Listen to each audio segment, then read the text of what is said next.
boys, hello, what up, hello, how's it going, boys? Hello. What are we up to? It's waiting room right now. We're chilling. I gotta ping Discord, I guess.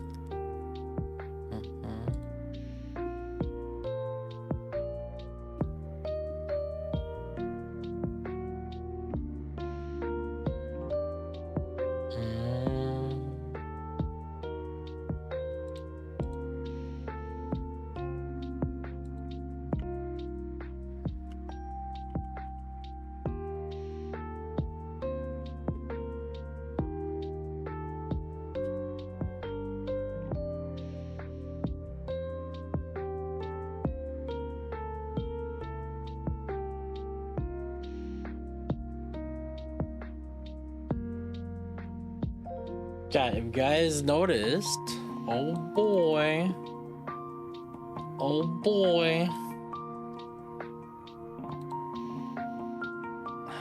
oh shit, tomorrow, not today's stream, but tomorrow's stream. Oh sheesh.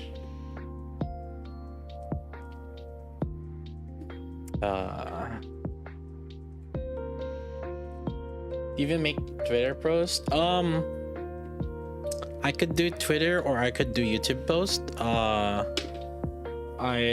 thing is, like, my reach on Twitter is not as good as like YouTube post, so I think like once I get more followers on Twitter, maybe that would be the better choice, but I don't have lots of followers on Twitter right now. Maybe if you guys followed me on Twitter, I could start selling my Twitter post services. Huh? How about that? Huh? How about that? I can't sell my Twitter services if I'm not like, if we got like nobody following. Ever thought of that, huh? Huh? Yeah, well, the thing is, like, I don't post enough on Twitter, so that's why. You know, like, for example, me posting something, look at this. I actually got a lot of follows because of this post, right? So, like, I need to post more shit. I just don't post enough shit. That's why. Yeah, maybe I should post more shit.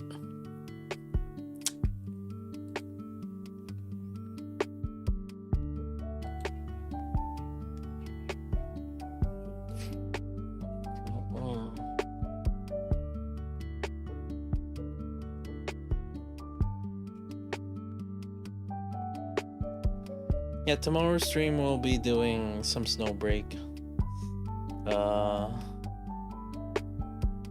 Yeah, it do be like that.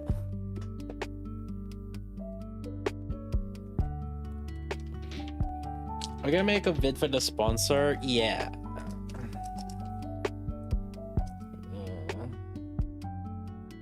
Stream will be streaming. Making vids and stuff.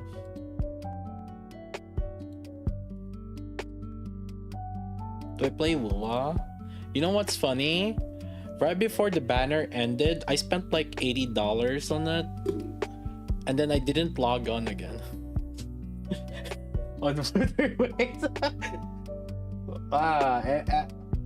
amazing. I'm like the best gacha I'm the best gacha gamer that any company would ever want.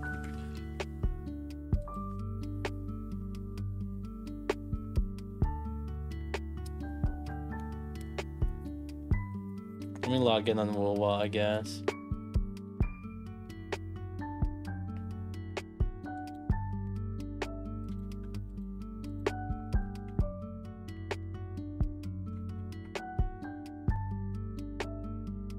Am I looking forward for the HSR's character? Oh, dude, I'm gonna like max out Saber, whoever else they're in the banner. I'm gonna max them out and then like stop playing the game. So it's like It's like the perfect loop. I'm gonna be wailing on HSR and then like not play it. It's so good. It's amazing. Like I said, I'm like the best I'm the best gacha player any gacha company could ever ask for.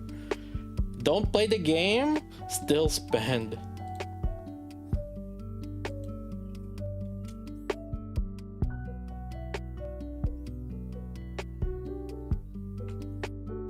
I see my account kind of like collection that I do in anime when I go to anime expo and shit.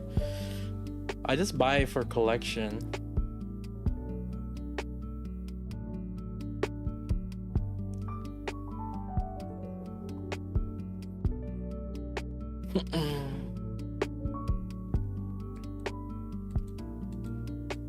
What about the non-collab guy, Finan? Me pulling on Finan? Me pull a guy? What? A guy? There's such thing? Yeah, so I literally pulled for... Who was it, Chad, that we pulled for?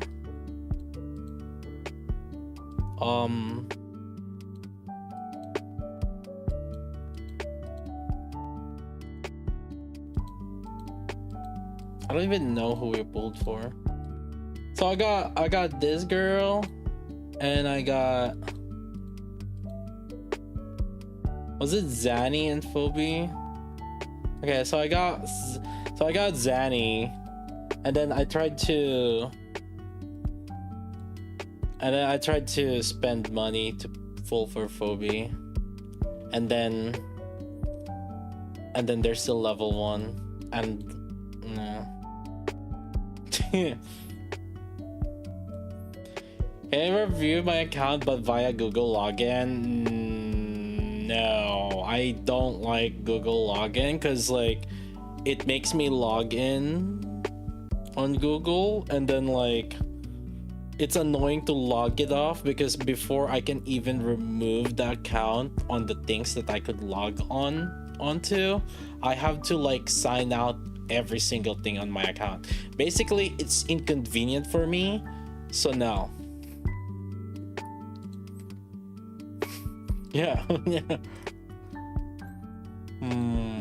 There's only one reason why you don't have the level infinite login, to be fair. You know?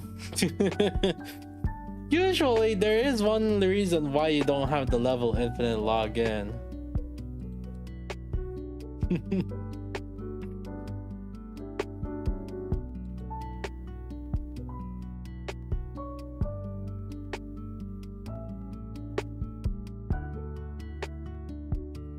What about Genshin or ZZ? Are they just collection for like the characters or play? I've had my time for it, basically. Like, I've had my time to enjoy the game. That's basically it.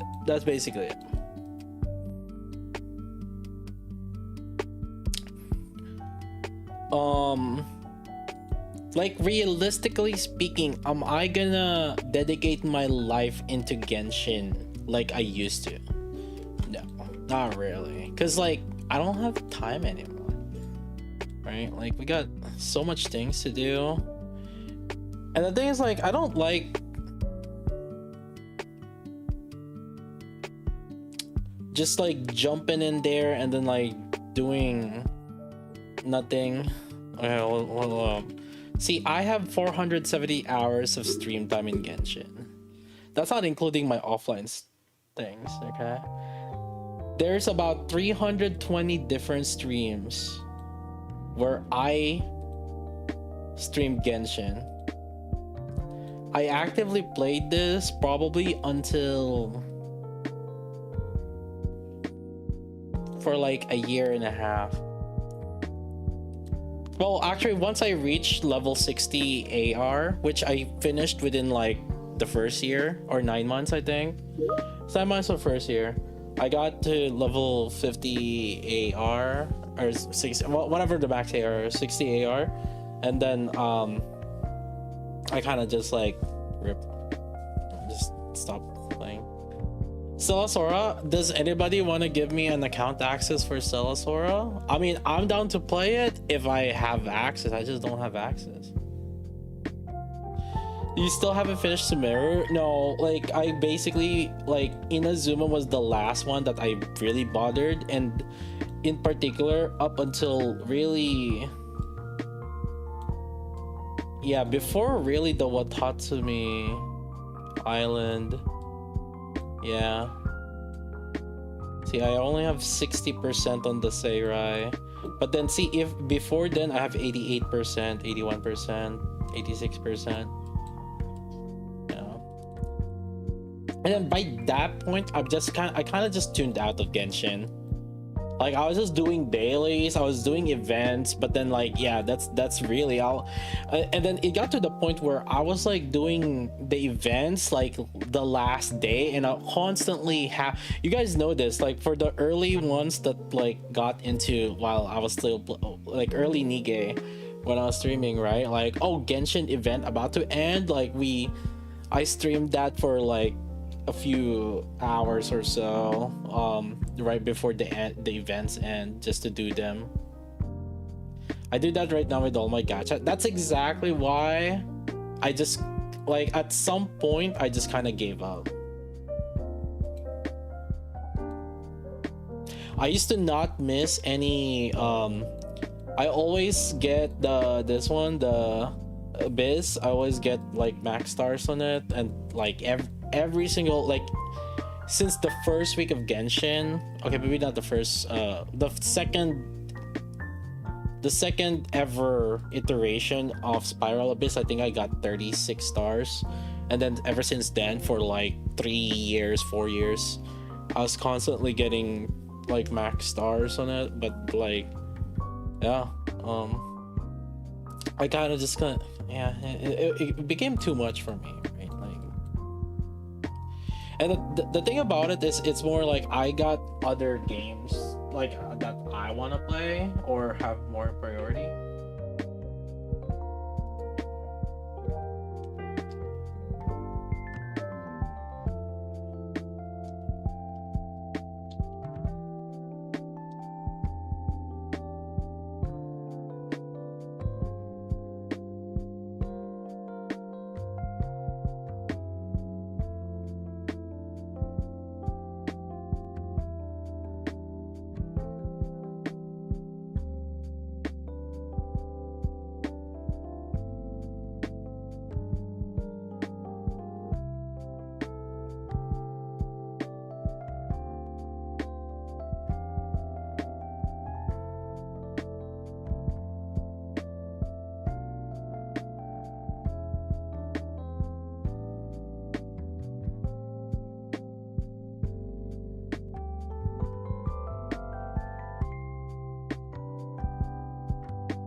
One second, chat.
Yeah, well, that's actual work calls, right?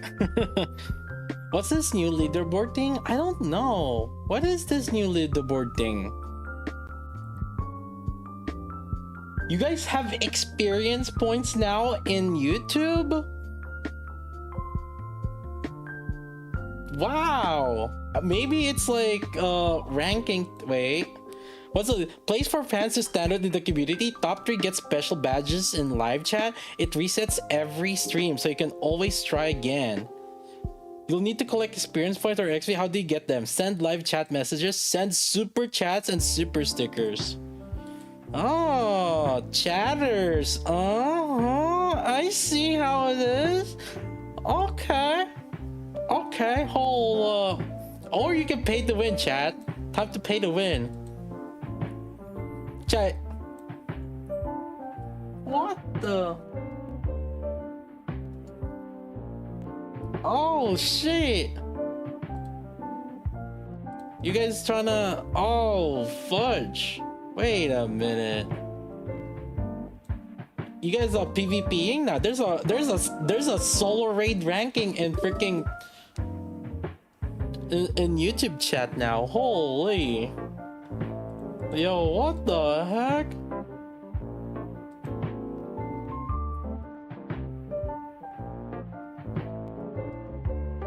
Yo, you guys can duke it out. That makes the YouTube chat chatty too. Oh shish.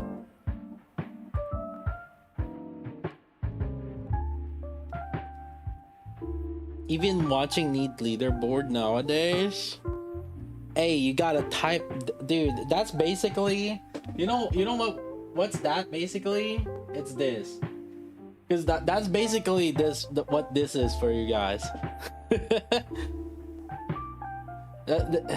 guys duking it out. Cause like technically the one with the highest points are the ones that chat the most in this.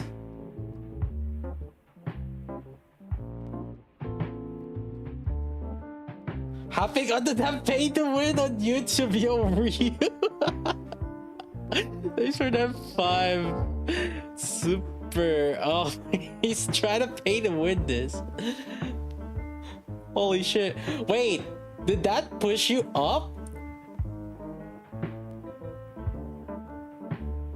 Wait, what ranking is Ryu now?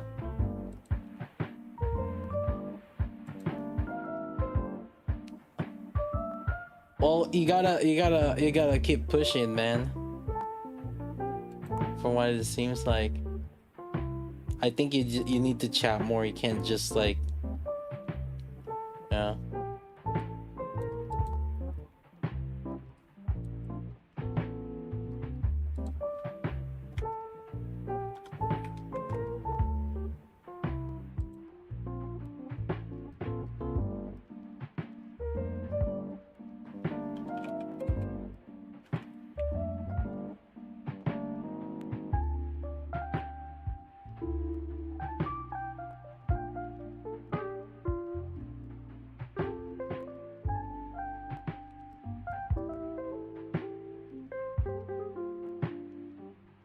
How much longer? 3 hours and 20 minutes.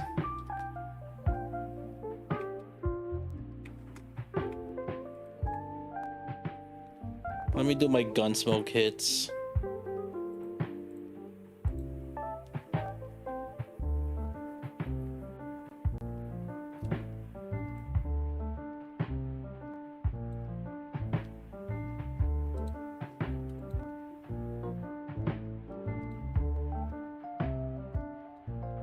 Relatively short maintenance. Yeah, because like, I mean, technically K is already in the files, right?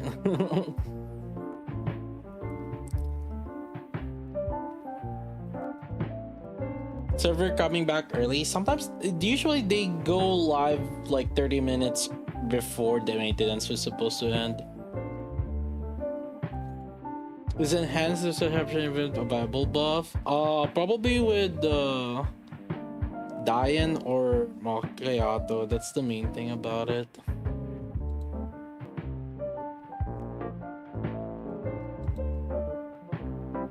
So Verdicon K, supposedly going together with Summer Niece. Supposedly, but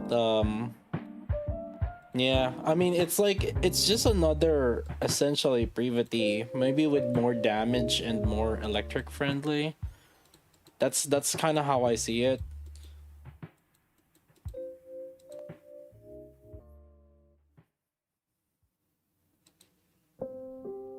Who is she replacing on that electric team? Yeah, that's a very good question. It's either that or we move Exia somewhere.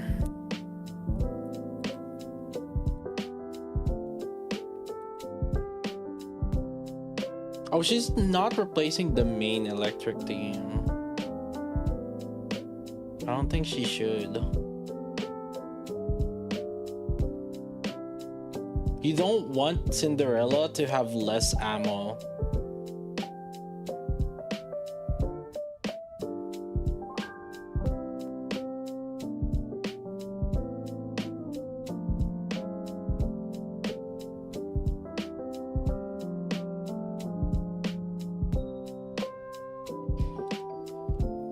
Yeah, K feels pretty underwhelming, you know.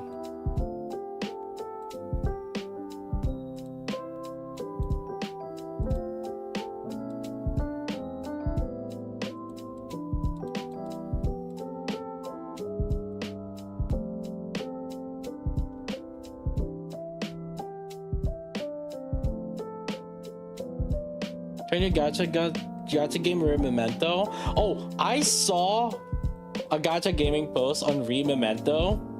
So they said they basically have no announced. Yeah, they did nothing to promote this. It just came out of nowhere. No marketing. No nothing. What am I agreeing for? Agree. Zero marketing, region block is bizarrely designed. Just immediately starts downloading with .exe with zero warning the moment you open the site. They're literally begging people to not play the game. Yeah, dude, there's no way I'm gonna freaking play this game. Listen, Tribe 9 got me down bad. I ain't freaking... Listen.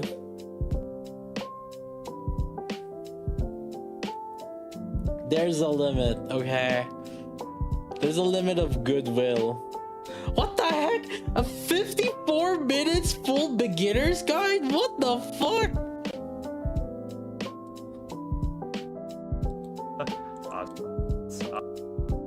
What the fuck? Like that. It's have this between words out right. Right battles again with these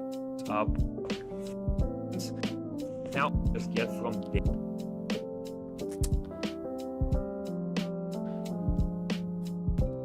Making video for Nikke definitely have taught me a lot of things that what I should and should not do when making guides.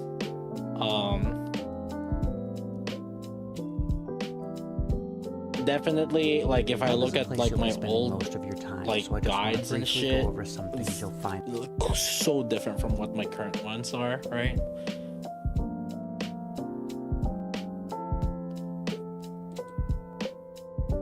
Hub is a place you'll be spending low players. So speed set are get to higher tier. You're somewhat or the dupe system. Imagine doing a 50-minute Nikke video. Well, it depends. Like I could see a 50-minute Nikke video if I slapped in all the interception in one video. I could see that, but it really depends, right? Like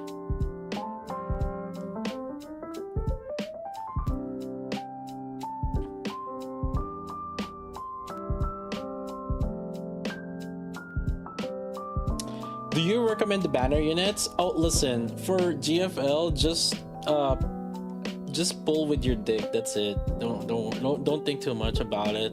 Like, I'm gonna be real with you. If you guys try to be meta in GFL, I mean, you just pull every unit really.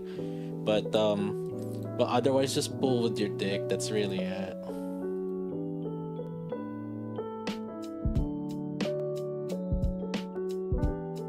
She looks like she's good. I wouldn't say she's good on her own. She's more of a support. And you need a lot of duplicate if you want her to be good. But at the same time, like, you know, the reason to get her duplicates is so that you can do other things. But really, I wouldn't pull unless you know what you're, or I wouldn't get like go for meta unless you know really what you're doing in GFL. Otherwise, like, it's fine to just really set your things up for auto in GFL. Anybody that plays GFL knows that, like, after you play for a while, it's everybody, you're just autoing, really. Like, the difficulty of the content only exists really within the first month or two, and then once you've kind of stabilized after like the second month or three, you're chilling.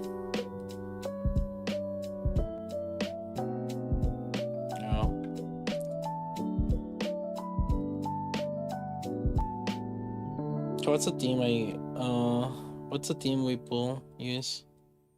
Oh, I see Kanto's team. Where's Kanto?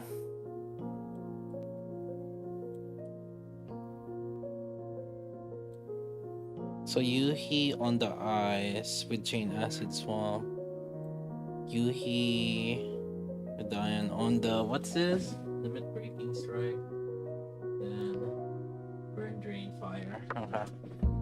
Yeah. Physical damage increase.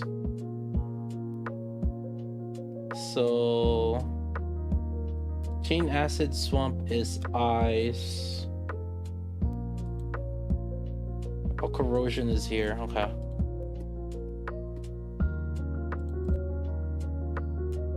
Think, yeah. Okay.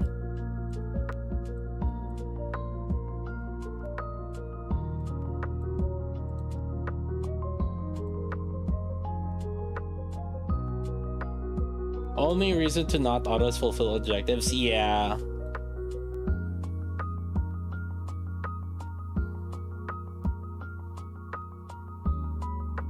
Do you think it's worth to spark Summer Knees? Yes.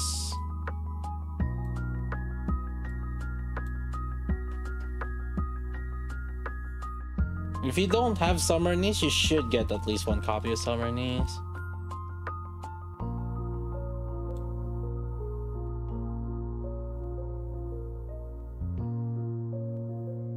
Why does Yuhi keep dancing? I never understood.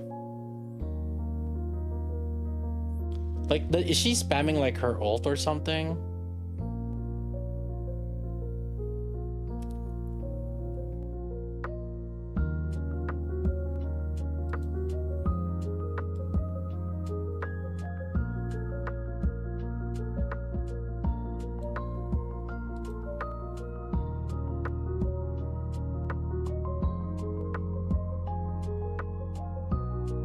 Seven Night Rebirth and Marvel game. There are a few games that I'm just like gonna flat out, like, it's not really, okay, not really flat out skip, but like, these are games that if they are the publisher, I'm just gonna be free to play. Netmarble games, free to play. Like, you know, the game, if the game ends up being fun, perfect, but you're not gonna make me pay for those games. Akatsuki is also in my radar. If it's Akatsuki games, but that's like a red flag. Crunchyroll free to play also. Like there are some games that like listen, even if I would plan to play them, you're not gonna make me pay for them. Okay?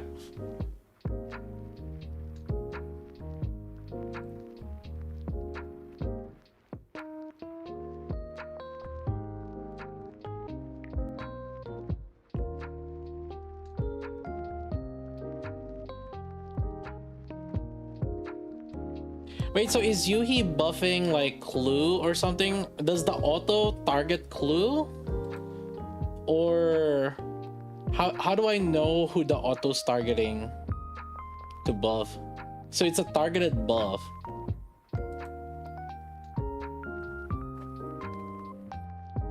Am I gonna try Blue Protocol Star Resonance? Yes. Yes, I'll definitely play that. Yes.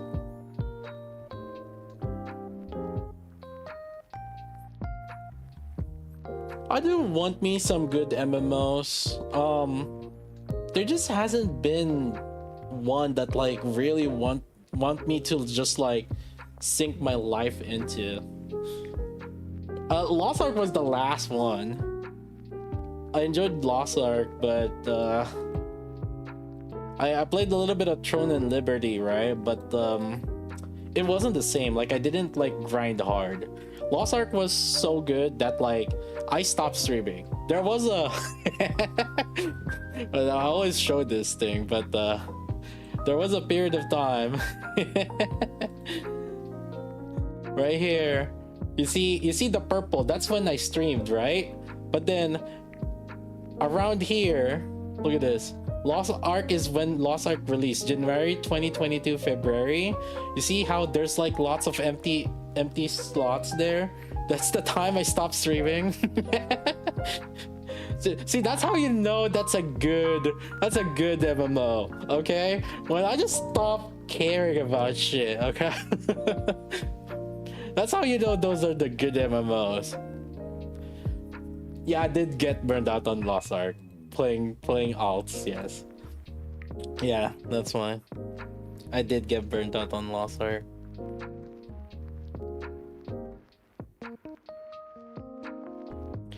Whoever is near 8 tiles near you, he gets the buffs.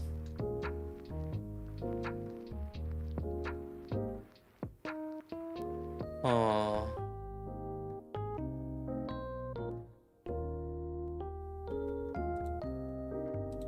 Wait, let me restart this. Let me move some characters real quick. I think I can put her here. Let's just do that. Positioning.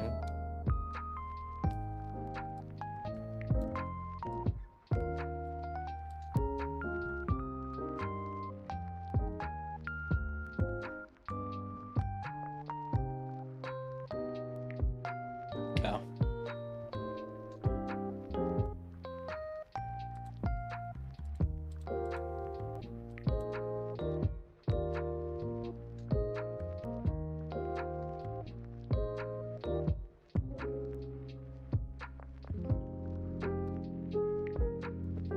Gotcha, like our MMO lights? Exactly, dude. You know what's funny is I feel like gacha and MMO kind of fed off each other as they were developing over the years. Like initially MMOs didn't really have dailies. You look at the old MMOs back then. They did not have dailies. Okay? But then like eventually, you know, freaking after Farmville and like all these like games that make you do dailies and shit, suddenly like newer MMOs ended up having dailies. I'm like, holy fuck. My life, my time. I remember logging in an MMO. I don't have a daily thing to do. It was just like, you know what? What do I feel like doing today?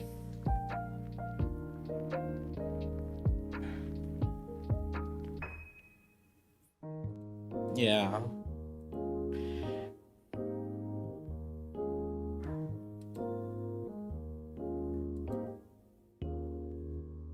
They had dailies from like 2010. Yeah, that's the thing. Like around 2010, it feels like when they started like really being more aggressive to it on the dailies. And that's 2010. If you also think about it, that's when like Farmville and shit like started coming out.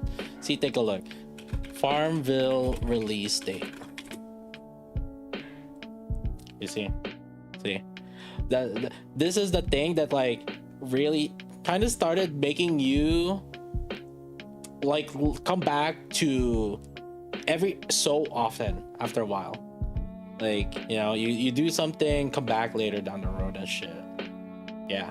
And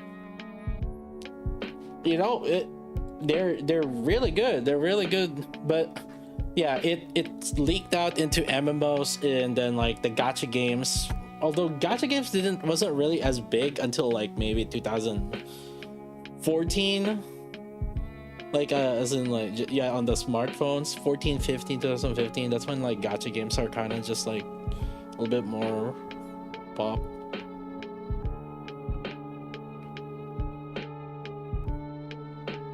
But yeah, around 2010 onwards, that's when like MMOs just started having dailies and shit. So it's Smosh.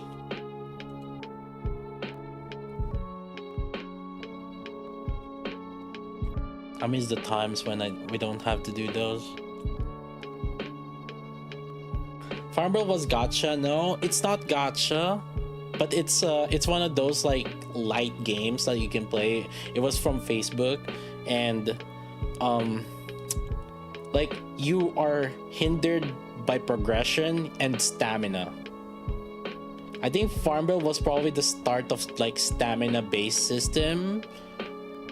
And like basically you come back every day or so.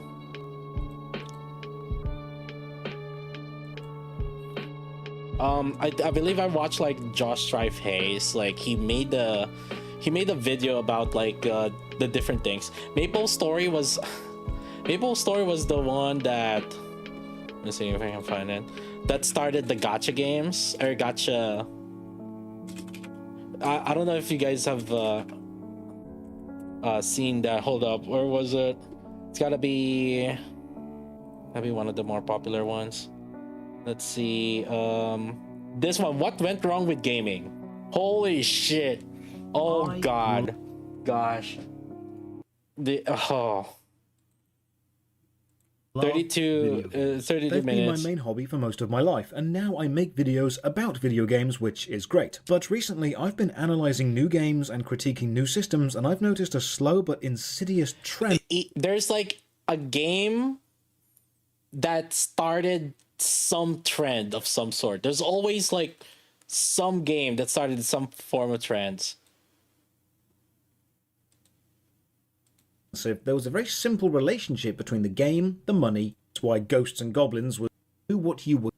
Let me see if I can find with a story. Now in Japan, the felt fair. You got unlockable stuff, it would have that forever. When you keep it and play it on the disc or cart like a console, in 1999. This was a time in Diablo 2. This was additional content for a game without being a sequel, but again, gamers didn't hate this because the transaction was very simple to understand and it felt fair. You gave them money, you got an experience designed to be the most fun it could possibly be. The biggest difference in this era is there's no trickery. You're not being manipulated. It's just a straight up understandable product. If we again take the idea of breaking down game development time into a pie chart, you've probably got a few new bits to the pie by now. Magazine adverts and articles, some TV ads, and the arcade price replaced with a box price.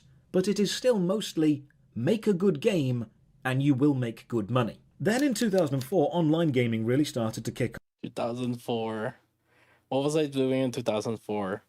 Ragnarok Online. I was playing Ragnarok Online. Off with World of Warcraft being released, but Blizzard aren't the bad guys in this story, at least not yet. For now, we need to look to the east, to another popular online game from Korea called MapleStory. Fuck. Dude. Now in Japan, the small toy capsules gachapon had been popular for the start of them all. years, you put money into a gachapon machine and get a random toy of varying rarity. These systems appeal to people who like collecting things and people who like random chance or mystery. It's basically gambling on a rather inconsequential level, but the psychology behind it is very, very powerful. So MapleStory introduced an in-game gachapon style system. 100 yen got you a ticket for a random in-game item, and many people consider this to be the first example of a random loot box. But Shit, dude. It's the start of everything.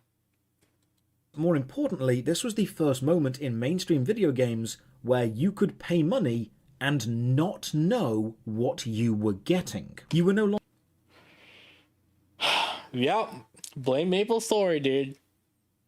longer paying for the game or for an established product, you were paying for the mystery. The ephemeral moment of what if between purchase and eventual prize. And this system made a lot of money. Because MapleStory was online, and other people could see what you won. So it was no longer about having the game and enjoying the game, it was now about a sense of community and prestige when you have something somebody else doesn't. If you make your game multiplayer, competition amongst players becomes a thing, and there are a subset of players who enjoy being seen as the person with the best stuff. And unlike real gachapon machines, which were either a physical distance to travel to or had a queue by them or sometimes just sold out, virtual gachapon tickets were unlimited, entirely within the company's control and could be bought constantly. MapleStory already had the in-game items made, so they were selling the excitement of chance, and they were tapping into the collector and completionist mentality of many hardcore gamers. So game developers began to see they didn't actually need to sell a gaming experience anymore. They could instead sell the small adrenaline spike of potential. This was a turning point. A moment investors realized it was completely worthwhile to dedicate at least some game development time, not to the game itself, but to systems within the game designed simply to extract money from the player after they had started playing, but without giving them a complete new game. This is the first part of the puzzle for where we are today. So let's put this idea of sell random chance into a little box. A box of all the design tricks which don't favour the player or make the game necessarily any better. A box of design tricks which don't make you think, oh my god, this is amazing, I need to tell all my friends, but instead use the game as a simple vehicle for additional monetization. Now, the techniques in this box are not games themselves. They cannot exist on their own. They aren't symbiotic with a game because they don't enhance each other. They are parasitic because they need the game to survive but don't necessarily improve it. We'll call this box Abusive Monetization Strategies, or for a more catchy title, Pandora's Box of Bad Design. The main danger of this box is, if we were to take the pie chart of game development time now, knowing that this box exists and knowing the techniques inside it can make a decent amount of money, the finance people know they need to find space for the techniques within this box somewhere on the pie chart, which means something else must lose out. Jump forward 2 years to 2006. The Western gaming market hasn't yet discovered the mass appeal and psychological dominance that loot boxes have, but they have discovered something just as important. Gamers will pay money to look different. And it all kicks off with this stupid The first instance of DLC. horse. Now, I've made a complete video on the history of this horse, but the short story is The Elder Scrolls Oblivion was a great game with some great DLC, Knights of the Nine and the Shivering Isles. But you could also pay a few dollars to give your horse armor. For cosmetic shit with pre-order. Now, it's important to understand this is completely cosmetic. It doesn't actually make your horse any better in combat or defend it, but you can buy it. And people did. In fact, a lot of people bought it, and this highlighted another thing. Making a game takes a long time, but once the main game is made, the development time it would take to $20. Imagine the game costing a third.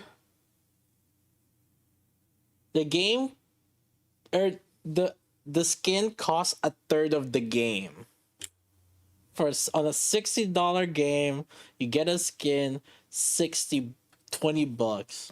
to make a cosmetic for that game is relatively short, and that cosmetic can be sold for a small amount of money, but it can be sold many, many times. The cost is micro, but the sales volume is high, hence microtransaction. Separate from the idea of a complete expansion, which would expand a game and make the game experience bigger, a microtransaction adds hardly anything beyond the original I think the experience. horse is like it's almost $5. inconsequential, but it's not free. So now developers know expansions are a bit risky, but microtransactions are very safe and very small. Even if they don't sell, it's not a great waste of developer time. So the focus shifted. It's so fast for easy money. Away from selling a main game with lots of expansions to selling the main game and then lots and lots and lots and lots of small additional things. The problem with this is now developers had a vested interest in keeping the coolest cosmetics or the most fun little things out of the base game and instead releasing them as additional microtransactions, which is something we'll see happen more and more. And this absolutely does not favour the player, because it leads to an experience where you as a player, even though you have bought the game, when you sit down to play it, you do not feel like you have access to the whole game, because you don't. It used to be you bought a game and got a game. Now it's you buy a game and you get the main framework, which you need to pay more to flesh out. So let's add sell small additions to your game as microtransactions to the box of abusive monetization strategies. And as the box grows, so does the space it would need to take up on the game development pie. Now we head into 2009 to the rise of... Oh, here we go, boys. Here we go. Facebook, and one of the cornerstones of casual gaming and monetization progression, Farmville. Farmville was everywhere in the late 2000s, made by Zynga, and these guys were masters, because Facebook was everywhere, everyone was on it, and even non-gamers were gaming, which sounds great. But they were burning through the game too quickly. They were enjoying it and then just moving on, which was not great because Facebook is all about retention. So Farmville did something really counterintuitive to increase player retention. They gave you daily energy so you couldn't progress more than a certain The start of stamina system.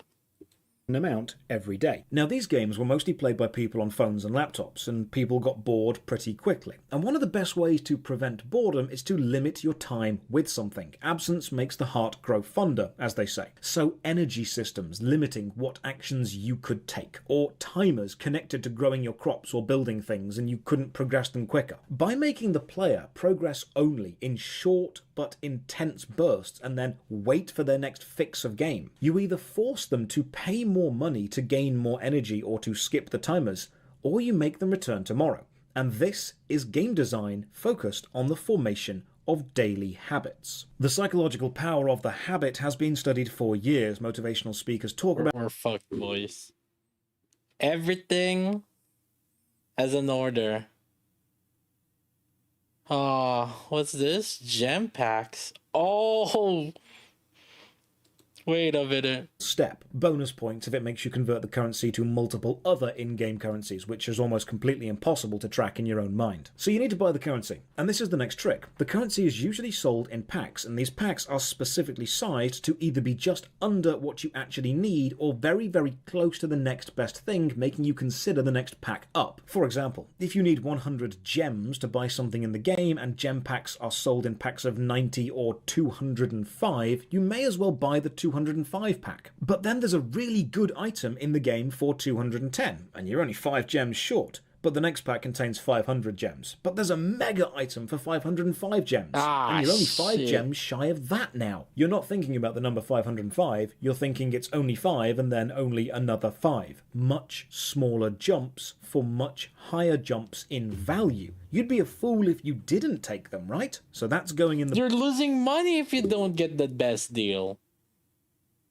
Box of bad design. But let's say you do buy a pack. Whatever pack you buy, you will spend your unique in-game proprietary currency, but then you'll discover something else. The currency is non-refundable, and it is almost impossible to spend all of it. You'll always be left with some random number, like 4 gems or 2 bits of platinum. It's never 0.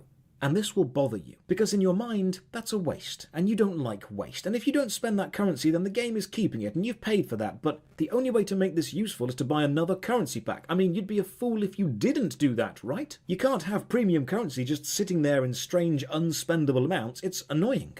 And it's by design. so add that to the box. But maybe you know all this, and you're not a fool. You won't spend a lot, you'll wait for a sale, but oh look, you're a brand new player and there's an offer, a load of 800% premium extra currency, value. a boost, a few cosmetics. It's a limited time offer, and it's all for the low price of just under $1. Now, you'd definitely be a fool if you didn't buy this. If you've ever wondered why the intro packs to almost any game are such good value, it's because studies have shown people who buy a single purchase are much more likely to make another purchase. So you want to make the first purchase really enticing. And it's because some phones need you to authorize in-app purchases. But once you have authorized one, it will not double check for any extra purchases. So you confirm that you want to buy the cheap pack, and then it doesn't double check for the expensive packs, because every screen between the player and a purchase is a moment they could doubt and reconsider. So you want to get those, "Are you sure you want to purchase this?" checks agreed with and out the way early. Unusually cheap intro microtransactions just to get you into a habit. Let's add that to the box. And while the box is looking pretty anti-player and anti-consumer so far, it's nowhere near full. To truly see how effective this ugly design can be, we only need to go forward 1 year to 2010 and look at FIFA's Ultimate Team mode. Now, I'm not really into football games, but the FIFA franchise of games actually highlights the game design shift really well. It shows how games have moved from being a fun experience by themselves to a fun enough framework that other monetization tactics will cling to like limpets. In FIFA, you can buy loot boxes, which contain random cards of players, and use these to build up your Ultimate Team. The Ultimate Team mode takes several of the box ideas and combines them, and now the Ultimate Team mode makes more money than the box sales of FIFA itself. In fact, since 2018, FIFA Ultimate Team has generated over $1 billion in revenue per year for EA. In 2021, they made $1.6 billion. And it happens every single year. And the cards you buy in the Ultimate Team for 1 year cannot be used in the next year, meaning the microtransactions now have a shelf life. Horse armor may last forever, but what if it didn't? What if you could make a player pay for it again and again every year? Let's add that to the box. Yearly repeating microtransactions. Now, as a developer, you'd look at this box, and think, wow, selling my game isn't the profitable thing anymore. It's what I can sell within the game. By now, the box of abusive monetization strategies is so big, it's almost impossible to ignore if you are making a game. 1 year later, in 2011, the MMORPG RuneScape is suffering. They had a major update to the combat system, which a huge majority of the player base hated, and this made them lose a lot of players. This is a mistake worthy of its own video, but the bottom line is, they are a monthly subscription game losing subscribing players, and they need to find a way to either recover paying members or to stem the tide of people leaving. Enter the loyalty program. Every month of membership, you now earn loyalty points, and you earn more for every consecutive month that you remain subscribed. And then you can spend loyalty points on cool exclusive cosmetics or mechanically powerful auras and boosts. So now, cancelling your membership wasn't just a case of thinking, I'm not enjoying the game, so I won't pay, which is a very simple, understandable, fair transaction. It's now a case of thinking, I'm not enjoying the game, but if I unsubscribe, I break my loyalty streak and will earn far fewer loyalty points over the long run, which will put me at a disadvantage if I ever do want to come back in the future, which is not as fair. I don't think I've seen this much, though. But now we're putting the player in the position of give money even if you don't want to play, because you don't want to break a habit. That's going in the box. And by now, the box is demanding a bigger and bigger slice of the game design pie chart. 2 years later, 2013 sees the release of Dead Space 3, the third installment in a terrific horror trilogy. Well, sort of. While Dead Space 1 and 2 were indeed terrific horror games with tension and pacing and balanced gameplay and great stories, Dead Space 3 did something strange. It took the idea of you being a lone engineer trapped on an infested spaceship, struggling against incredible odds, using only your small collection of mining tools and very limited ammunition to survive, and it added in the ability to let you buy in-game guns with real cash from the cash shop. A horror survival game selling you in-game guns and ammo. Completely on a single-player game? Defeating the atmosphere and vibe the game was going for. But this was 2013. That's selling players things they could use within your game to make the game easier. Let's add that to the box. That's effectively selling power. This one manages to out-monetize even the arcade. It would be like putting more coins... MapleStory kind of was selling power with the gacha game, though. Or the gachapon already.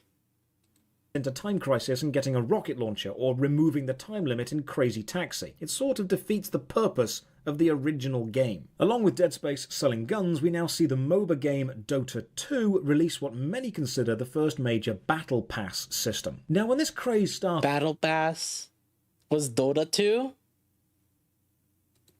I remember walking into gaming shops and seeing the phrase Battle Pass everywhere, and I had no idea what they were. Effectively, they are optional purchases which unlock a series of challenges or processes you can go through to unlock more stuff in the game, but they are time sensitive. Gabe, so you buy the monthly Battle Pass, Gabe was and the if you play a cause certain of number this, of hours, or kill a boys. certain number of enemies, or achieve a certain number of whatever it wants you to do, you can advance along the Battle Pass and unlock new stuff. Now, you could just have the unlockable stuff be available for everyone to unlock anyway, but by limiting it to a timed battle pass, you're doing a few manipulative things. Making you You're come creating back.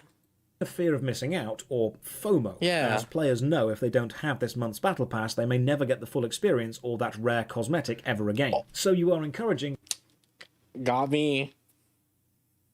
an unhealthy amount of gameplay, because if you're not advancing your battle pass, you're losing precious time. So now you're actually discouraging players from enjoying any other game and forcing them to focus entirely on progression within yours. This design is of course at odds with the limit playtime technique, because they appeal to different demographics. Remember, a battle pass or limited time progression track doesn't always actively improve a game, but it does always increase that game's revenue, so throw it in the box. By now, even the concept of a fun, well-made game is starting to look like a horrifically augmented shadow of its former self. Imagine what a well-made game would look like if you tried It's to all cosmetics. Almost always the reason is cosmetics.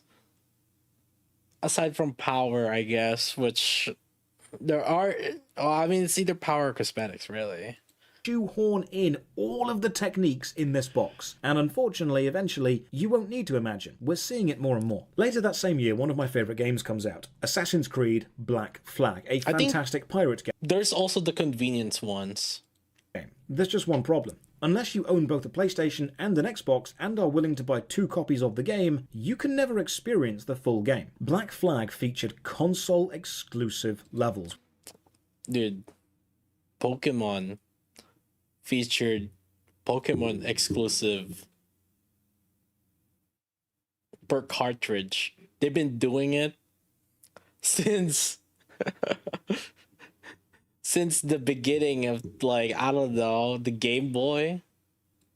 Which not only fueled the petty console wars, but also highlighted the fact that marketing executives were now powerful enough to tell games developers exactly what their players deserved, or more importantly, what their non-players don't deserve. This is not player-focused design at all, and while I completely understand the power This is of like console exclusive things, but then if you think about it, it kinda is also exclusive of some sort, because basically you need to have like the full experience, right? Like to get all the characters, all the Pokemons. Technically you need to. Now technically it's to promote trading, right? But still you needed one or the other still. Console exclusives, when I walked into a game shop and picked up 2 copies of Black Flag and realised no matter what I choose there is a mission I won't get to play because I don't have the right console, that didn't leave a good taste in my mouth. So while Dota... So it's not that even if you don't have the right console, right? If you don't have the game, you're not going to be able to get that Pokemon. may have started the Battle Pass idea, it was almost perfected 4 years later in 2017 by Fortnite Season 2, which replaced the Season Shop with a Battle Pass system. And then later in November of 2017, we witness a bit of gaming history, and it fills us all with a sense of pride and accomplishment. Star Wars Battlefront... Sense of enrichment, boys. 2 was an amazing game which released back in 2005, not to be confused with Star Wars Battlefront 2, which was a mediocre game which released in 2017. It was a full-price game and yet also had a loot box system in it along with premium currency system. This led to a Reddit user complaining that dude, even I though remember this. I remember this. I have seen the post. bought the $80 deluxe version of the game, they still couldn't play as Darth Vader from day one. Unlocking Darth Vader means buying his hero crate, which costs 60,000 in-game credits, or you can spend real money. Now, you can earn an average of 250 credits per 10-minute match at the time, so you'd have to grind for roughly 40 hours of constant gameplay, longer than the average completion time of most video games, to unlock. Dude, this is some rookie thing, dude. MMOs, listen, we grind for 40 hours, we get like 10% EXP. How is that any different? A single rare character. Or you could pay crystals in the premium shop and spend those on hero crates and just hope. EA responded to this Reddit complaint saying the reason crates were so expensive or take so long to unlock is to give a sense of pride and accomplishment to players who did manage to unlock them. This becomes the most downvoted comment in Reddit history. So, locking premium parts of your full-priced game behind either hours of grind or spending even more money to unlock the cool stuff before other people who bought the same game as you. Now, it's important to understand that games having things locked within them is not necessarily bad design. One of my favourite games of all time is SSX Tricky, the snowboarding game, and as you play through that you unlock new characters, new boards and new tracks. Progression within a game and rewarding that progression with new mechanics, new characters and new areas is not bad. The problem was progression wasn't the only way to unlock this. You could simply pay more money to get it immediately. Yeah, and because it was a competitive game, people who paid the extra money were at an advantage over those who did not. This is a video about how newer games feel wrong, and it feels wrong to buy the same game as someone else and to know that they will have an advantage over you if they pay more. Throw that in the box of abusive monetization. Why not? It's going to work. And then 5 years later, Diablo Immortal happened. Now, I've already covered Diablo Immortal pretty extensively in the video The Diabolically Immoral Diablo Immortal and its follow-up about the legendary crests, because it took basically every idea from the big box of abusive monetization and sprinkled them liberally over a somewhat Diablo-looking game, including multiple premium currencies, a deliberately similar in-game item. Although by this point, I feel like all the monetization tactics have been kind of just like used up already by like many different games. Slightly differently to a paid version of the same thing, and multiple battle passes all called different things. But don't worry, because everyone assured me that Diablo Immortal was a mobile game, and thus would not be representative of the actual next Diablo game, which would be Diablo 4. Everyone told me Diablo 4 would be a full game by itself, with no cash shop, with gameplay first, and none of the strategies from the big box of badness. So of course there are various digital versions of the game, the more expensive ones giving you an accelerated battle pass bonus, allowing you to progress quicker, and there is a cosmetic cash shop using its own proprietary currency. And if you're thinking Diablo doesn't need all these extra bells and whistles to be a good Diablo game, you are correct. These have not been added because they make the game better, they've been added because they make the game money. And then Darktide released, which is a full-price game with an abusively priced...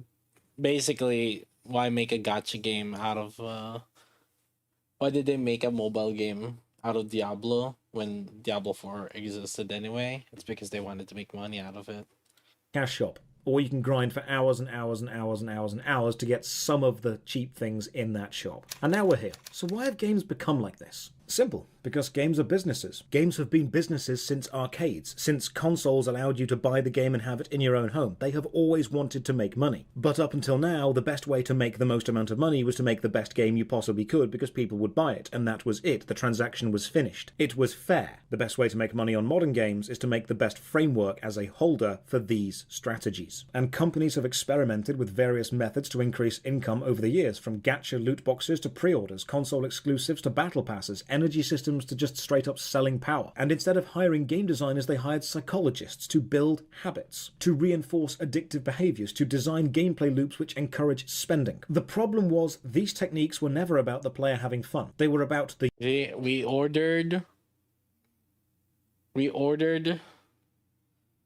the complete edition already. We paid extra $20 just so that we can get the skin.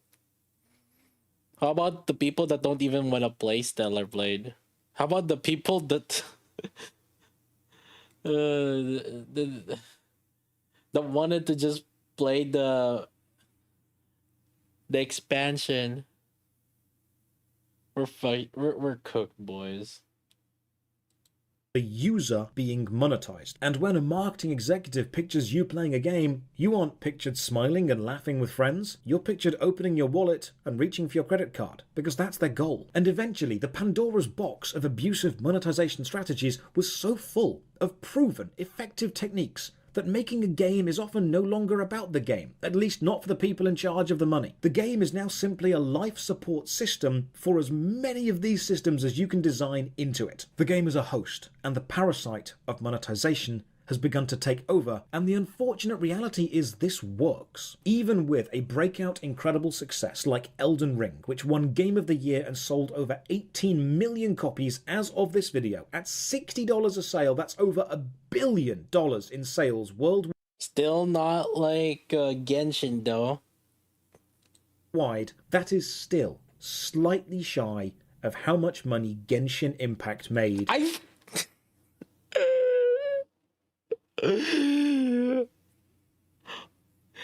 I swear I forgot what that I totally okay. I know I watched this video before, but I totally forgot that he was gonna whatever like really transpired to this. Like, but this year, it is still shy. I didn't even know that. Genshin just came out of my mind. I forgot everything that he said here. Really. Of how much money FIFA Ultimate Team has made every year for the last 4 years. The reality is, when companies look at that pie chart of game development time and how they divide developer time or invested money, that big box of abusive monetization strategies, that Pandora's box of terribleness is so effective, they would be hurting their own profit to not put at least some of the techniques in. The older designers simply didn't have the knowledge of this. I mean, it doesn't hurt, right? Like you know, release the Stellar Blade, and there are some people that just wanted the skin.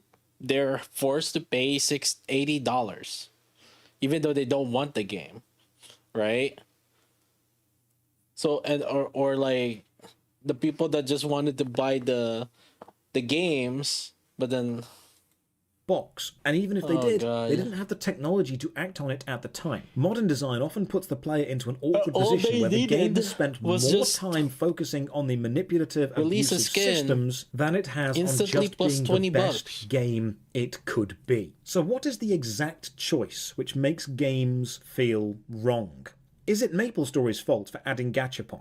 Is it Oblivion's fault for the horse armor? Is it Dota's fault for the battle pass? FIFA's fault for the success of Ultimate Team? Is it Farmville's fault for mastering the addiction cycle? Or is it EA's fault for locking away Darth Vader? Unfortunately, it's kind of all of them. It's just the reality of games design today. You cannot close the lid on Pandora's box. Designers can't unknow the effectiveness of these techniques. And every game made for the rest of time has to either use them or actively choose to avoid them. So the exact choice that makes a game go from being the best it can possibly be to anti-player or anti-consumer is when a designer or a marketing executive stops thinking about how they can make the best game they're capable of and starts throwing some sly glances toward the box in the corner. And when they say, hey, this technique may not fit our game perfectly, but it's proven to make a lot of money. Do you think we could put it in our game? That is the moment any specific game goes downhill from what it could be from a player's perspective. And the worst part is that big evil box and all its dark design knowledge is constantly being added to. And when you play a new game and spot the cash shop and the battle pass and the premium currency and the awkward pack size and the loot boxes and the exclusive levels, and when you just feel sad that the game didn't have to do that, that's when you know that the pie chart of design of this game had at least a small slice dedicated to that stupid box. A small slice focused on making the game a little bit anti-player in the name of a lot of profit. But personally, I also know it can be very cathartic to be angry at a thing instead of a concept, so let's all just collectively agree to blame the stupid horse. Cheers for watching. Another massive thank you to all the supporters on Patreon, Twitch, and YouTube who keep the channel alive. You can support from only £1 a month. Check the description for links to the Patreon, Twitch, Twitter, and our Discord. And as always, have a great... It ruined gaming. The horse isn't much of an issue because it's mostly cosmetic, really. But like MapleStory got the gacha, and And Farmville got like where it makes you stop playing the game until like, you know, you gotta wait it out for stamina. I would say those are bigger effect.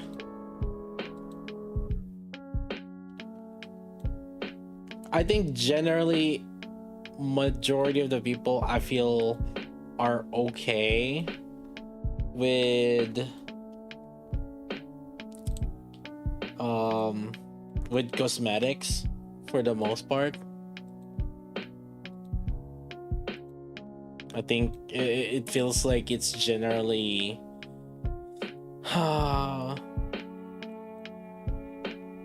approved by most players.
It's optional, but maybe that's because our expectations have been reduced to this level. Yeah, it's like the lesser of the evils, basically.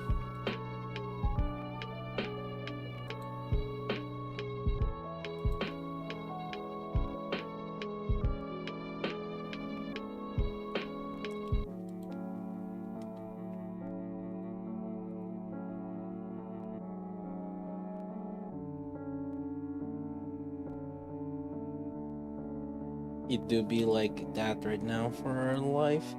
I also, ooh, do I do Digimon? I don't know if I have enough time, because like at best I would have like 2 hours of Digimon.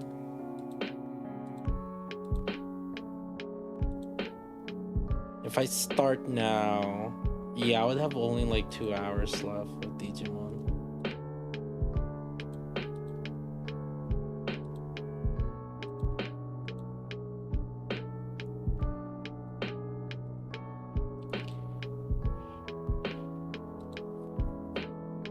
Oh.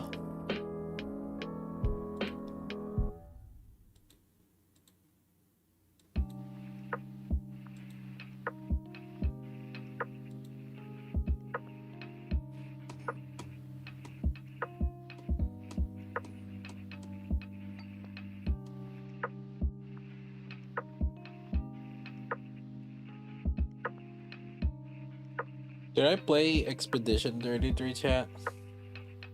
The thing is, like, I feel like I've watched like so much of it just because like every other streamer that I was just kind of tuning in have somewhat like played it. That just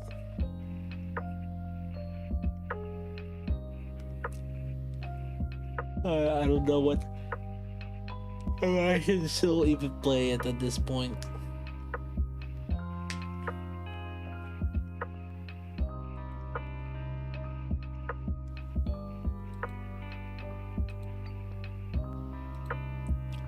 Its peak, yeah.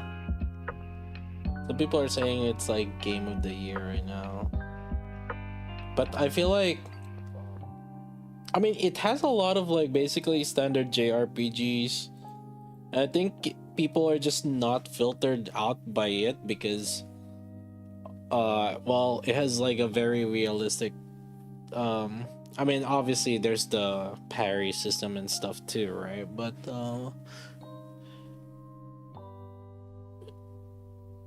I think like every other system, so not just the combat, but like everything else, like open world, or there's like a world map, yeah, a lot of like the JRPG systems that I feel like yeah, it's already there.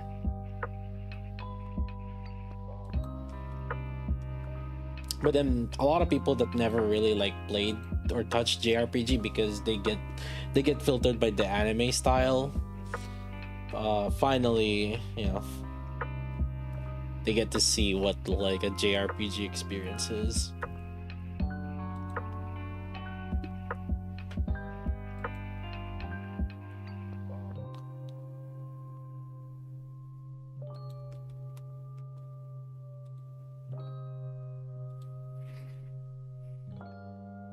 Yeah, I gotta keep grinding Grand Blue also.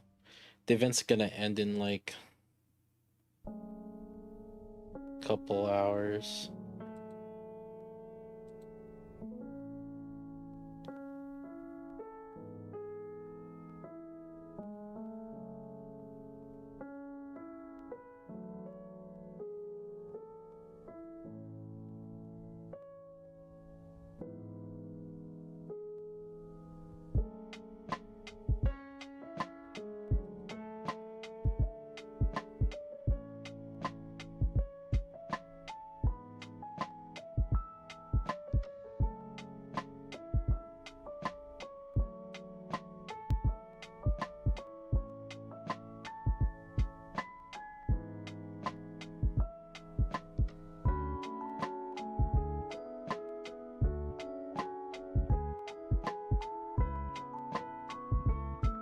What is the name of that game? Which game?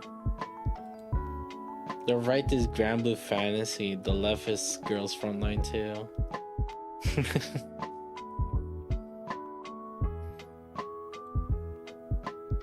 What's behind is Honkai Star Rail. And what's also behind is Genshin.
Wait.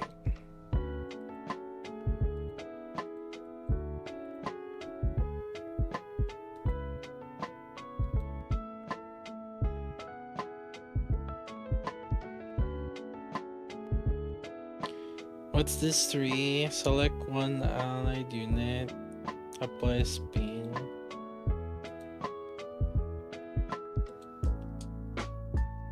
Critical damage increase.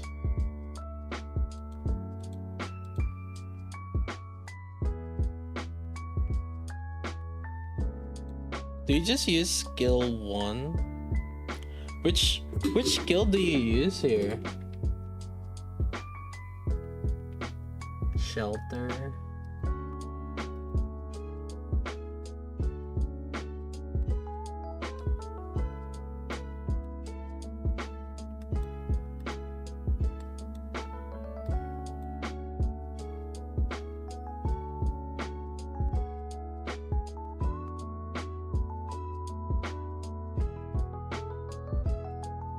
Hey, why did she follow up there?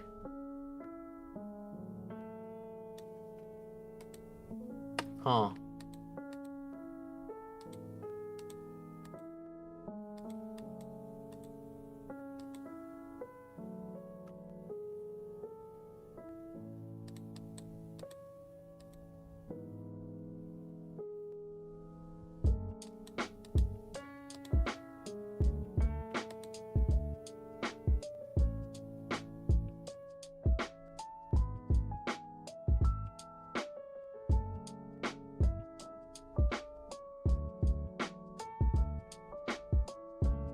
Alright, whatever. Fuck it. I don't care now.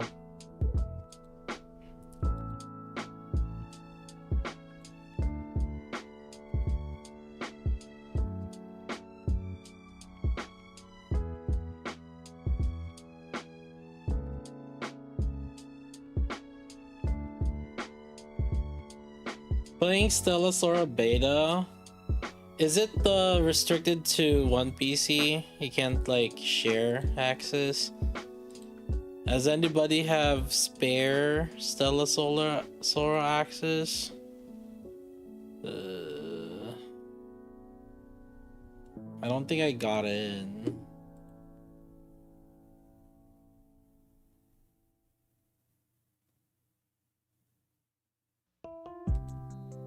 Mainly because I don't think I managed to sign up actually. I think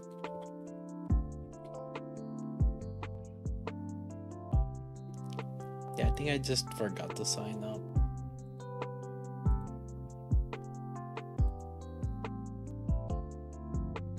Yeah.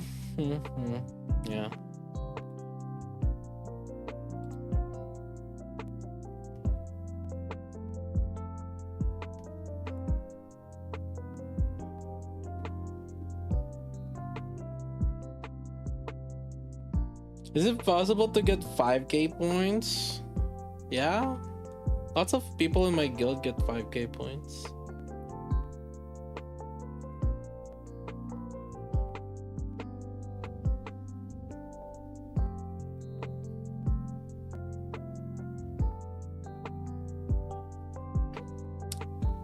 My alt when it's autoing gets 4k. Some 4k, 3k, 3k, 4k.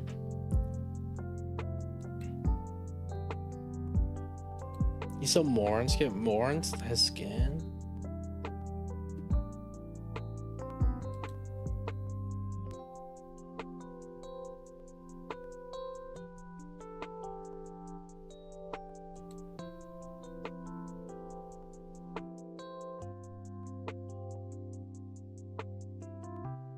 Crystal of Atlan. What are you doing, Mr. Lannis?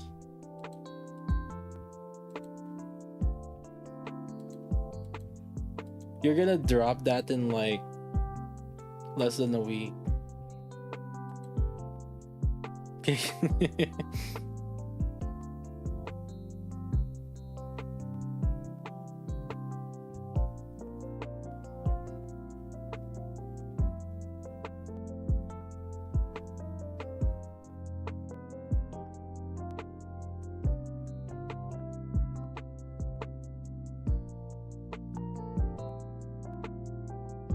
What?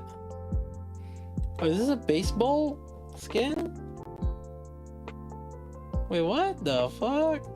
Huh?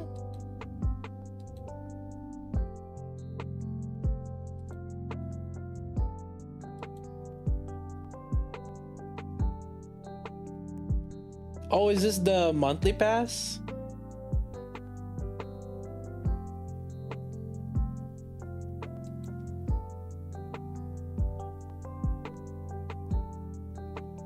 It's impossible to get 5522 going auto.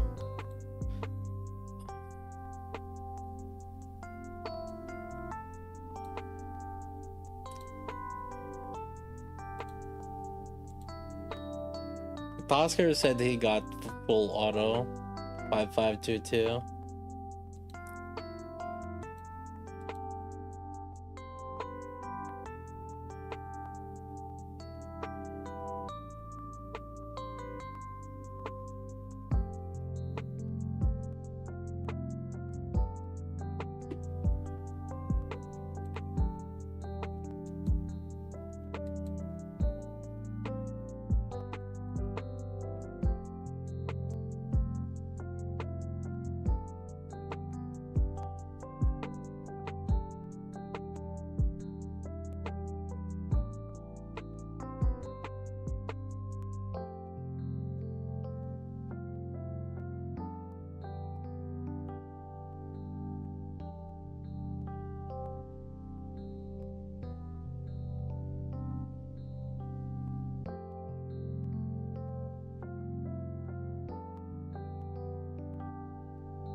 Thing is, I gotta do all my hits on my main and then my alts. I'm gonna run out of time if I do all of them.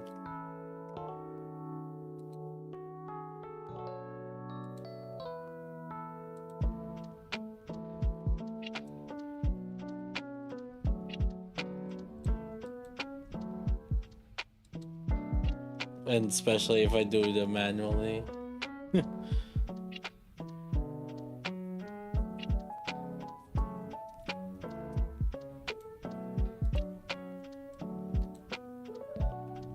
Gamer suck. The other important thing is like making sure you have a V6 borrows. Like our borrow support units are V6s.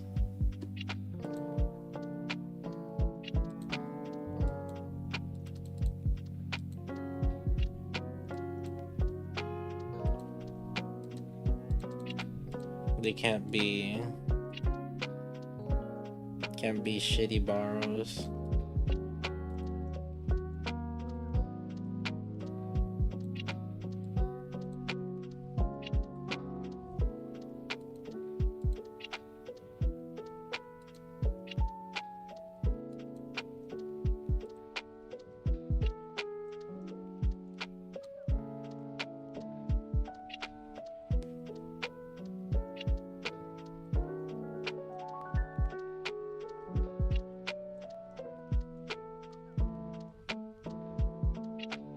For my alt, when I'm autoing, I just get like...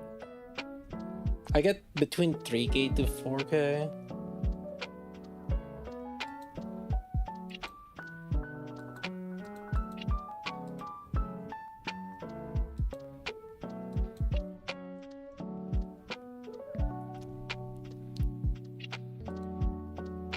But yeah, the most important thing is the borrows.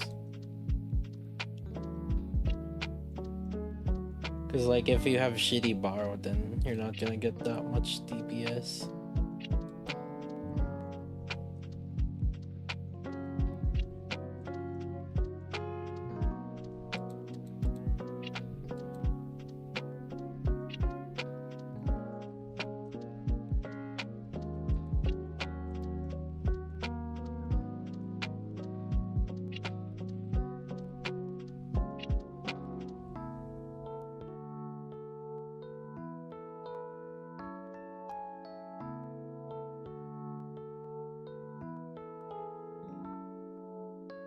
I need these guys to clump up their units.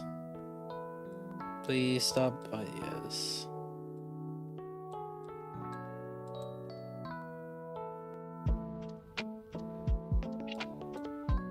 He gilded a V6 Kukai was on a weird build. Oh my god. Oh god, V6 Klugais with shit builds. What the fuck?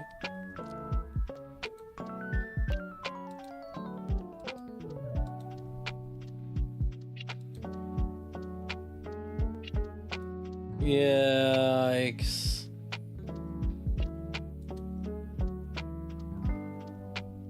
I mean, nobody bothered tried to contacting him at least and like tell him to to use the correct like keys and shit.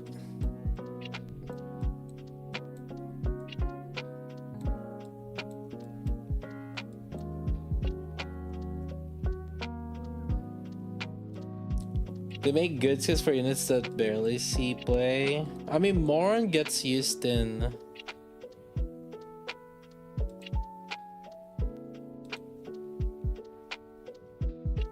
PvP.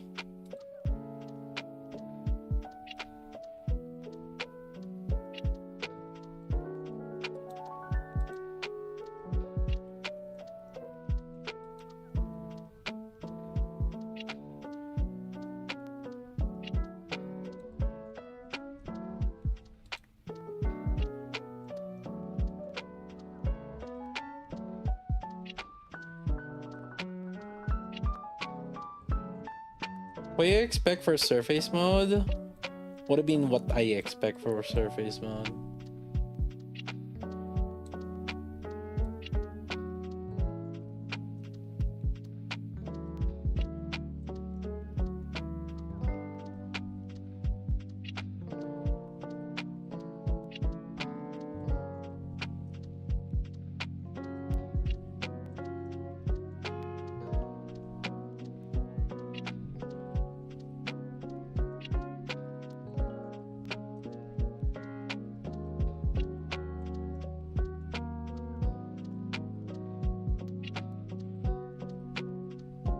This bitch.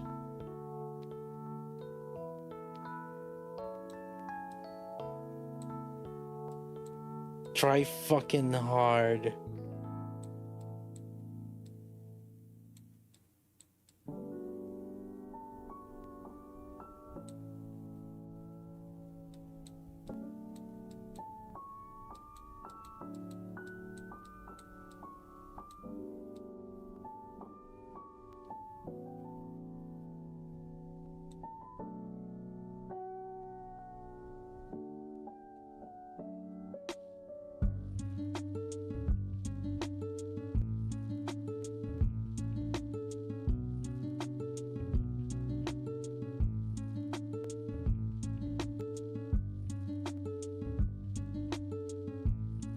So I'll get rid of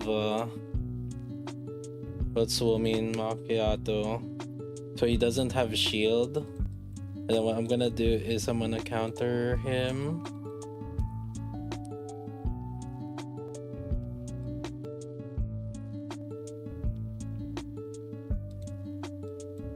Yeah.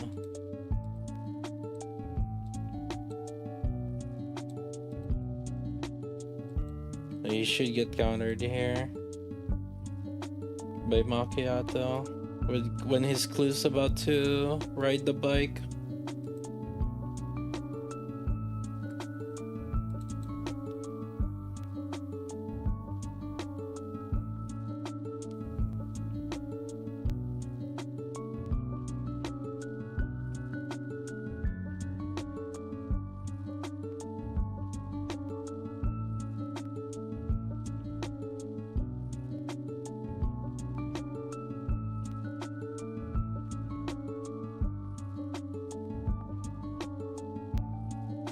Fucking idiot.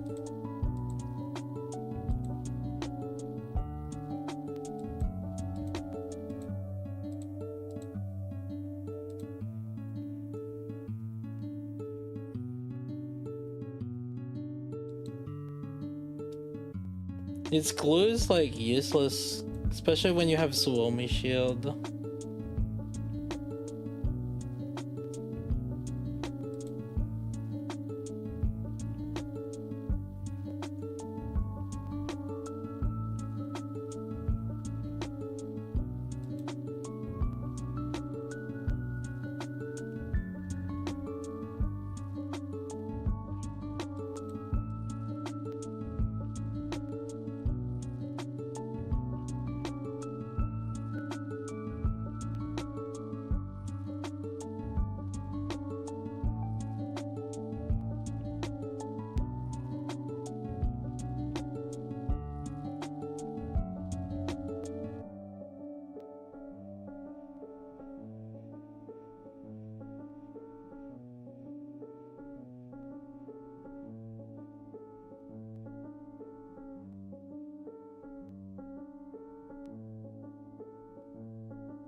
Overspec Crow. Yeah, we're gonna get them.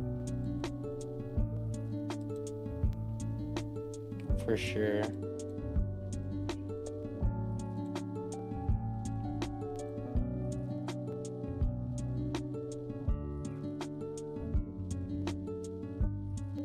You know what's funny?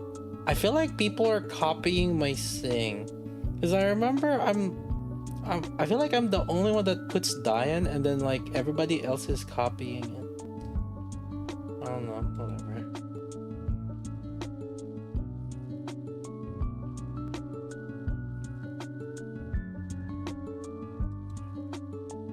Once they see one, everybody else starts copying everything anyway.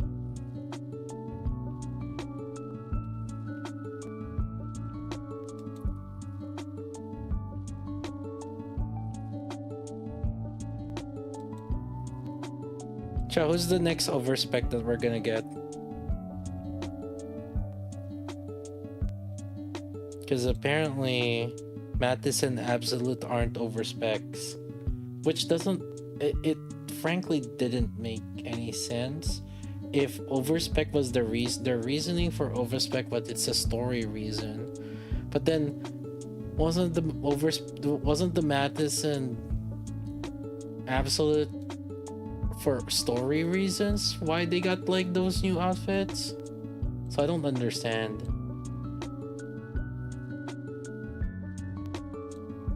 So like, yeah, what's the explanation?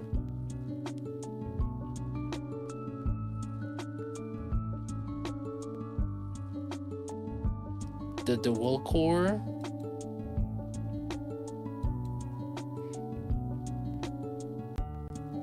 So why does Mihara not have dual element, huh?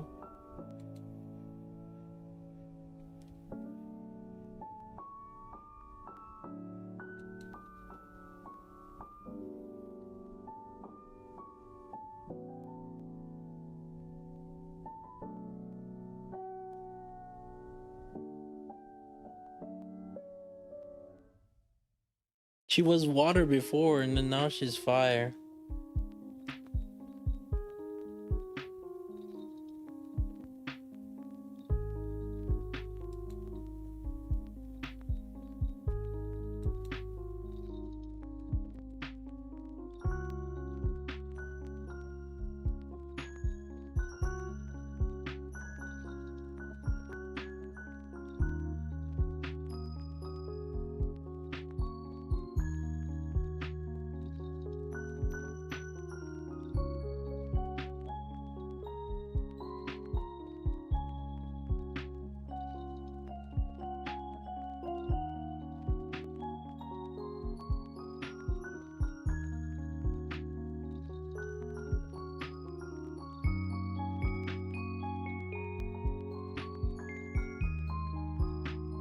Is Rapi overpowered? Well, she is technically the strongest unit right now.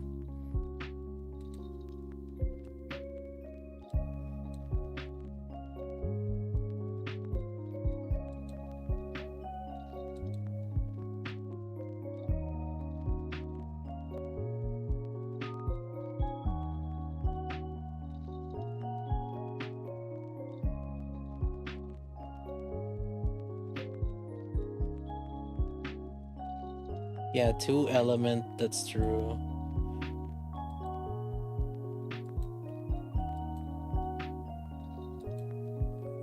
Two element and flex B1, B2, or B3.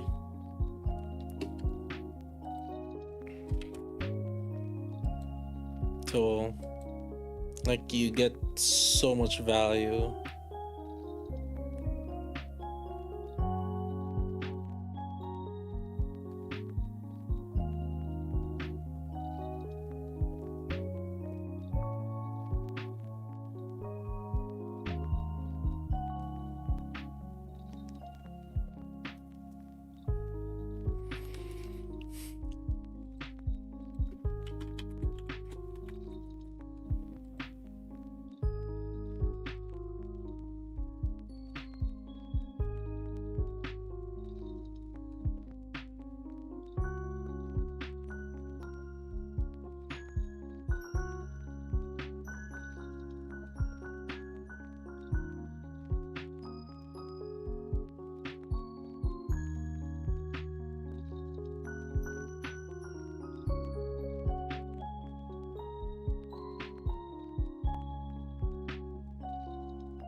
Here, I'm on my alt now.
Every overspec has 2 LA.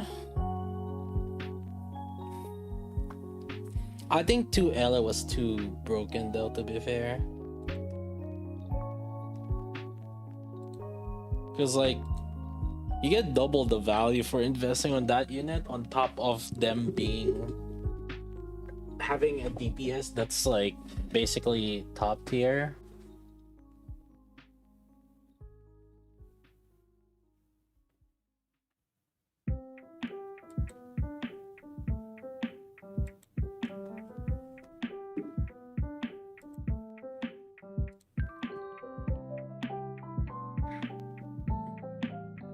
Almost double, not like you can use RH twice. The flexibility is there.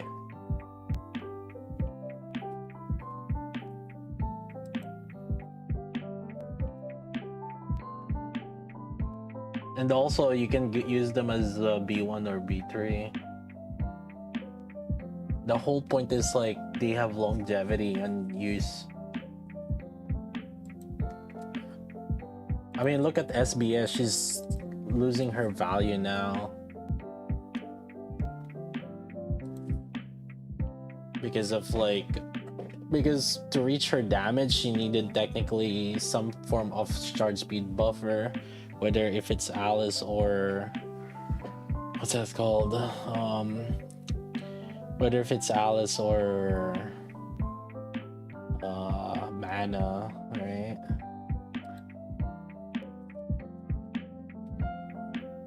The thing is, like, Roppy right now is pretty unconditional.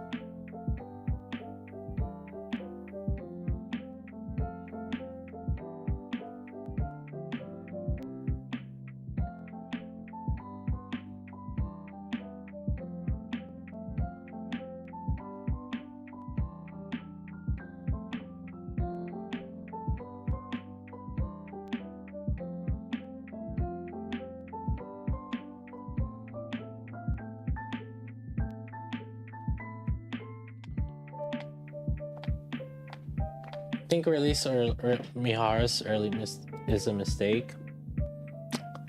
The reason why Mihara release was a mistake is the fact that it was because we were coming off from like duos, and then we're coming off from,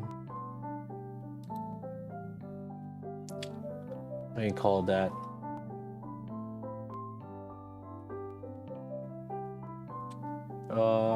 A collab, right? And then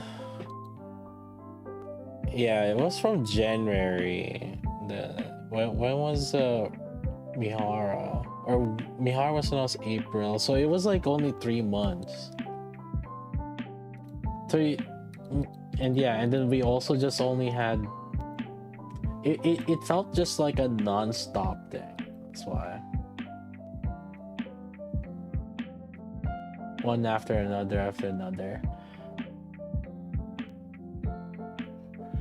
Every limited, it's like we have to save up for them, right?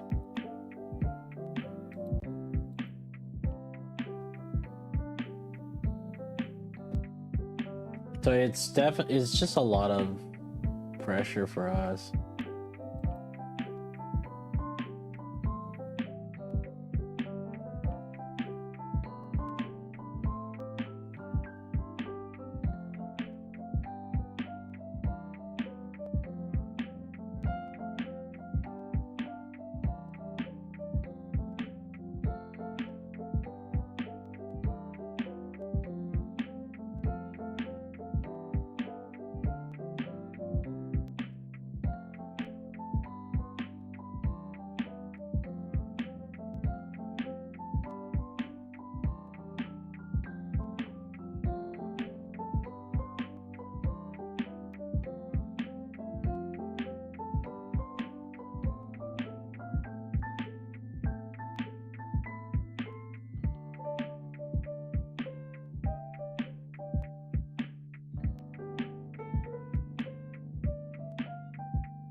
The thing is, like, they wanted to release Siren, but it's a support, right?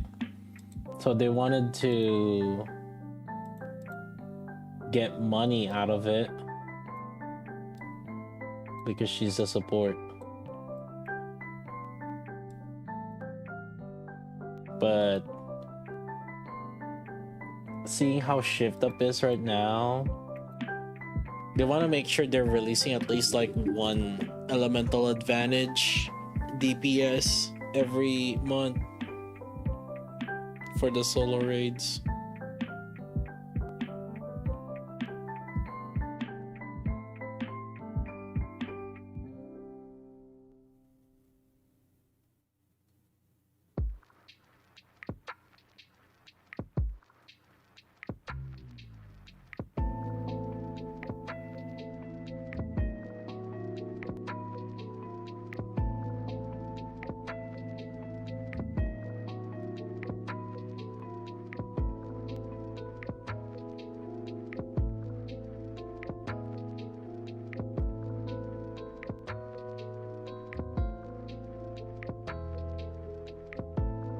Dorothy out. I think we get Dorothy out. Okay. Was Mihara? Okay, let me ask this. Was Mihara or Siren predictable that they were gonna be 1% this half anniversary?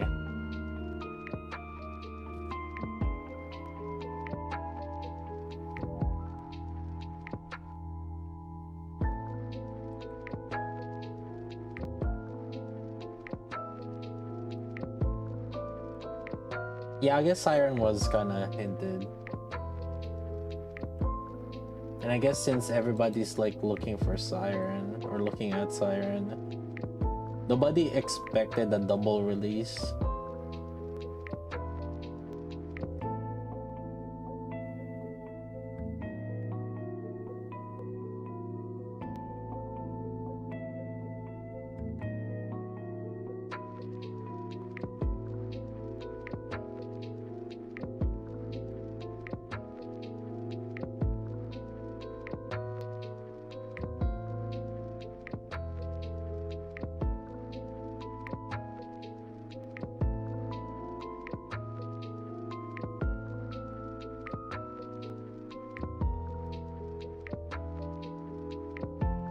Do 1% banners for the anniversaries going forward.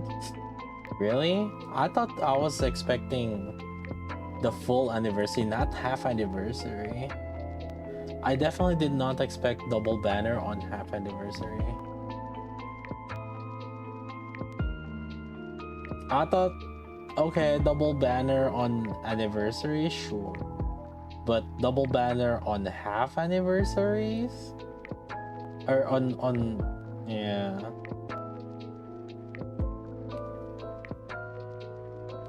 Now you're asking too much.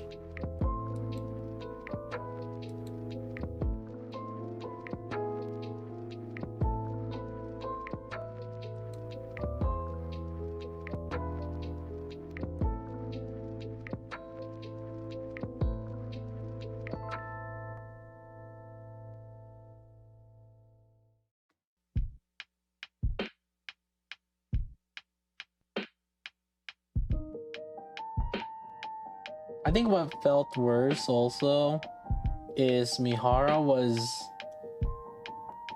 doing basically similar damage as Wind Asuka, right? But then Wind Asuka was 2% and Mihara was 1%.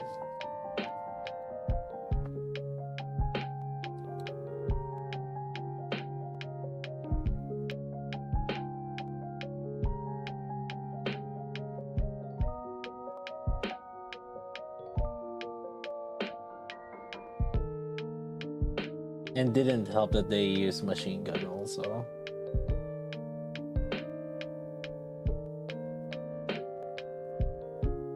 Pop Yukon? What's that? Yo? Let's see.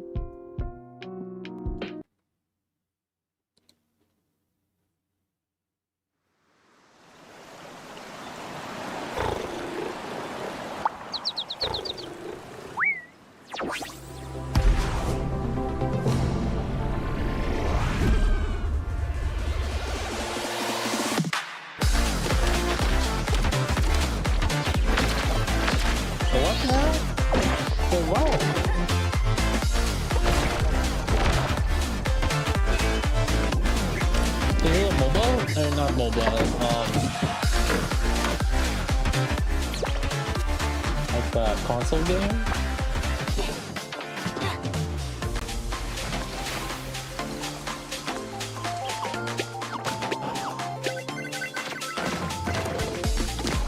It's like a party game of everything. Like, you know,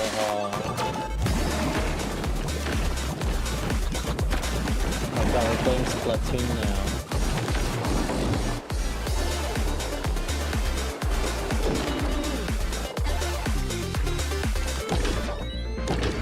I don't get the point.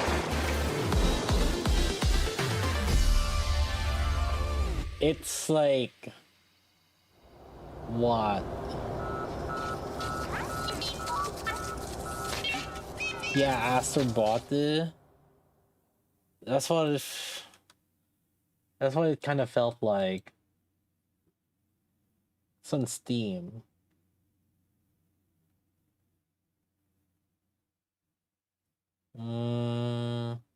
I don't know how I feel about it.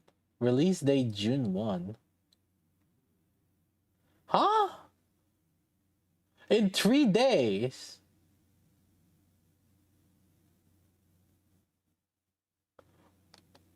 Oh, let's release a game with only 4 days of heads up.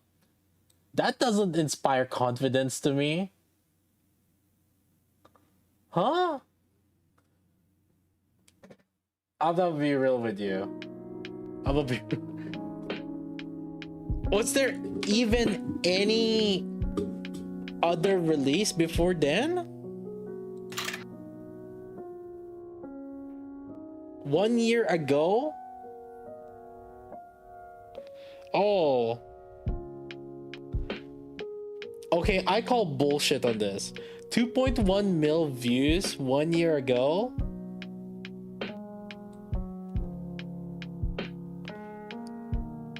And it only has 943 subs? That's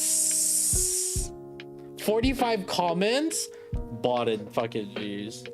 Dude, if there's any views that screams it's a botted view,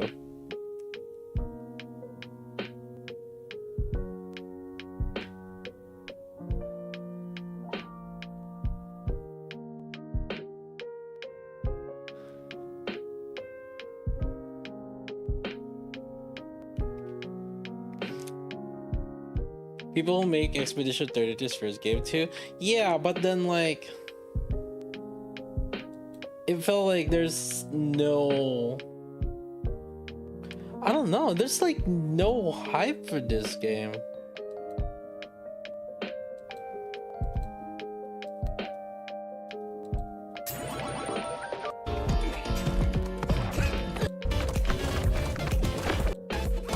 Wait, they literally just posted the same trailer 1 year ago.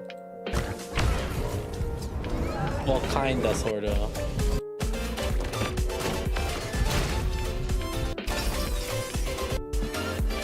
Or maybe they added a little bit more.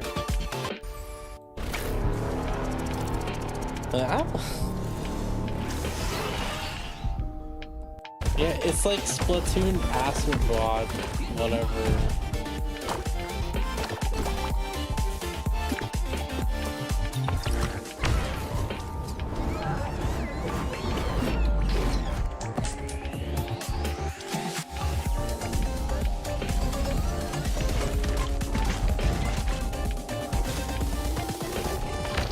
Yeah, 200 M with 400 likes, dude.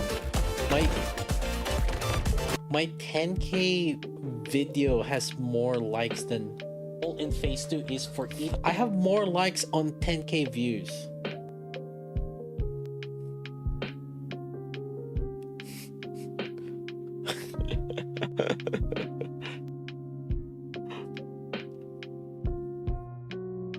Okay, let's put that in perspective.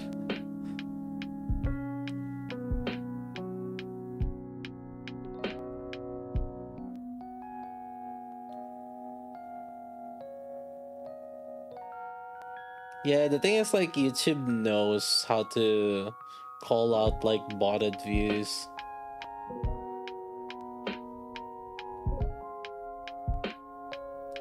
I think there was someone that tried to do some experiment with like botted views and stuff. They never work. Basically, that's a TLDR. Like, they could buy as many views as they want, but YouTube actually knows how to figure that shit out, and they would actually not even like try to promote that.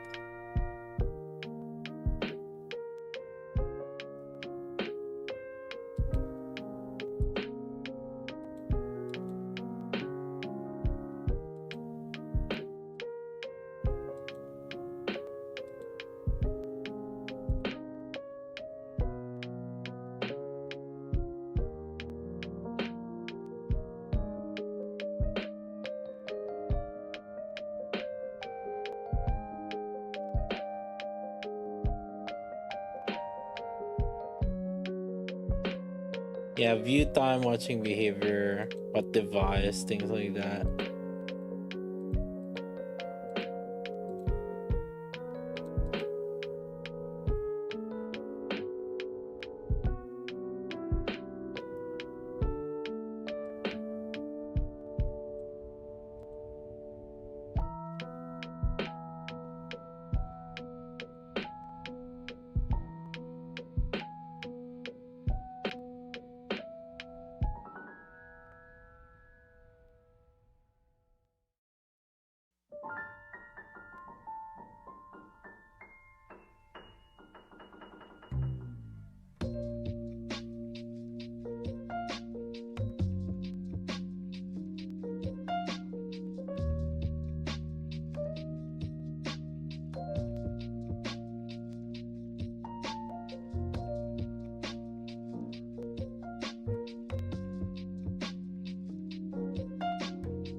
go grab some drink real quick.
Got some Japanese snacks here. Let's see what we got.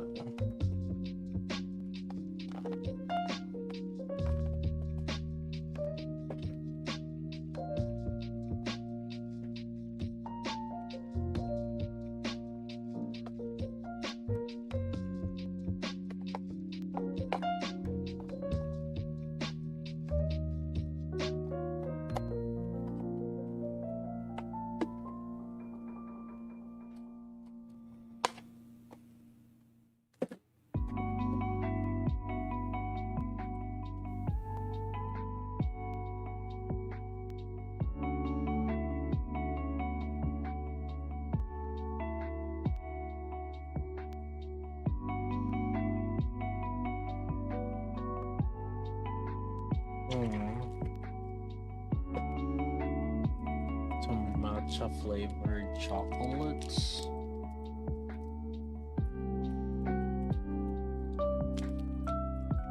Let's see.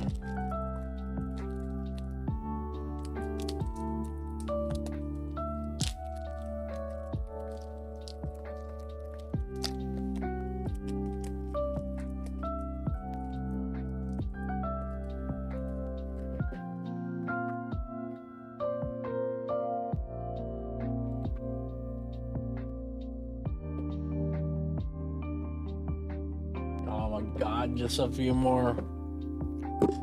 I need 1,000 more. Cause I'm technically on lap 6 now. I just need 1,000 more for another.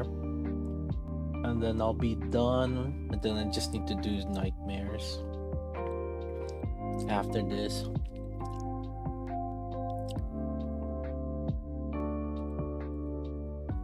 I did feel pretty productive though. I finished things that were kind of pending today for me.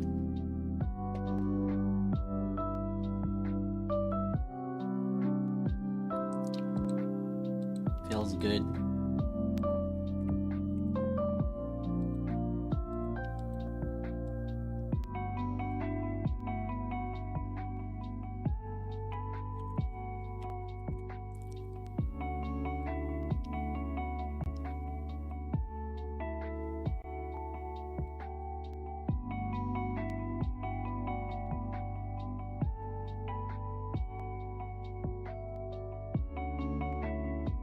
Alright, out number 2. Let's see.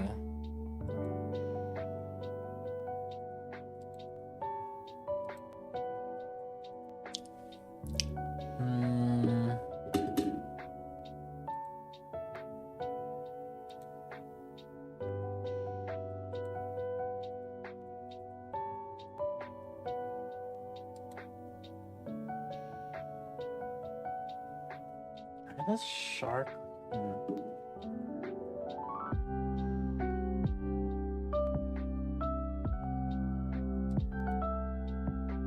Why does this shark be also only 17k? What the fuck?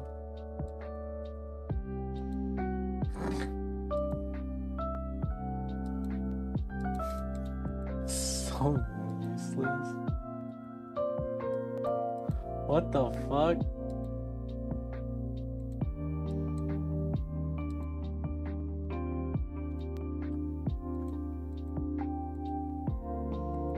You know, for some reason, I thought I cleaned it up, but guess not.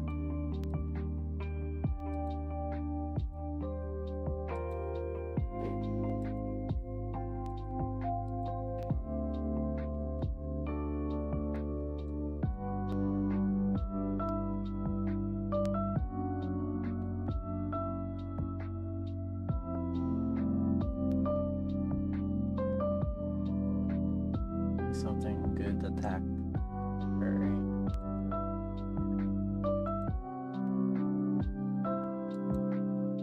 I don't know why. I don't have like Planetar or something here. That's crazy.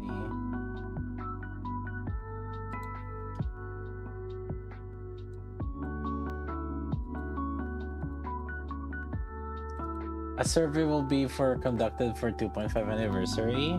I feel like we're past that point at this point.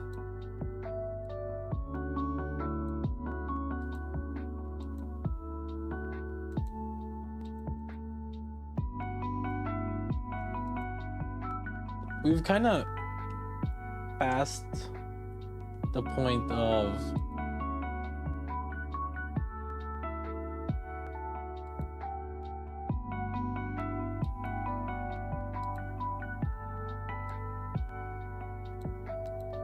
I know that.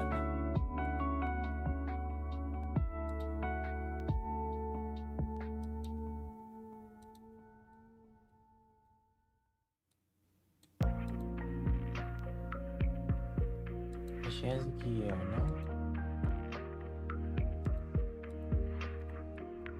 Wait, what the heck?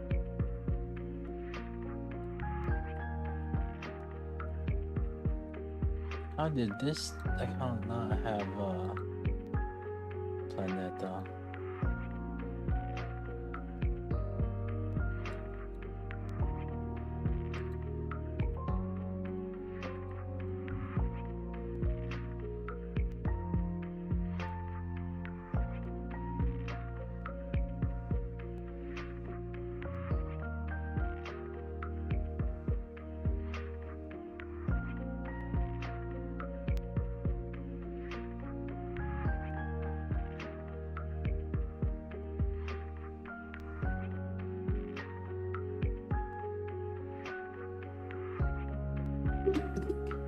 Alright, let's how do we delete some weapons here?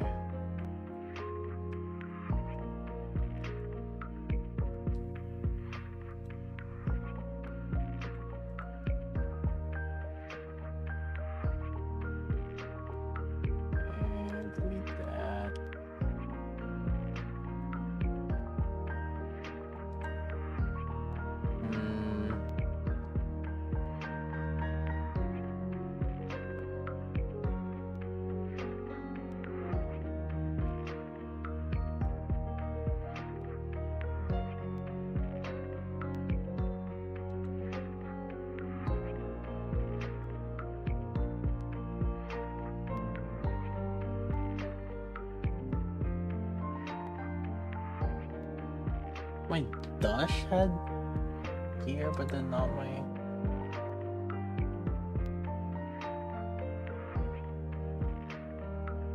But Macchiato didn't have any. Oh my god.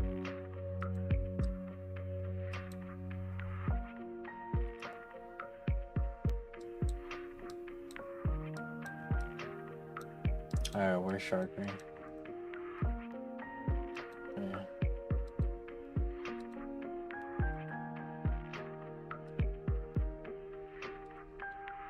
Attack.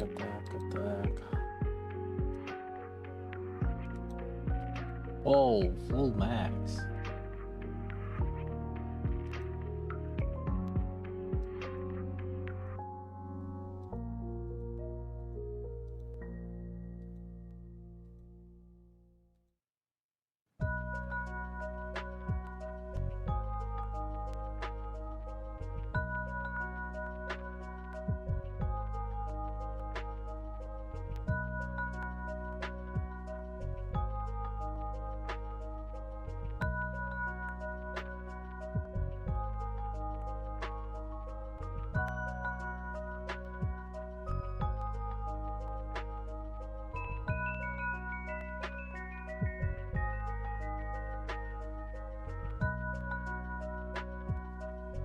Got motivated yesterday seeing Sky stream and throw 120 rocks on Rappi. Now I got all elemental on last lines, but defense and attack on 1-2 row, no ammo lines.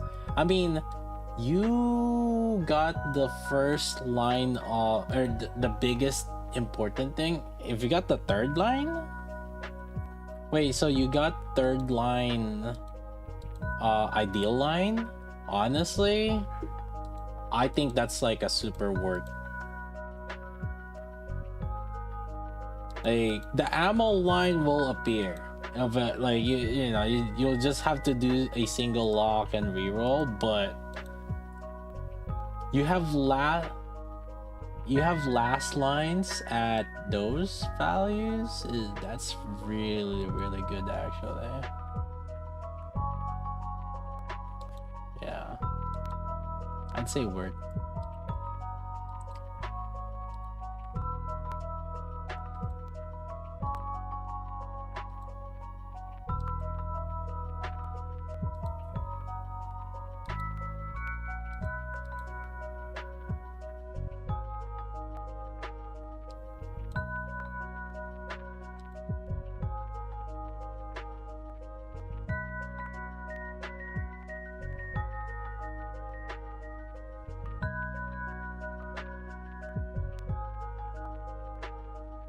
No ammo? Well, it's a temporary. I think that it's okay. These are temporary setbacks that I feel like people just need to be okay with, like you getting a temporary like setback just for the sake of like a long-term even better rolls. So I don't mind those kind of things.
Come on, where's that thing?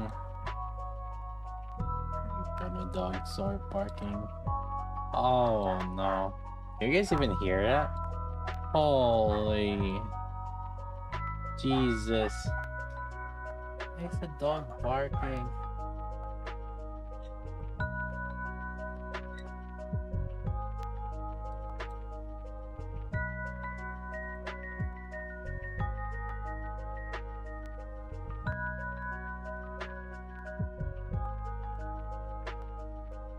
I guess my mic didn't pick it up.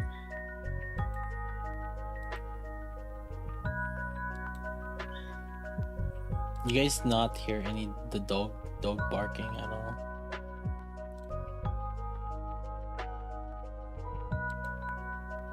You heard it? Oh.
Alright, finally did some proper upgrades. Let's see.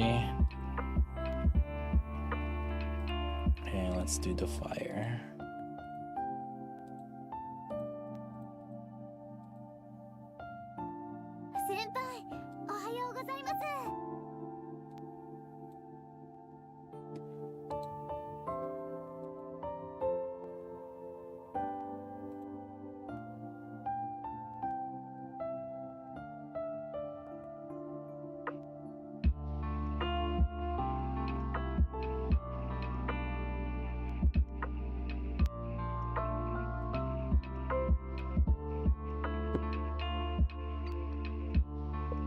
Alright, auto it.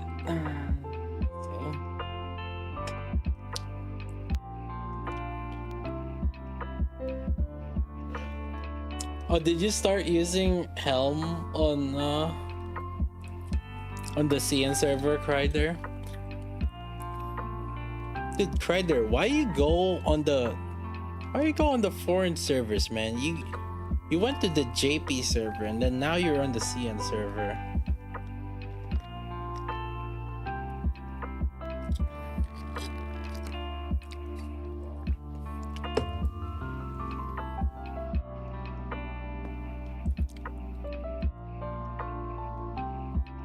More hours. We got like roughly 1 hour left. Yeah, definitely not gonna play Digimon. Sadness.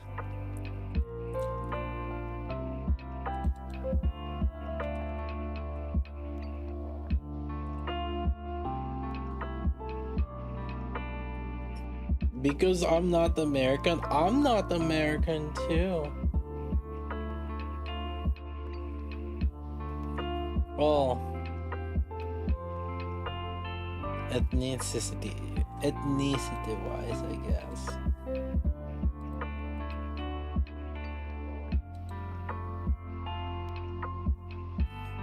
I'm technically American. Kona brother.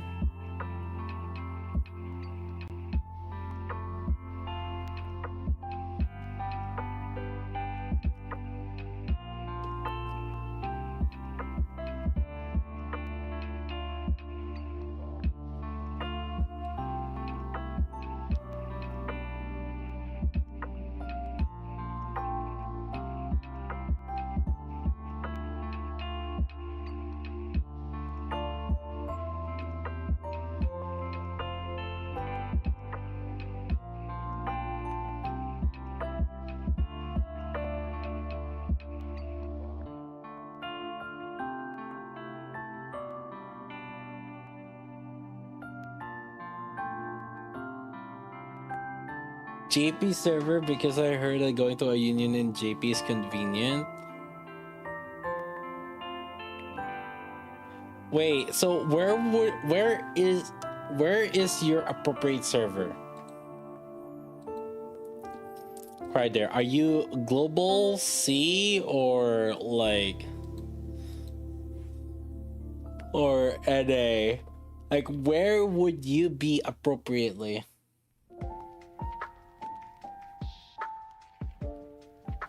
Like based on your region right now.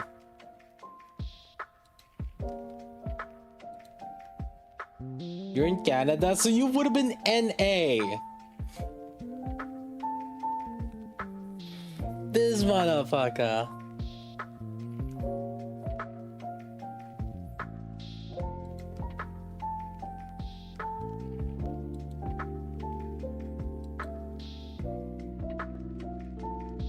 Like, honestly, I would have understood, like, if you were C, right? Like, you know, Southeast Asia, we went to JP server, it would have made sense.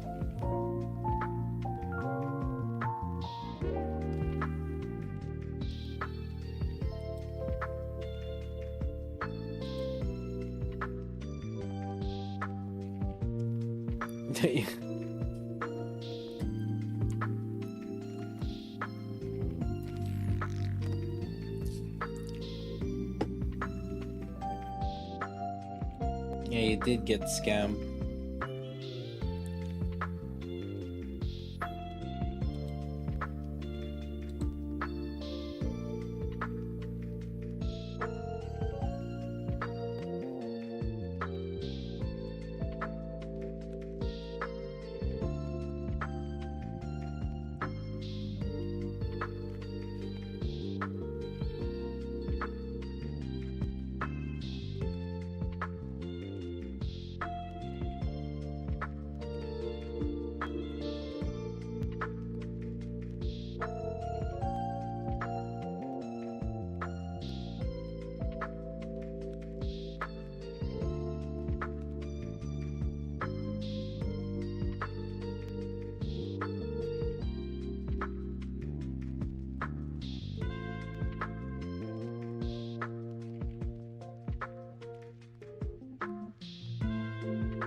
What criteria do you see to kick or not to kick for C on union? What do you mean? Like in your current union right now? I mean, just like any union, if it's active, you just kick people that are not active. Oh god. One second. Gotta throw some trash.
Google translating Nikke.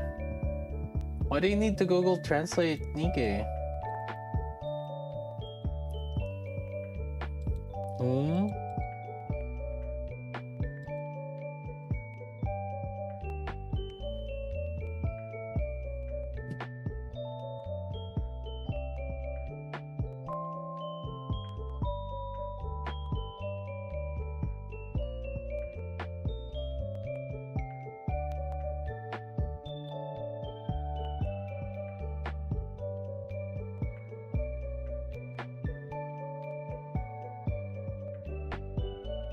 Did not read skill description in the end. I feel like I never read skill descriptions in the end. What makes you think that you would do this done CN? I mean, for the most part, what they're doing is the same from EN anyway. Ugh.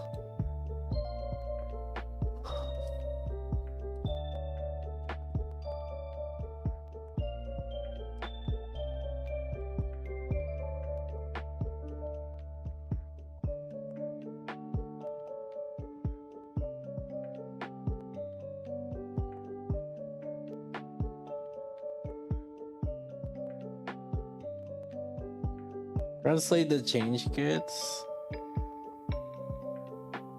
Nah.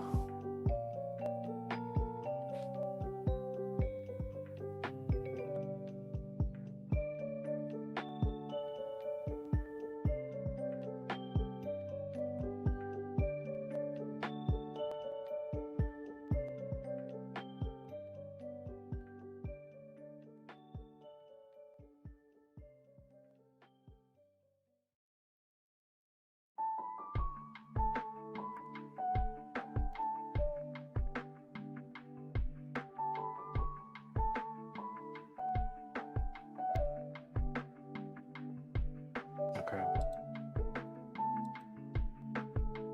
Don't need to run this yet.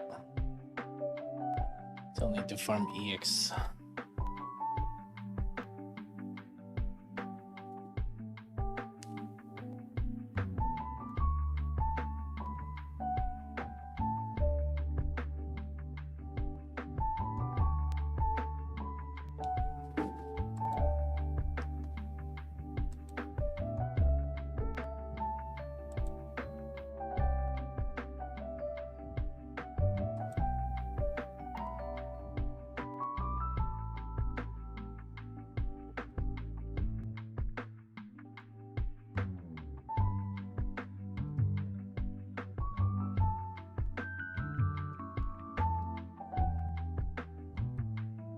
What's your sync on the first week? The first week sync, I think we checked it. It was 121. Yeah. Is it that would be here if I look at 2022 November.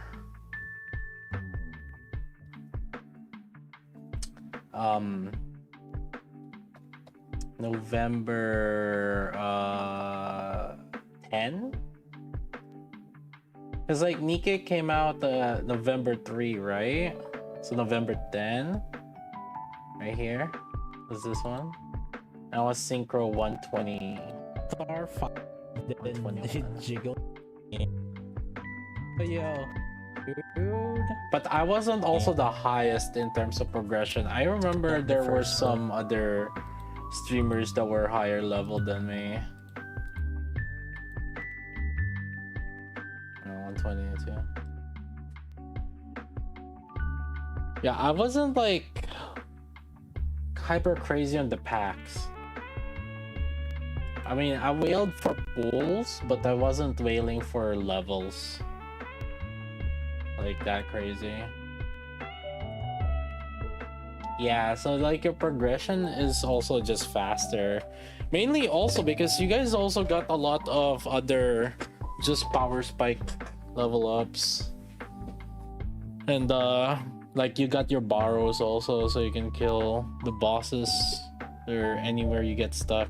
And generally people are just smarter.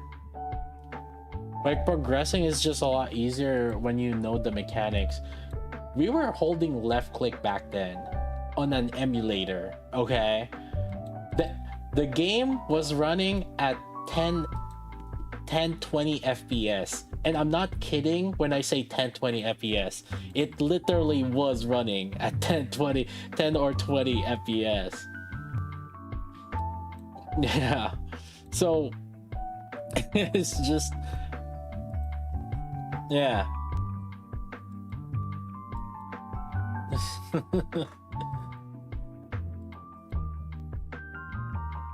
Yeah, I did. Okay, like if you make me like push hard right now in Nikke, and with all the knowledge that I have now, 100% would be progressing very fast nowadays.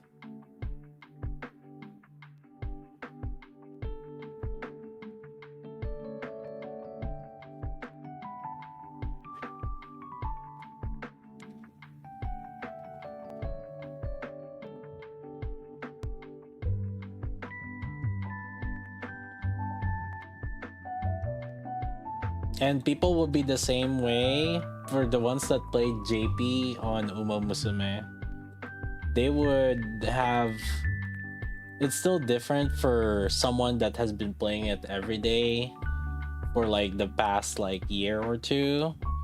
And it's different from like someone that's like us right now who hasn't really played a lot of the current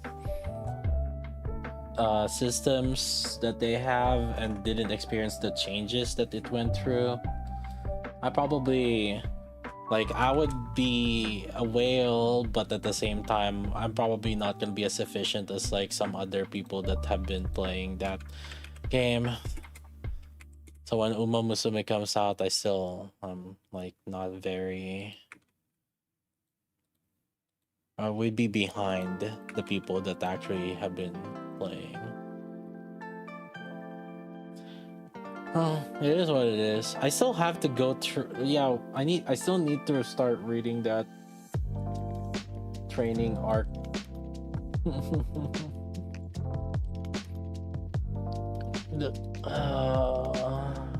Yeah.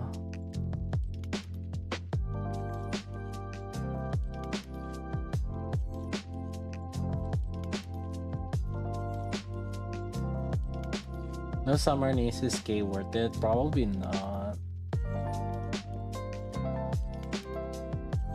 But yeah, we don't know. Also, if like K, I mean, even then, we still have brevity if you need ammo reduction. So it's like, what is K providing?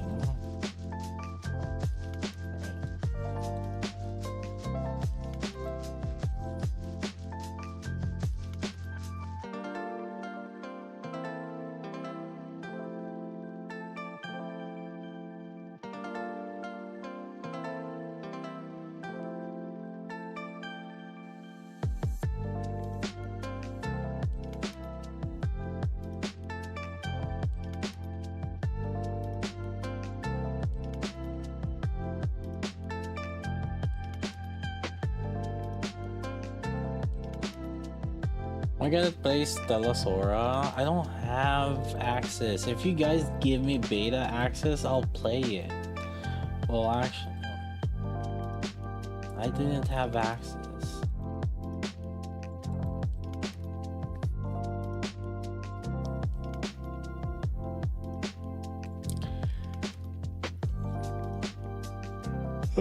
Ugh.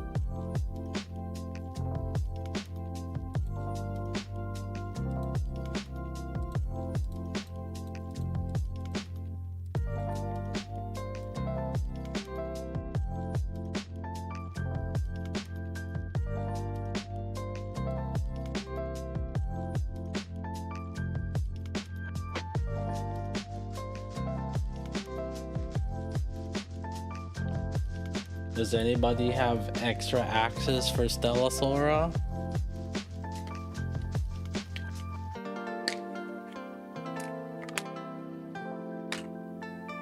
You know, part of me just hopes there's a maintenance extension.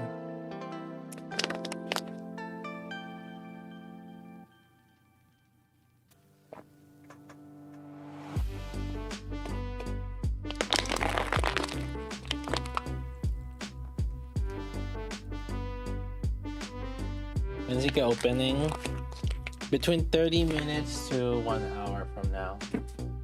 Usually, if they release early, it'll open in like 30 minutes. If it don't, it's in an hour. Or if there's delay, then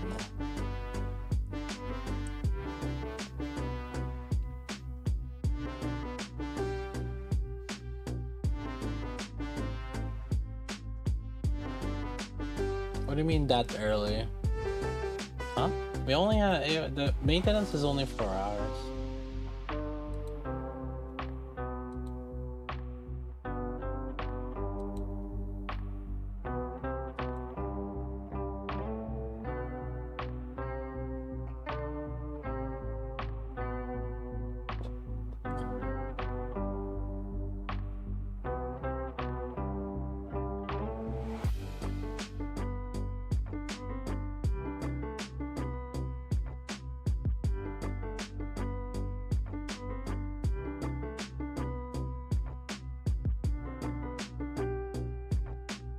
Yeah, can I get the more delays? I don't know.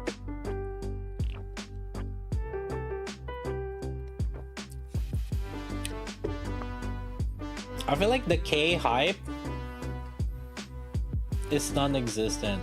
We were more hype at her not being released than her being released at this point. We're more about the feeling of not having her and wanting to get her. But now that she's gonna be out, it's like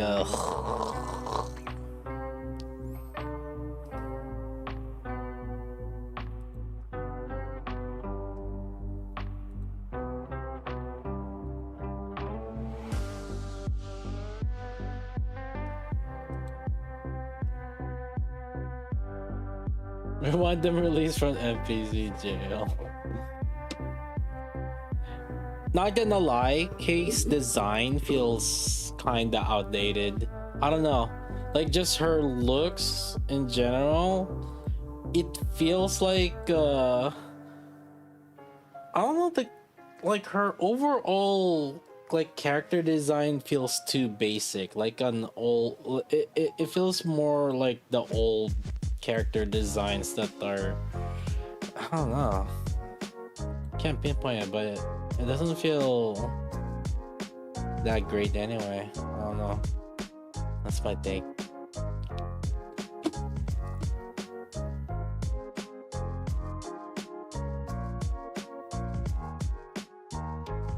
Design power creep, yeah.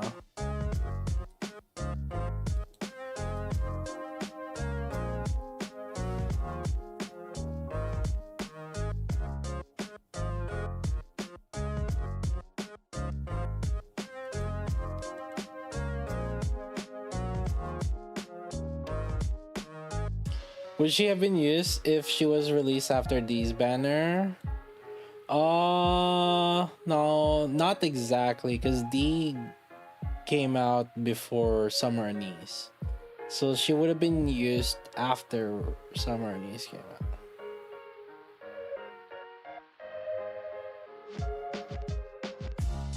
And her kit screams like Summer Anise, so it's like, why are they not bothering?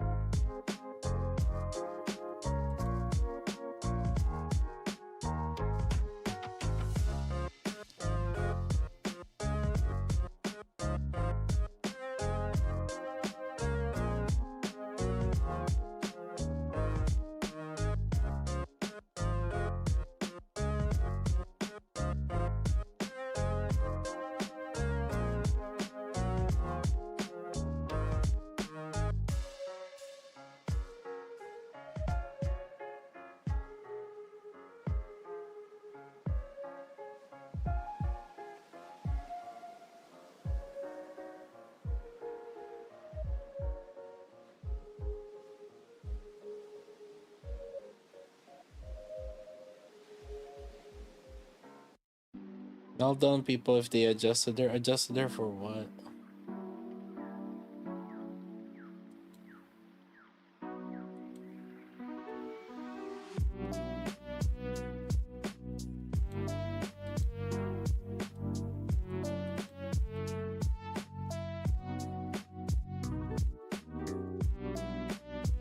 Adjusted case visuals, like what they did to Moron.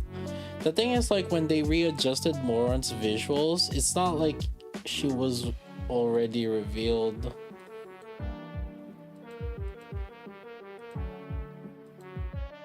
But Kay was already revealed during the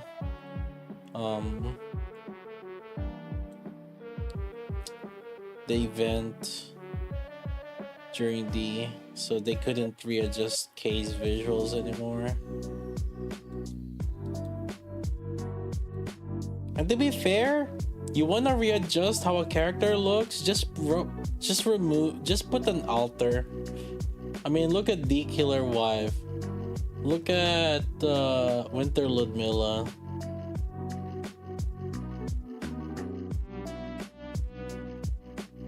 You wanna adjust? Look at Summer Anise. Look, you wanna adjust how a character looks? Just give an alter. So easy. When is she out? In like 50 minutes.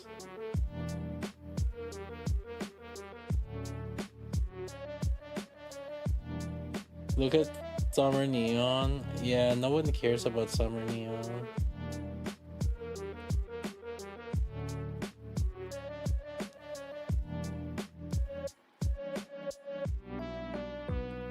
The thing is, like, people only care a lot about the character also when they're meta. Looks, having good looks, people still won't care about them as much if they're not meta. You gotta understand that, okay?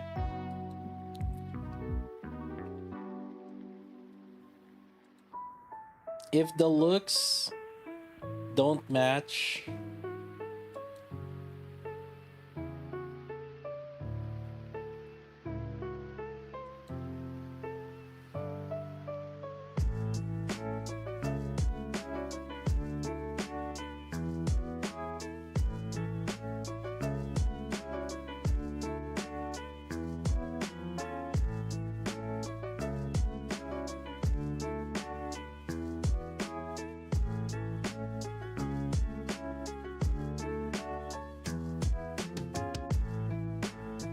yeah, I like Bay, for example. Core 7 day 1 check.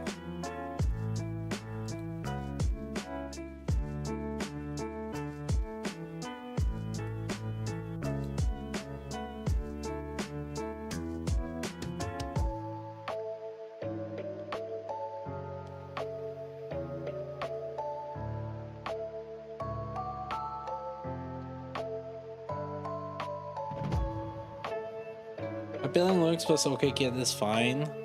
Yeah, I mean, look at Brady. Like, Brady's not OP, but people kind of still just liked her.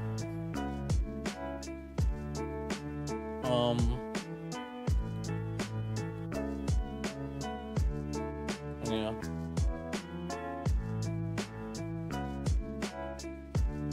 Dude, even Asmongold knows Brady.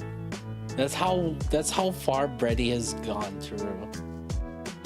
Like, Asmon literally knows, like, and even uses Brady sometimes as, like, example. Like, what the?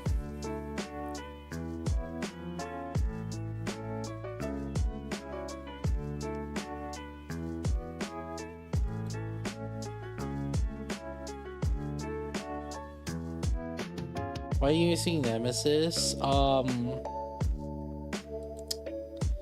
For support skill,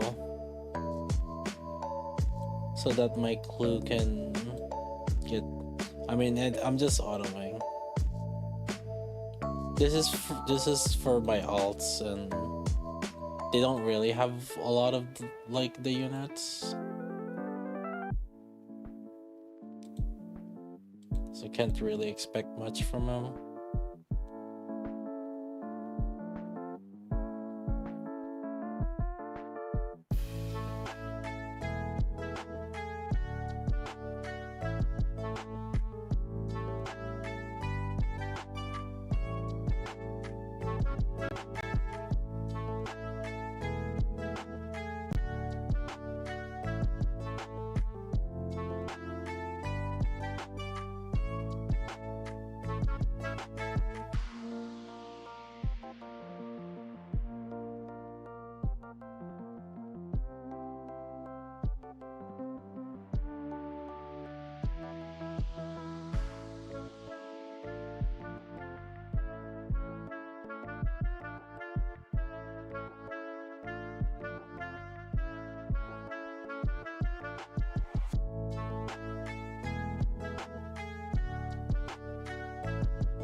Will be my fire team, QJ and Grenade Fire Girl, Vector. QJ, Vector, and Sharkery are the core of fire, and then from there, you can use Centarosi or Ksenia.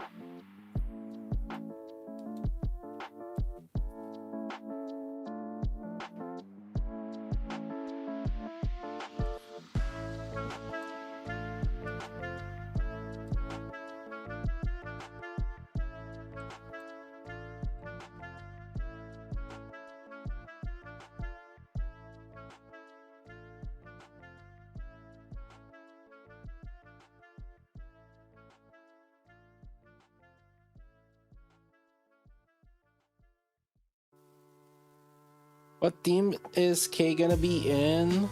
There's two main teams. Either with Summer Anise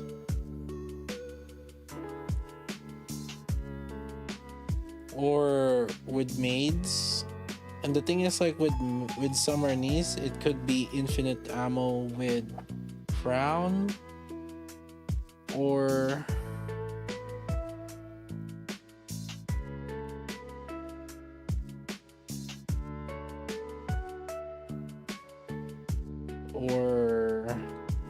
I don't know at that point, honestly. Her teams feel kind of iffy. The issue is like her impact is actually not that much.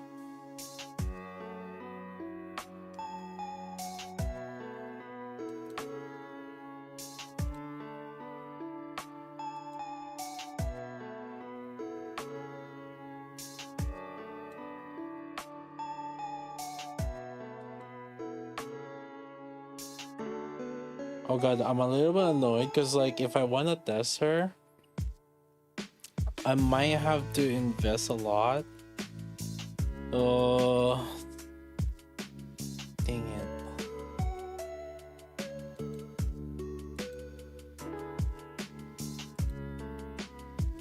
Crap. And so I need like skills investments and shit.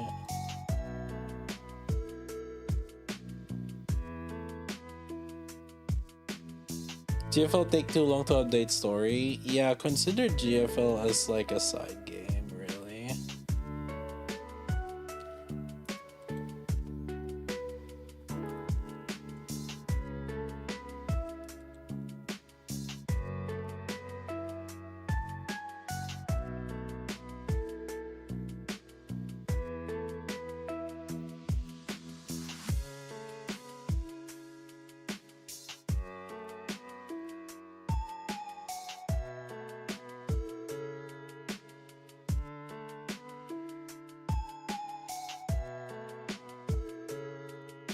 What's Kay's skill priority?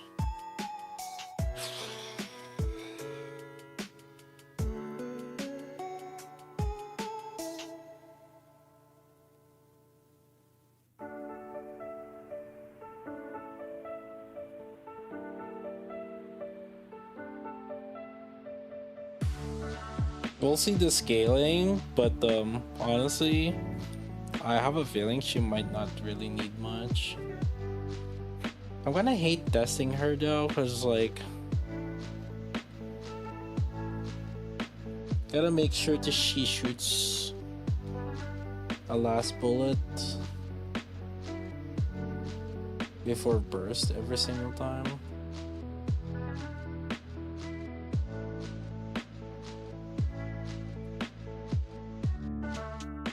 So remember what I told you guys about investing in a unit that is not like Pilgrim tier DPSs? You guys need to... You guys have to realize...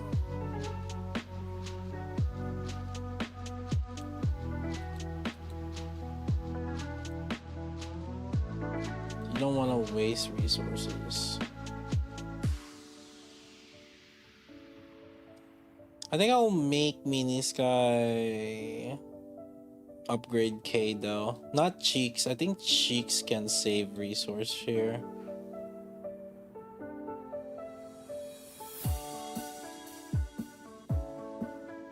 Mini Sky will probably invest on the electric team. Cheeks has been our guinea pig for the longest time. He needs a break.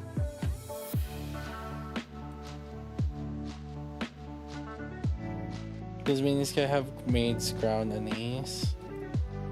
Yeah, don't worry about what my units have or don't have. I have enough.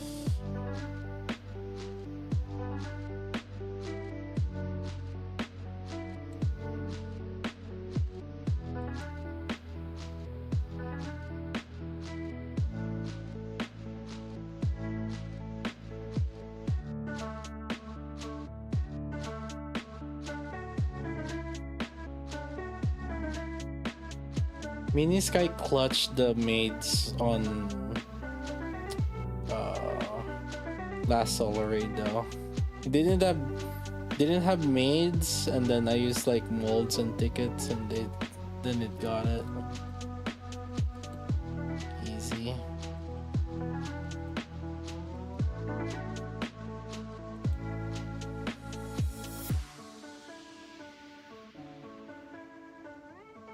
You know, I missed 1 day of hits already. And I'm number 4.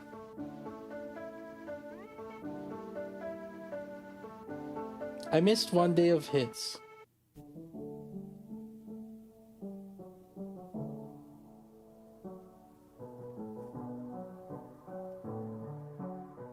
On my alt.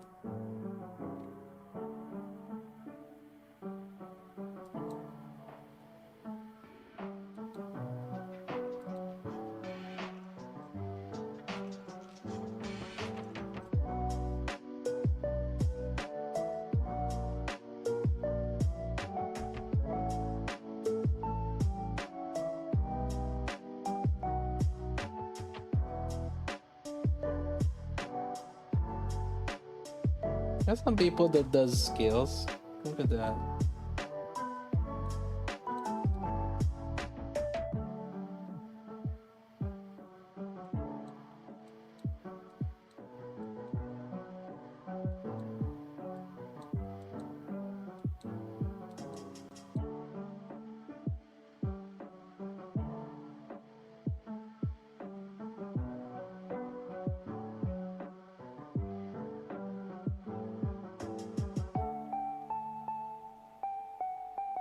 Only Azaria, he basically hasn't played in a while. We'll be making some spot on Sky Race also. There's always like just one guy. There's like one or two that constantly just don't. We have to clean them up.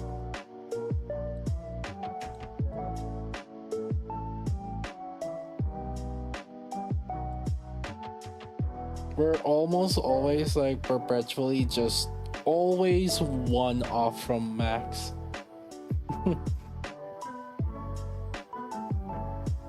What if it's Skyrise? Oh, how's Nikke? Did Nikke level 8 yet?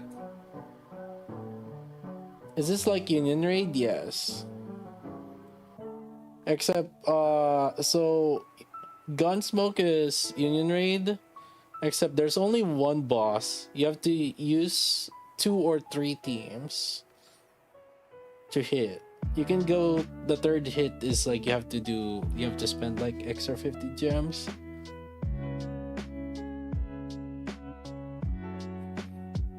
And the buffs rotate and you have to hit for 7 days. 3 hits every day for 7 days. And then we get a break for 2 weeks. And then Gunsmoke again for 7 days. And then break again for 2 weeks. And then 7 days again.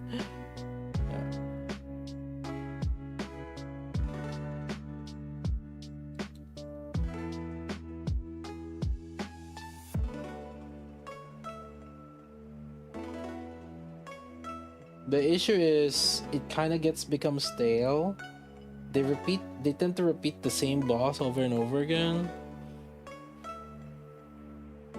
It gets really boring. I feel like there's like nothing else in this game.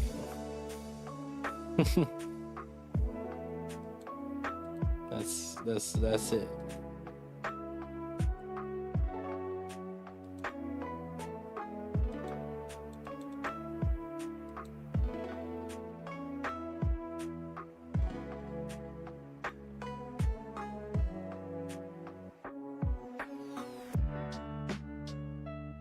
I'm over Gunsmoke. That's why I'm telling people just like auto it, man. Like if you feel exhausted, just auto it.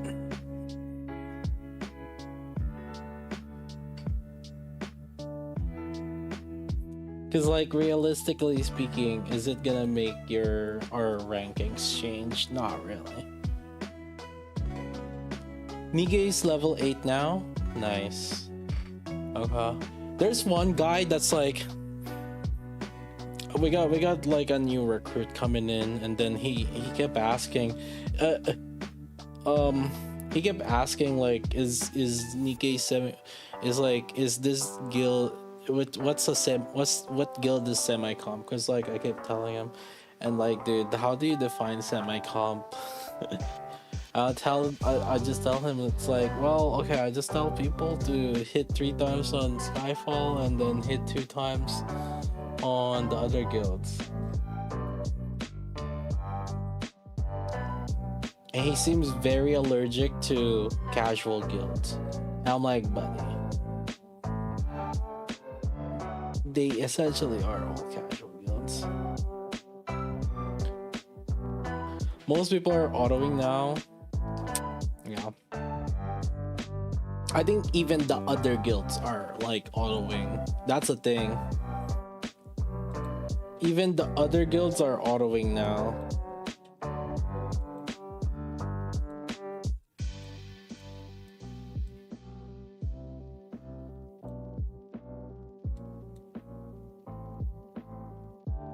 You guys are people that's sitting only 2 times on Skyfall. Yeah, so I will handle them, but the issue is like we don't even have all members, so that's why I'm keeping them.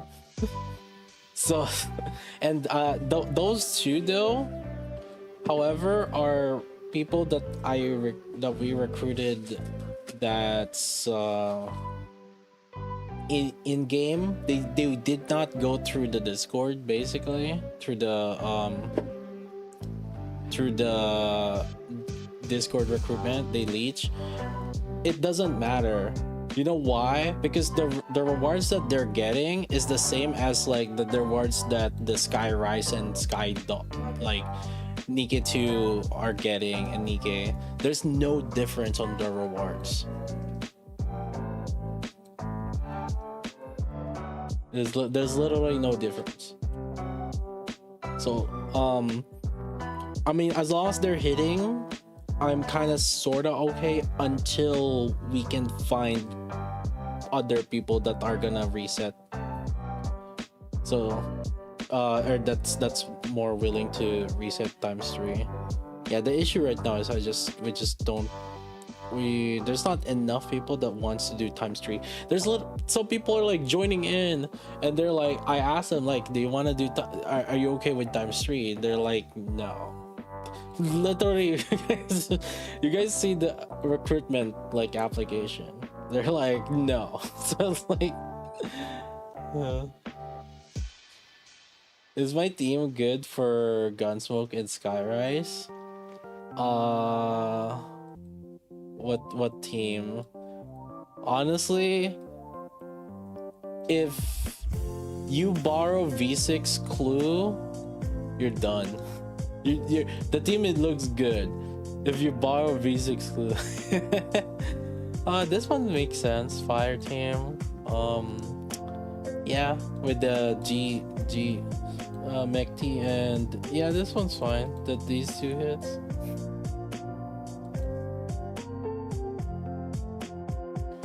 They could have to Nikke. Yeah, and see, here's the thing, right? I'm making sure that at least like, so Skyfall is fine. Like, and we're just temporarily.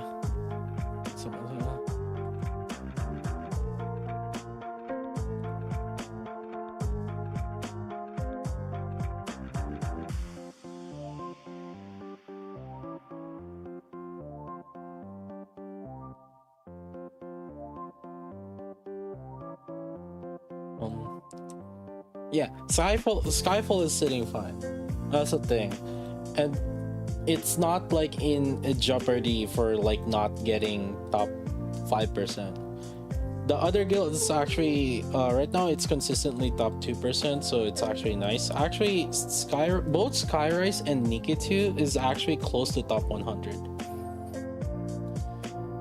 Like, if more people actually do, maybe like 5 people, if 5 people more every day do a 3rd hit, we would get top 100 on both Skyrise and Nikke 2. But at the same time also, since there's less and less more guilds that's happening, the top 5% is getting more competitive, and so I don't want the other guilds to be jeopardized, so I'm making sure that I'm funneling the newer people into the other guilds first before Skyfall. Like, I could ask some people to move from our other guilds like Nikke 2. There's some people that are willing to do 3 times hits, right? I could have them move in Skyfall, but I don't need to. Well, 1, I don't need to, and 2, I want to make sure that the other guilds are stable before, because like Skyfall is fine. Like, we don't like. What does top 10 give us? There's nothing. There's no difference between top 1 and top 15. Yeah, and they only that ranking only stays for like 2 weeks. Not people don't even care about it. Like, people don't even look at it. Yeah, and so that's why I'm like, I'm okay with Skyfall right now in this situation. And if we really want more points, then I could have like an alt, like join Skyfall, where like to do the ×3, I could kick the ones that are doing ×2 hits only. There's only 2 or 3 people that are doing ×2 hits, so it's not like big of a deal, and I can make them move to the other guilds. But again, the bigger priority is just making sure the other guilds also are self-sufficient. Because like, I don't want we are probably one of the few guilds that have 4 active full that basically I have like full ownership of.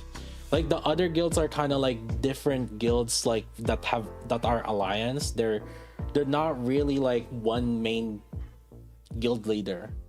There's like a guild leader here, but then somehow they just absorbed like another guild that's here.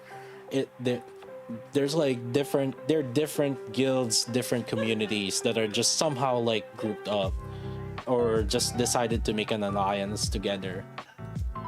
Our guild is basically just led by me, like the 4 guilds. I don't think we have like there's any other guilds in GFL 2 that's like as kind of like single group like ours. I merged mine with another because it was so hard to recruit people. Exactly. We never merge with anybody. We are consistently in like 35 active people, like 30 plus active. I don't think we've ever went down for any of the guilds below 30 active. Probably like 30, below 32, 33. Yeah.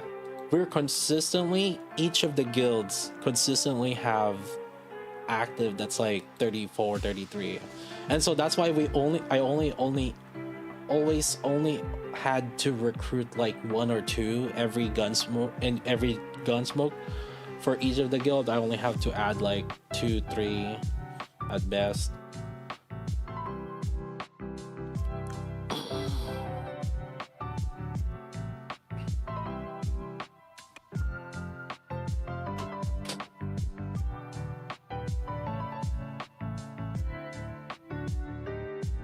Yeah, we never had to merge with any other, and even if we technically have to merge, we're gonna be merging from within our guilds, right? But the thing is, like, we haven't even gotten to that point where some like half of the guild is dead.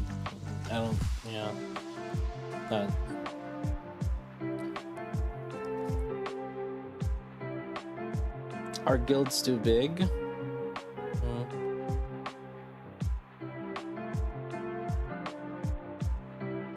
You guys just got a good guild leader. That's what.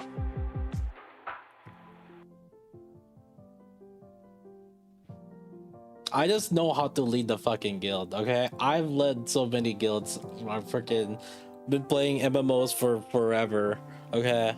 Listen, it went from MMOs to mobile gacha games. I know how to freaking, like... I know what I want and what I need out of a guild, so I can, like...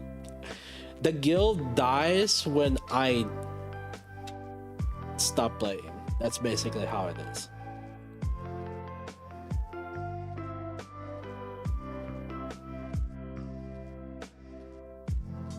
I take it.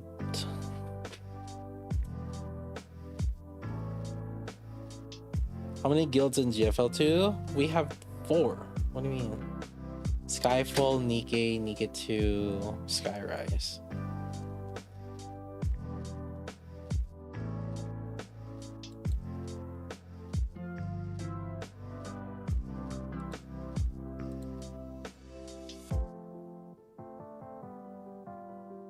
$32 people's nothing. Yeah, 32 each guild is nothing. Like MMORPGs are like what, hundreds? Sword and Liberty was like 100 or something. Can't remember. No, was it 70? I think it was 70. Or 100. I can't remember which one is which. Like most MMO guilds are like 100 to 150.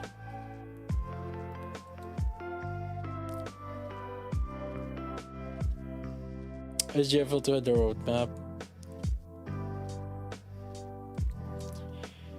Don't expect much anything out of like GFL 2.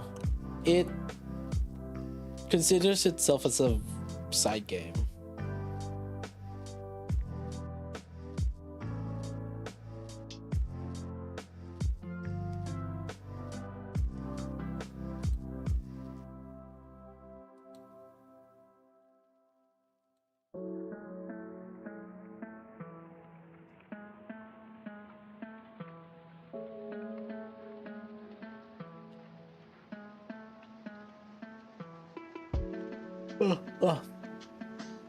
Was GFL 1 fun?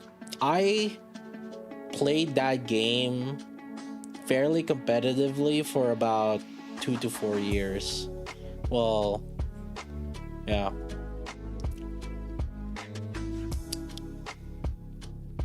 Oh, what was my last like YouTube upload on GFL 1?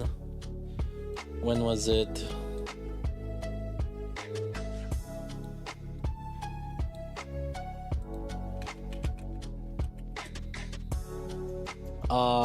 5 years ago.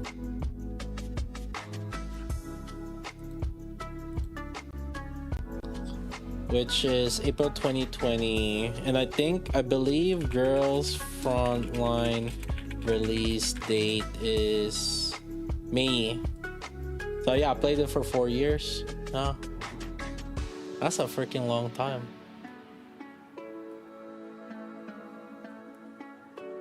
Well, obviously I was playing other games alongside with it.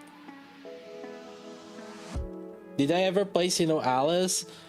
Did I wish I didn't. That's one of the few games I regretted spending money on. And I don't often regret spending money, okay? There's very few games that can have managed to make me regret spending money on them. Alice is one of them.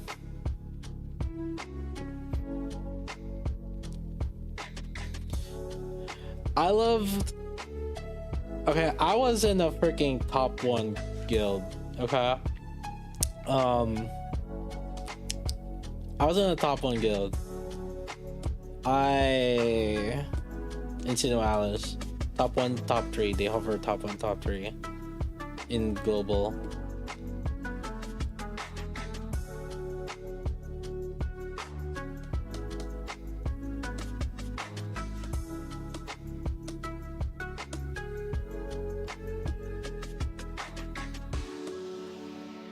The guild system was amazing, but my god, yeah.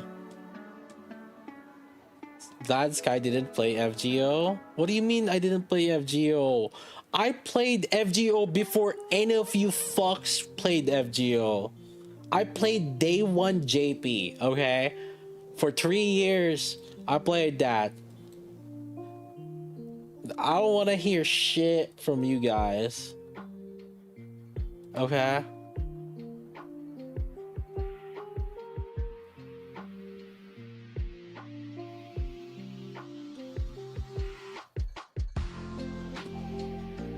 Hold up.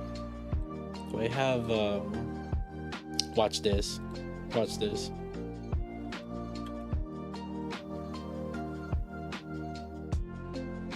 Oh my god. Look at that. I have a private video of it on 2015. This is a 2015 video. September.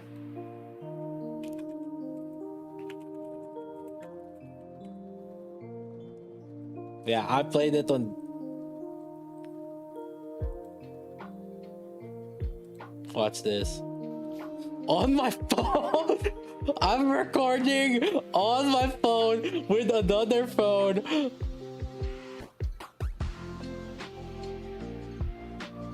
Alright? I don't want to hear shit from you guys that I didn't play this game. Okay? Alright? Level 59. Holy. Yeah, Saber and Gilgamesh were the best units. And I used Lancelot to farm. This is for like farming, AoE shit, farming.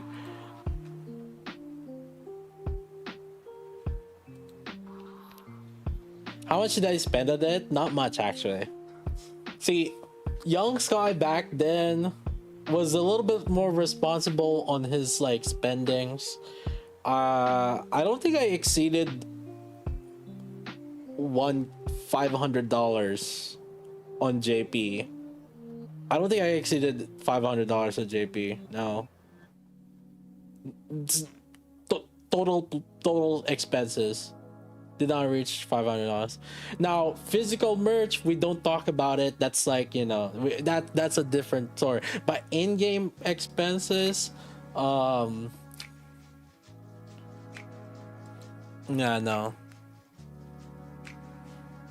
almost at 1,000. So on the global, I spent $400 to get Arturia, the summer Arturia, and then I didn't get her, and then I said I'm not enjoying this game, and then I quit, and then I refunded that $400.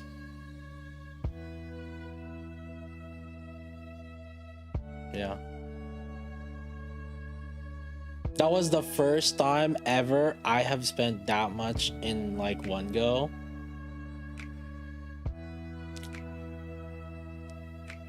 And then my bank called me because my card got declined. Actually no, I called my bank. I went to Wendy's. I used my card and then my card got declined. And so I had good thing my coworker was like right beside me, because like, you know, I was paying for, hey, can you spot me real quick? And then he spotted me for a bit, and then I called my bank, and then they're like, this $400, this you? And I'm like, yeah, no, that was my brother. Yeah, that's my little brother. He spent on my thing. I will ask for a refund.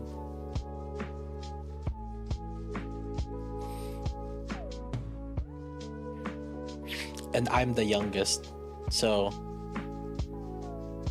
I have a non-existent little brother.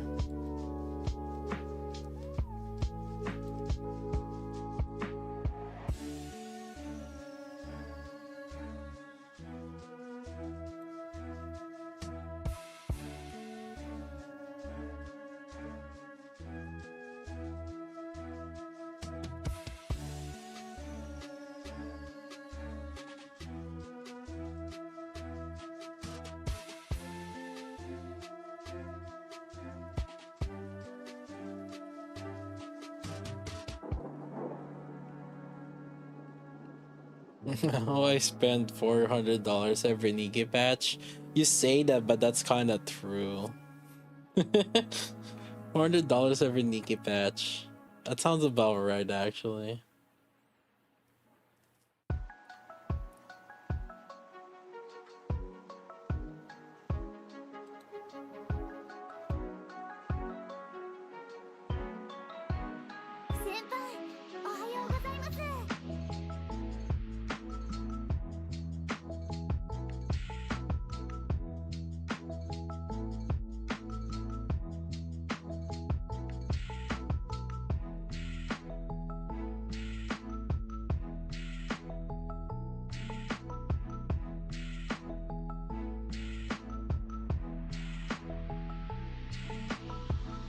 Nikke's servers up.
Hey chat, it's loading fast now, right?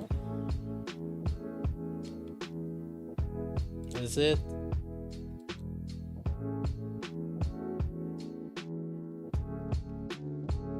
Oh my god, it did kind of load fast.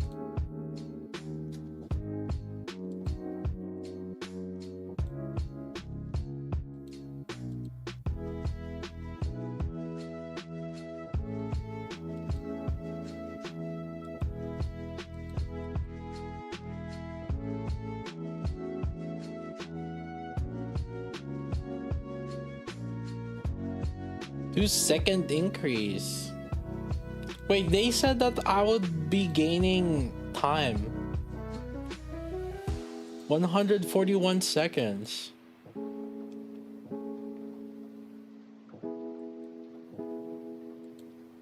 I was supposed to be gaining time.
Okay. I already did all my dailies before reset.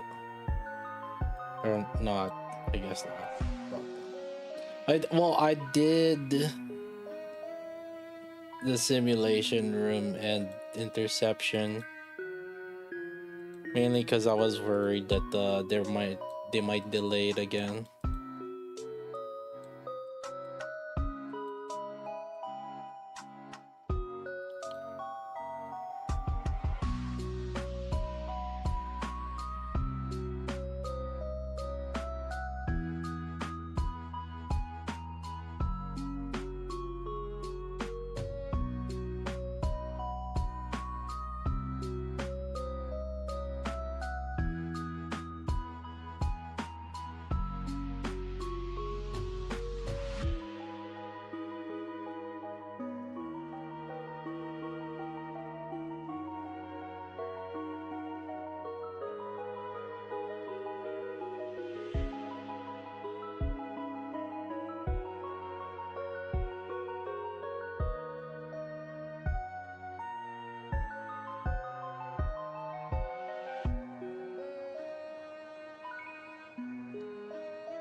Alright, let's do this.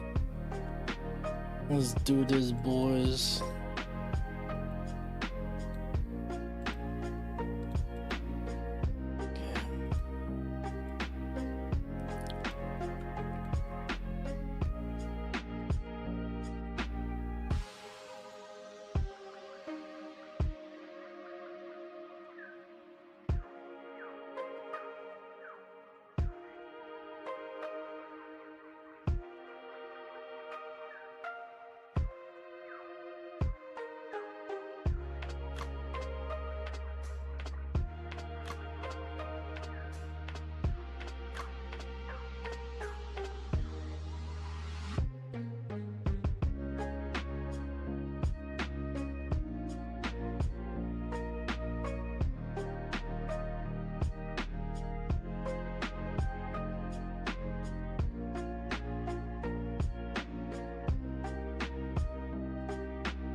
Alright, let's pull. I'm gonna pull on my main, and then the upgrades I'm gonna use mini sky for the upgrades. Pull prediction gamba. Yeah, where's the mods at?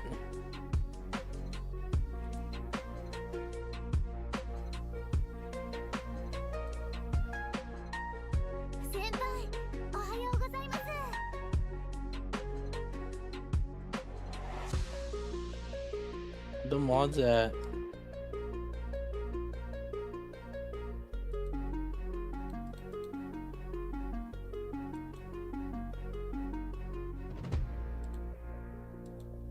Mods?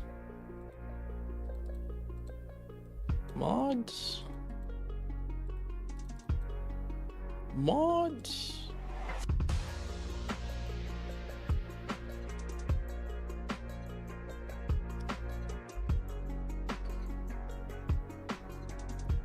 Oh wow, basic packs, chat. Baseball pass.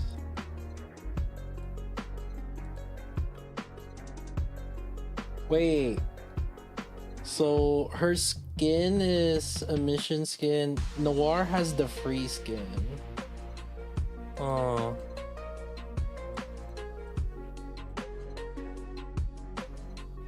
Remember?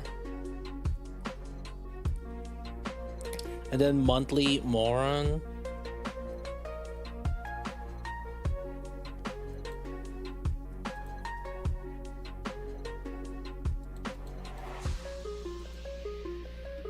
Alright, I'll do the gamba fudge.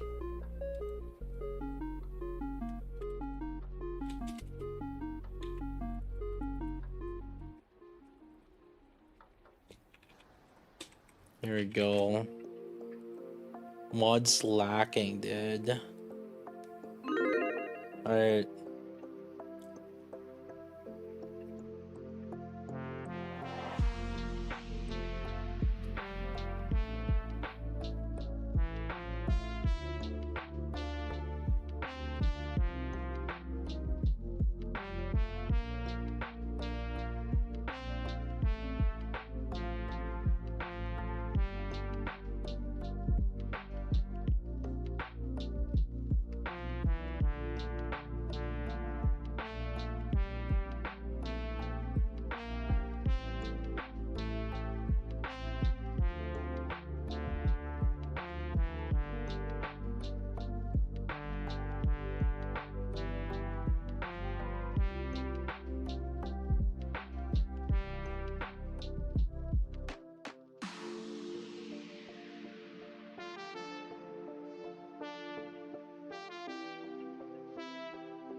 Acting like a new patch ain't just dropped. We play in right now. What do you mean? What? Oh my god, dude. This guy's this mod's lacking, dude. What the hell?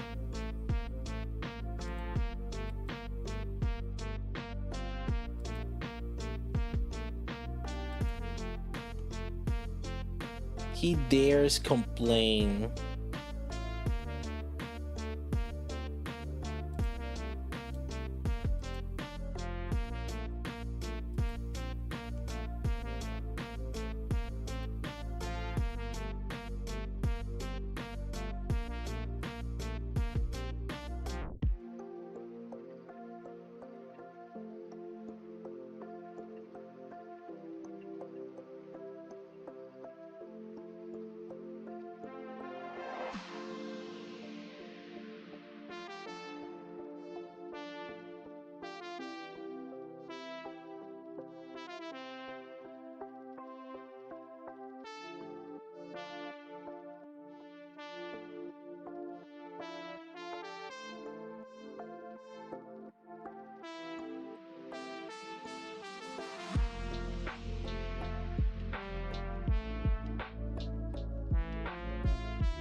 Is Kay good? No, she's shit. What are you gonna do about it, huh?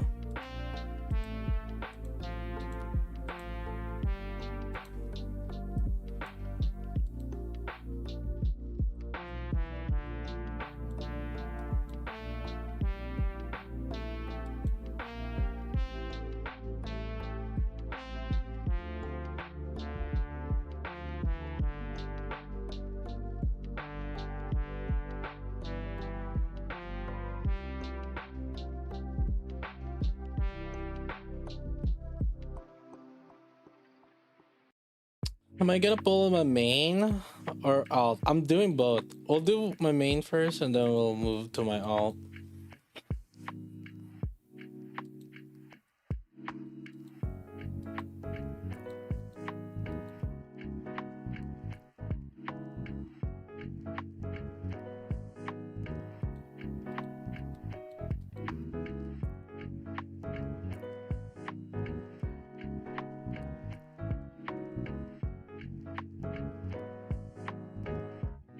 Fight with Kuripon PvP, buddy.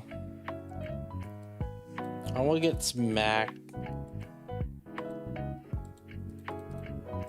You know, he just sneezes at me, right?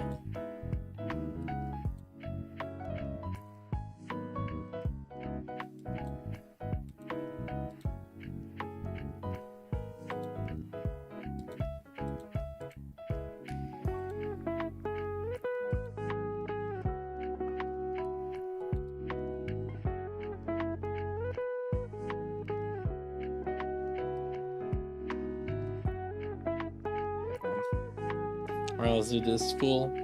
Get your votes in. Wrapping up, boys. Wrapping up.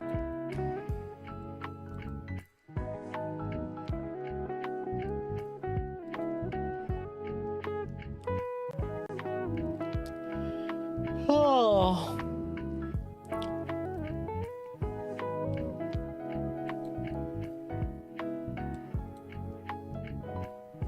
Rip.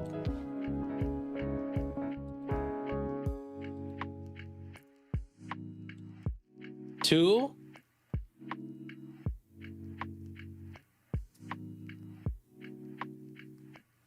Alright, slapping for Elysian. Easy clap, boys. It's just that easy.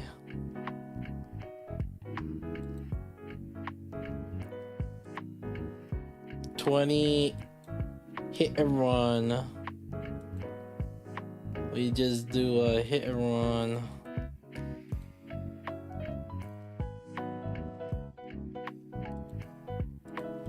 But once K is in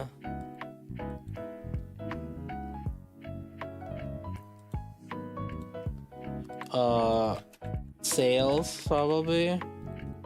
Sales, once she becomes available in wishlist, that's when I'm gonna use her. Or I'm gonna put in and start pulling. Actually, I think. Let's see. Yeah. Yeah, I need to wait for it. Miss Liz. Who's the most recent one? Arcana? What is Arcana?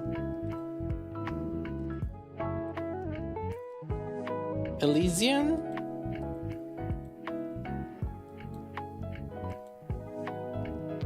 Okay, so I got 2. Perfect.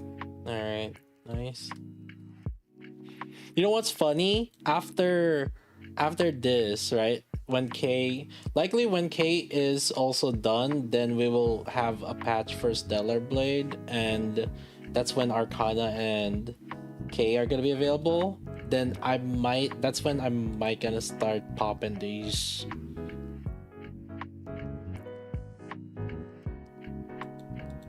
Mihara and wishlist, buddy. I don't think it matters for me. I only have one character to look forward for.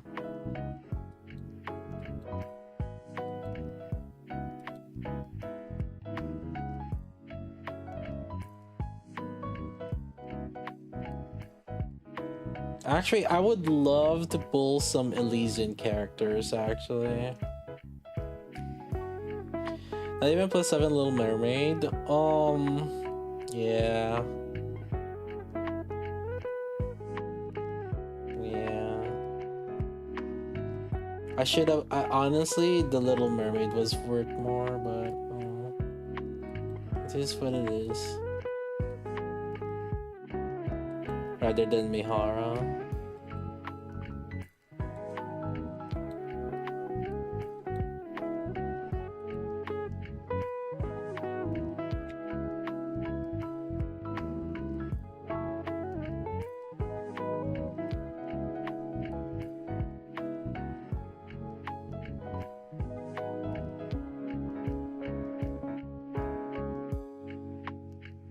It took forever to add drop you Reddit to wishlist. So they usually add the characters to wishlist when they do what do you call it? It's like basically the 7-hour maintenances, like the long maintenances.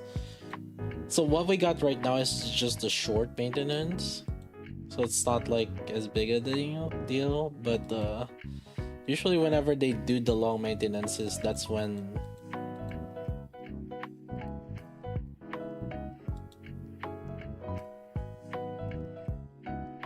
the big batches.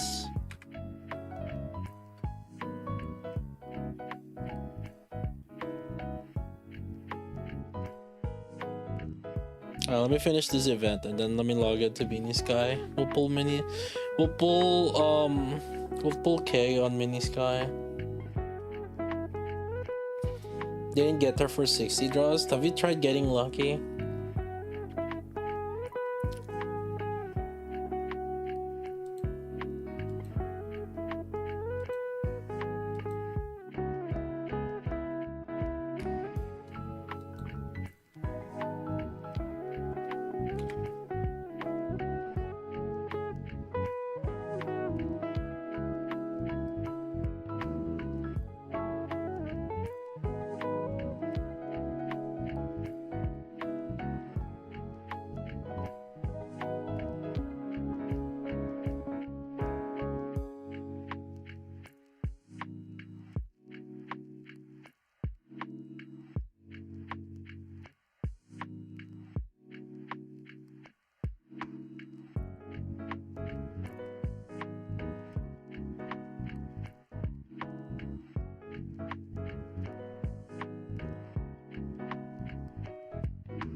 She good?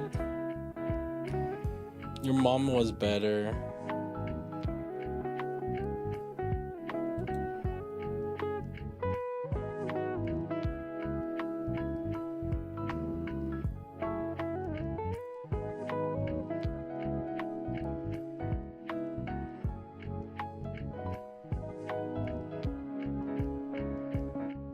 Got him.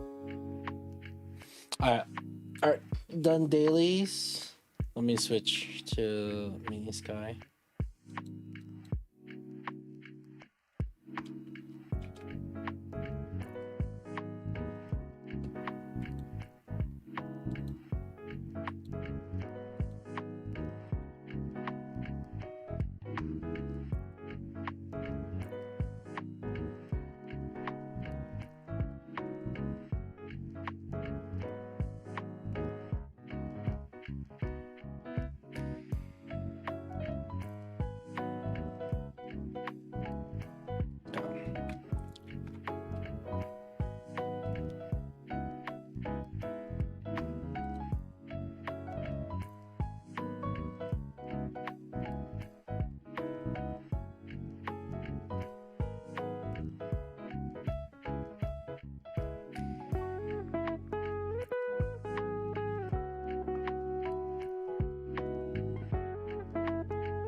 I'm not saying how K is gonna be good.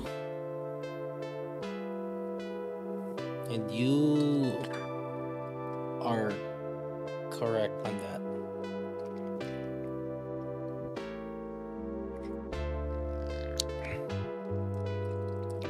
Put it to perspective.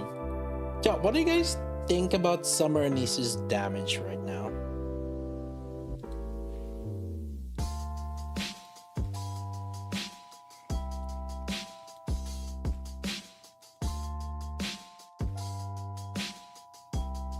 Lackluster? What if Kate does less?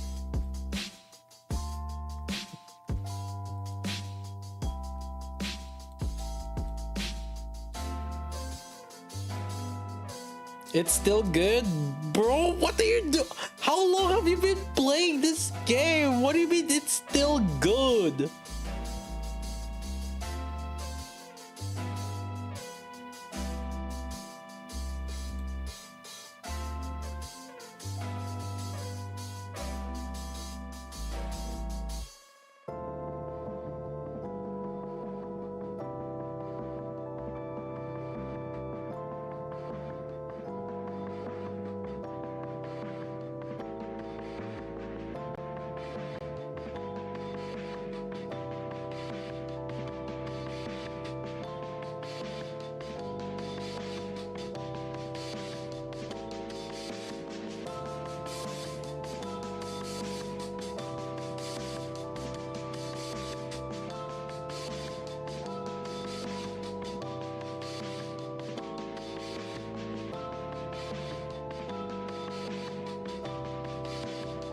Well, let me see how much my Anise has.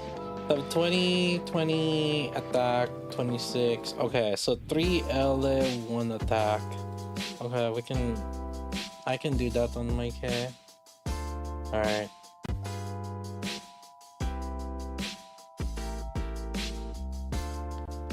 Good damage for a support buffer.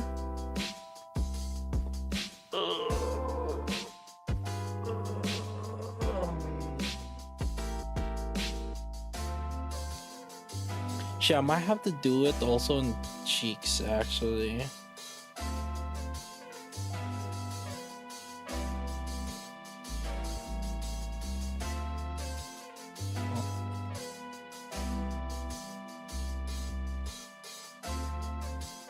I'm just seeing this.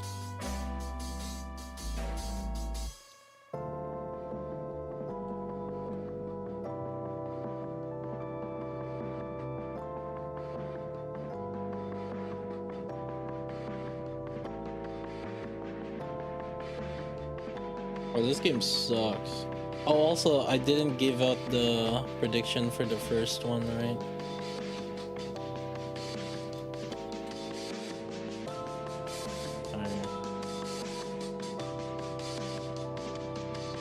Is she gonna be an off burst? You know what? That's what I was thinking as I was like kind of observing her.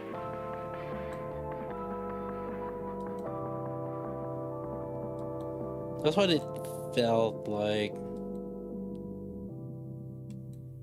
Oh, finally.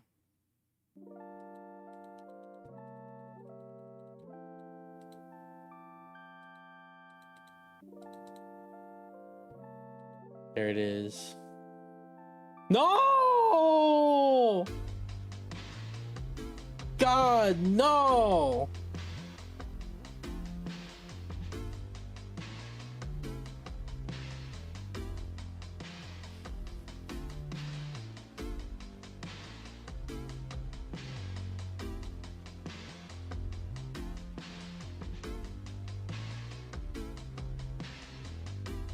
There you go. Finally. No! Another Elysian!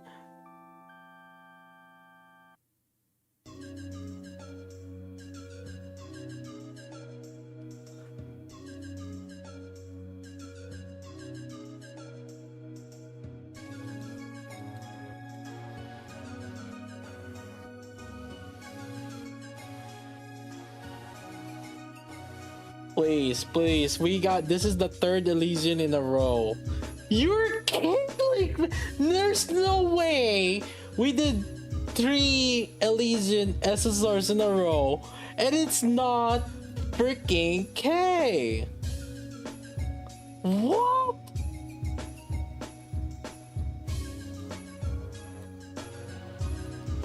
This is no way, dude. That's crazy. What the hell?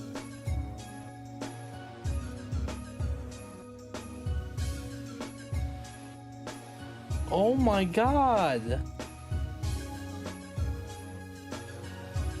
No way, this bitch is eating up Mini Sky's resources. Fucking what? What the hell? I swear to God, Elysian. Please, please, this is the 4th Elysian in a row. There's no way it's not. Thank God. Holy.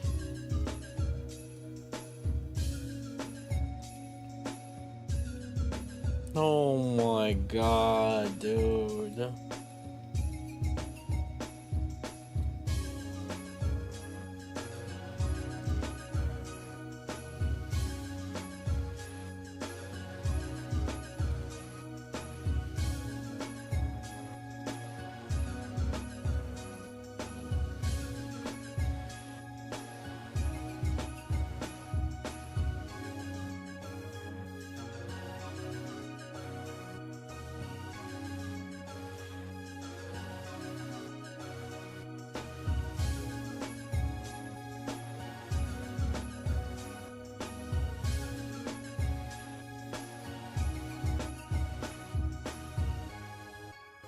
Alright, chat, let me activate my dev mode. Tit, tit, tit, tit, tit, tit, tit.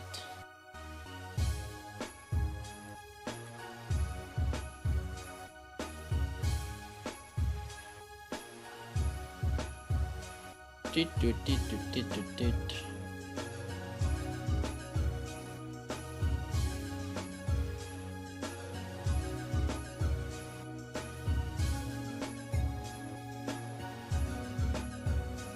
Oh, I need space. Who do I remove?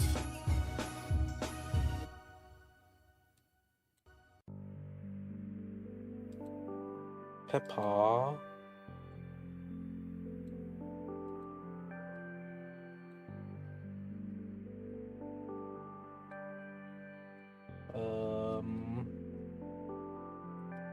Who else is good to remove right now?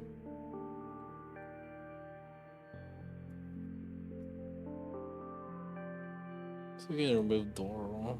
Oh, actually no, we'll keep it for a little while. Just heal, huh? Guess I don't really need these though.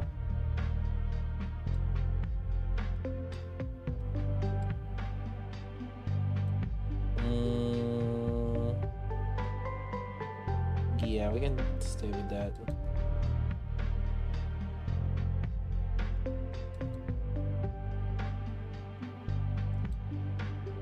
A novel. Oh, did I have novel? Oh, I did.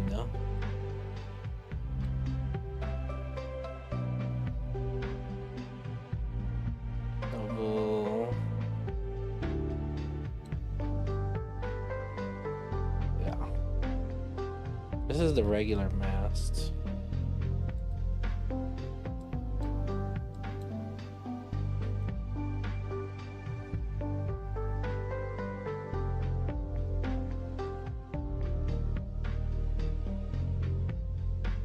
Alright, let's upgrade her.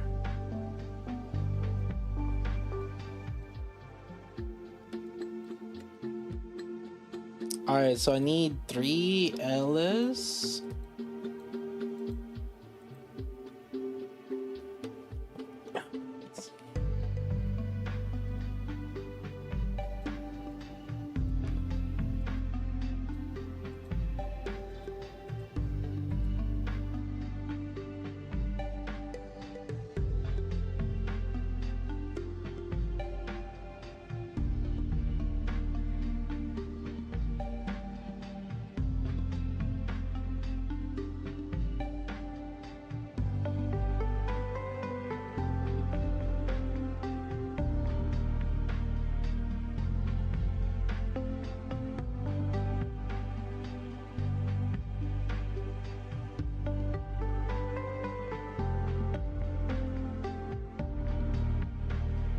Oh, okay.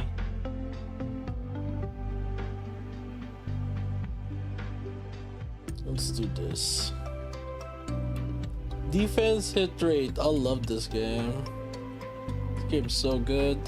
Defense. Fuck this game. Oh, God. Attack. Where's my attack? Where's my LA? What the fuck?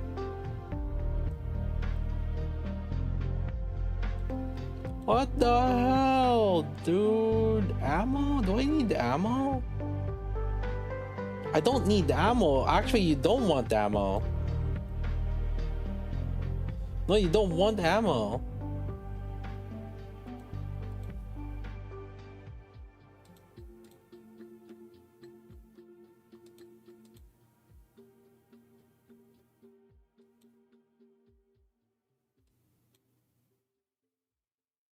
There's no way you're gonna giving me ammo. What the fuck is this? Thank you.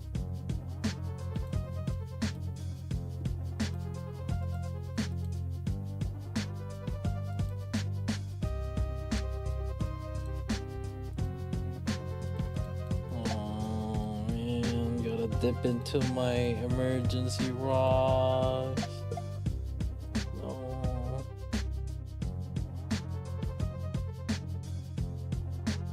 We want crit damage too, huh?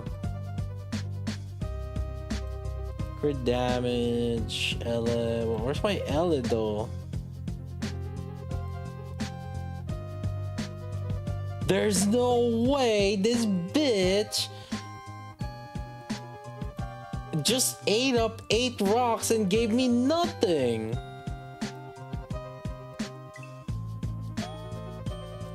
useless piece of shit.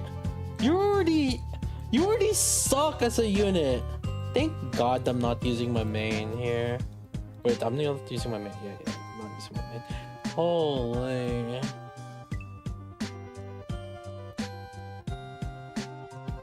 LA. No, not the ammo. I can roll out of it, but the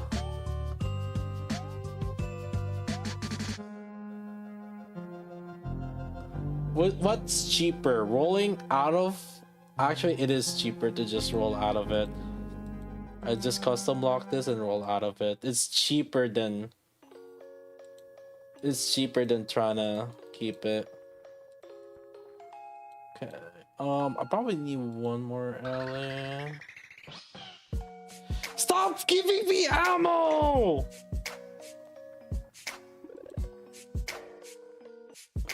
What the hell?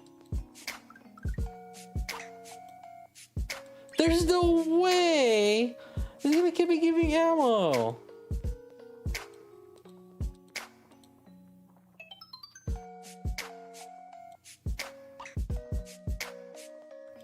Give me elemental, please.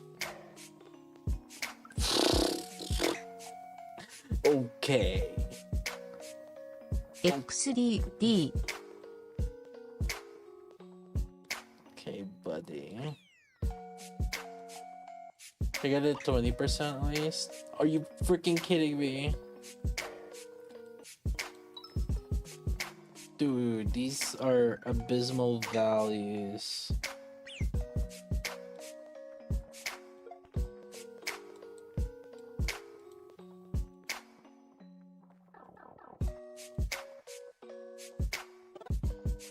Come on, more early please. 22. Okay.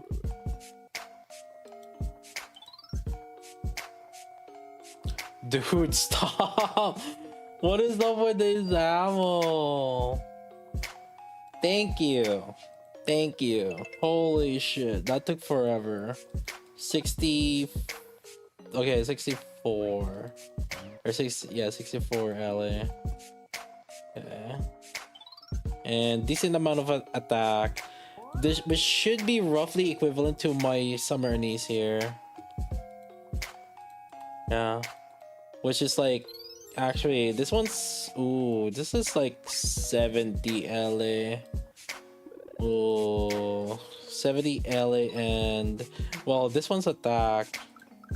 But then this one has less attack. So I guess like kind of makes up for it, sorta. Not really, but, you know. I mean, what can we do?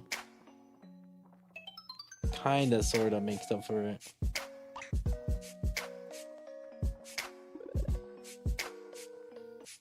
I mean, we have 1.5 attack lines. I don't know if I should reroll this.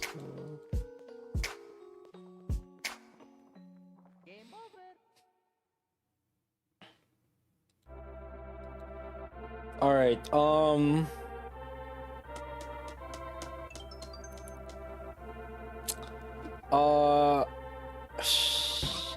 I'll do 2 quick testing here on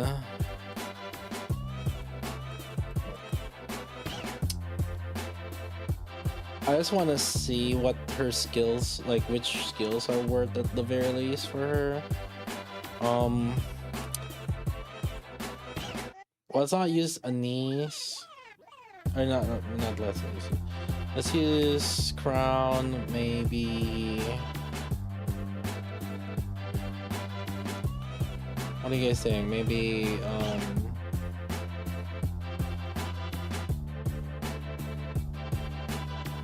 I guess with K. Okay. So we'll use 111. There's 2 things that I want to test on K, and that is one when she bursts, and the other is when she doesn't burst. I want to trade this basically. So 2 tests each upgrade. I'll do that real quick.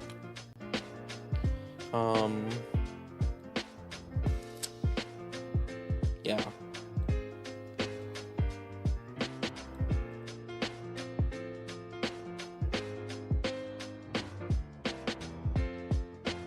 Well, let's see, at least like for the ones that wants to upgrade her, they at least get to see which order is worth 553.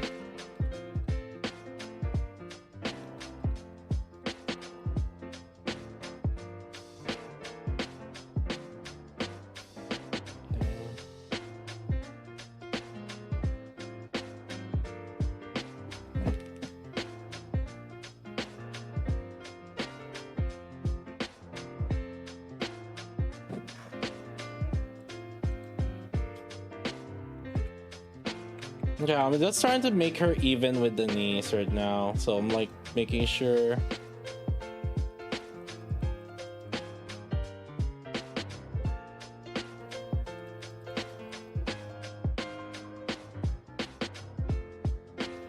Similar investments at least.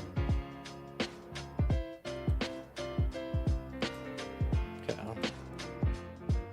MLB? No, my Anise here is not MLB. On Mini Sky.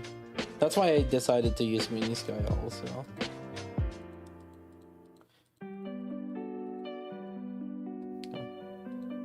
Do I have enough resources? I think I do.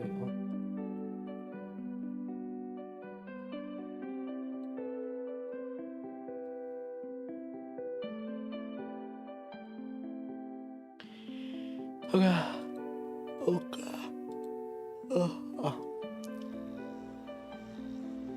So this one's a little tricky because like I have to make sure that she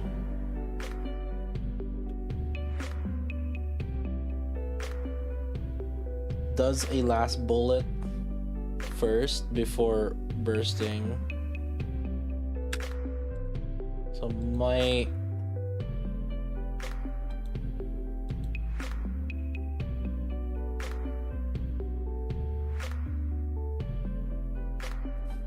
then 9k. I might do, I don't know. Well, we'll do 777 first. Wait, did she do last bullet there? Watch. And then check it. Yeah, not auto friendly.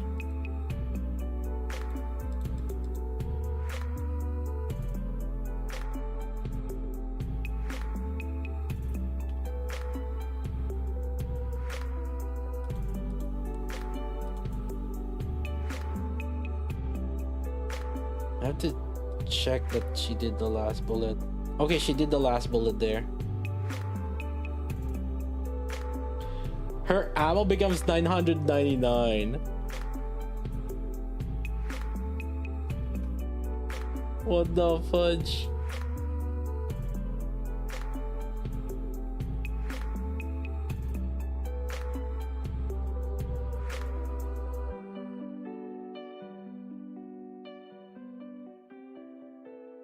Okay, she did the last bullet. I'm trying to watch if she's doing a last bullet or not. What's the last bullet? Well, so you know what happens when you have one bullet left and then you shoot? That's called the last bullet. Whoa. It might be too much for you.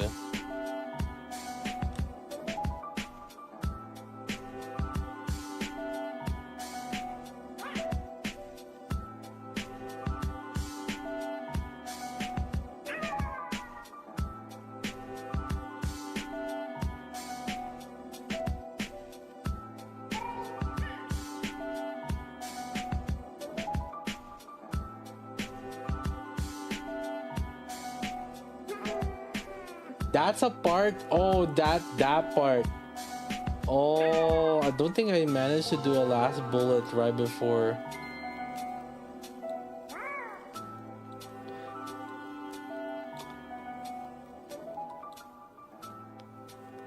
Oh, that was annoying.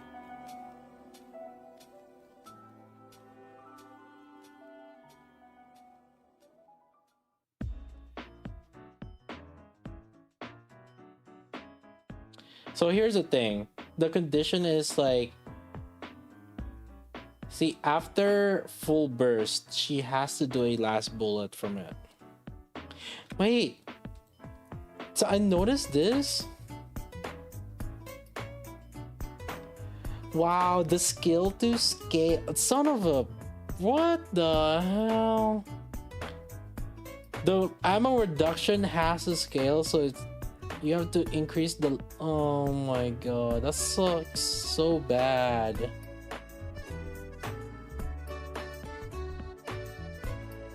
You know how privity you don't need to level it up. Dude, you're better off just using privity at this point.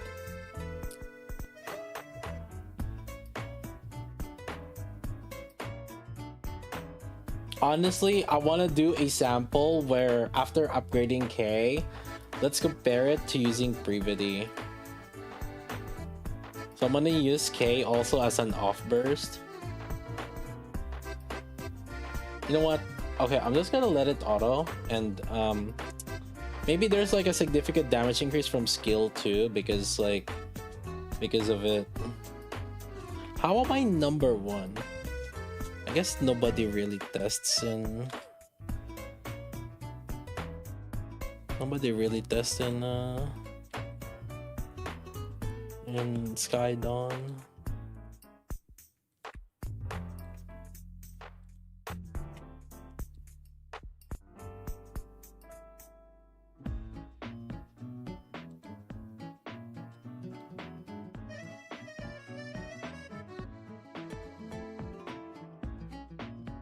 We'll do the more mechanic test after we upgrade her skills.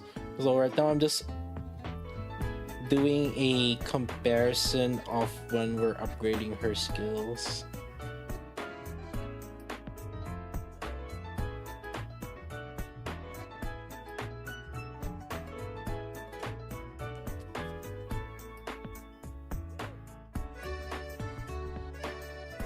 Just want to see which one gives the most damage. Yeah, this is a little annoying because like the skill too, I feel like it's very crucial, so that might be the first thing I'm gonna skill up.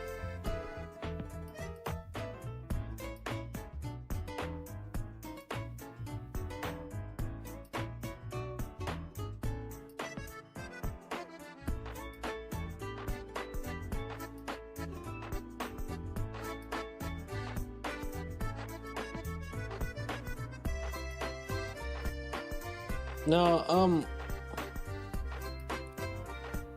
oh wait, I can't remember.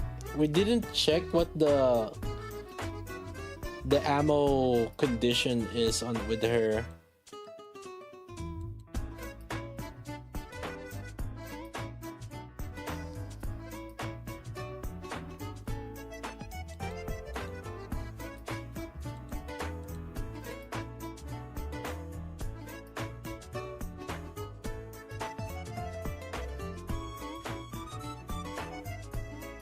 .5 years. Okay, buddy, it's not 2.5 years, it's just 2 years, okay?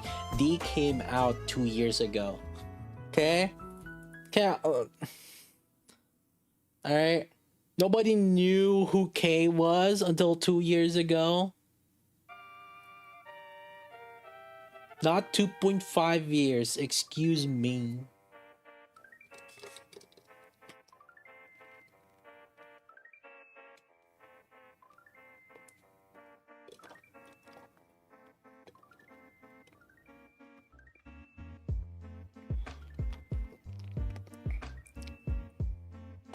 Next unit, O big buffs K, then becomes OK thoughts.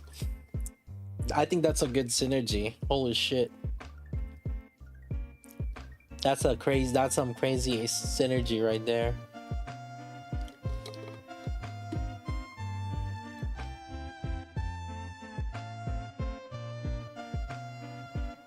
Chat, I look, okay, I look at the price of the seats.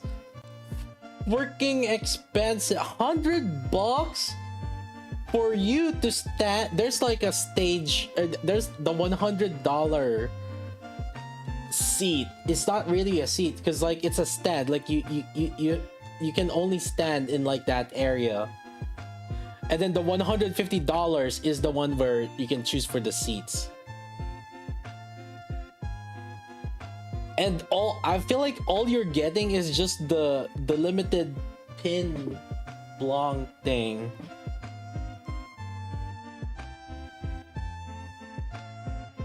It's a limited pin item thing.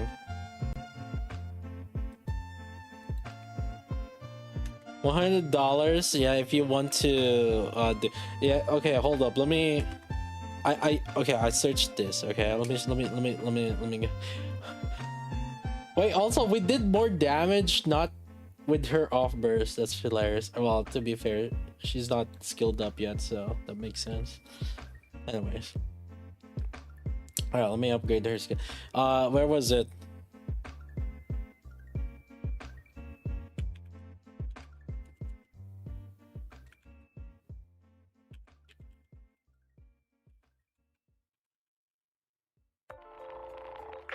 Spaghetti. Ravioli. Mamma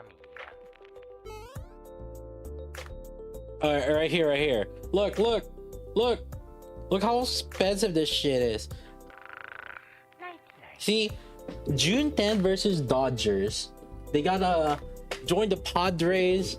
Nikke, celebrating video game. Your exclusive team game package includes a limited edition Blanc collectible pin featuring beloved Nikke Padres themed gear and a ticket to the Dodgers versus Padres game. Wait, Padres themed gear. So Nikke in Padres themed gear.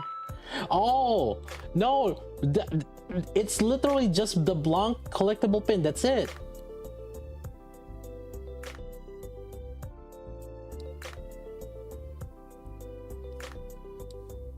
Let me double. Hold up.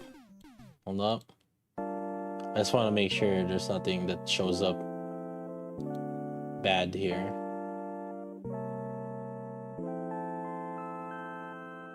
Okay. Here's the seat. Look.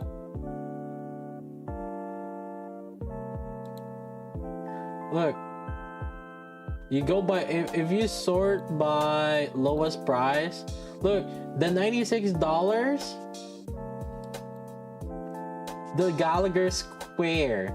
Standing room only, no assigned seats. I don't even know what that means. They just stand there?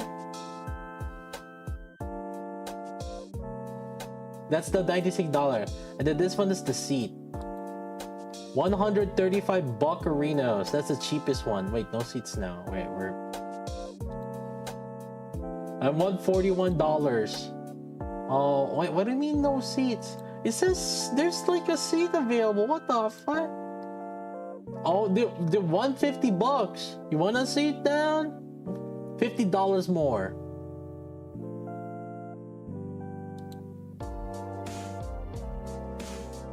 What percent of people actually know Nikke? Who knows?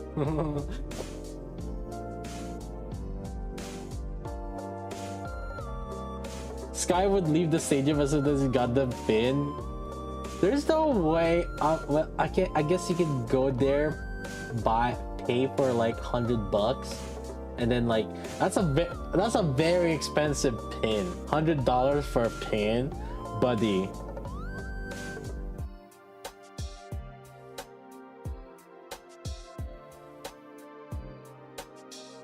Just go to the outside of the game and ask for old person for the pin. Oh my god, you're right. Oh my god. We just go there. Hey, do you need that pin? Can I get that pin? Oh my god. You're right. Smart Areno.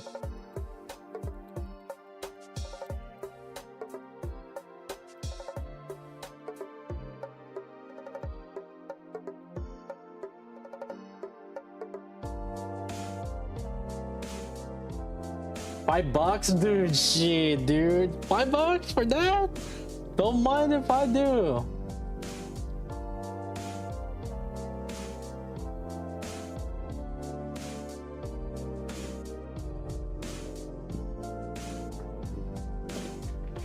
Wait, where is it?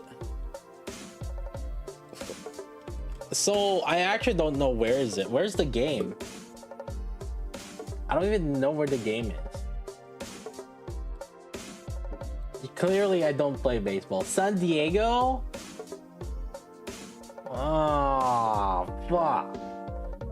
I'll have to. That's like 1-2 hour drive, dude.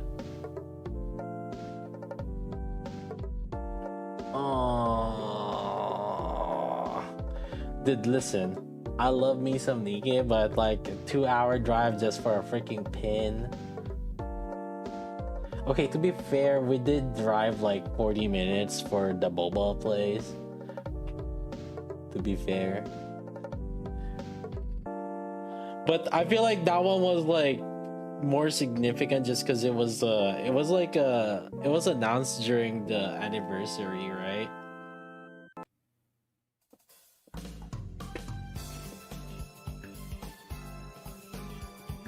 Yeah, and then there were like the voice actors also, right? And I got my signed VA cards. Oh shit! Time to flex that. Oh. See, I can keep flexing that.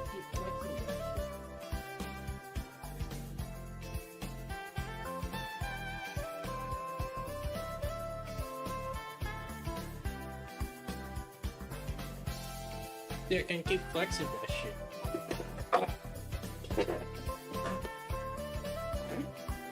I got the Roppy. I should have asked for Alice also. Cause the Roppy and Alice English VA were the same anyway. But I asked it, I got signed.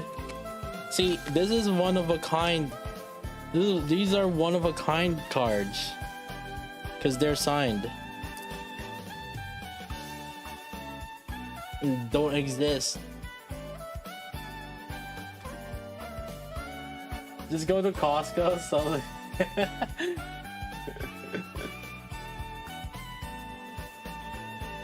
see, we got a novel. Look at that, signed and previously signed English VA. Look, this one Roppy signed, and I also got a Suyin signed one. Oh shit, that's Suyin signed. You guys can't see it. Hold on.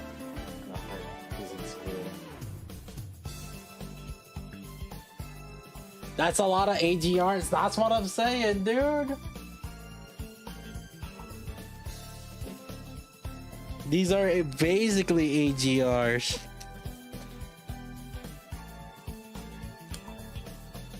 $100K. Hand signed.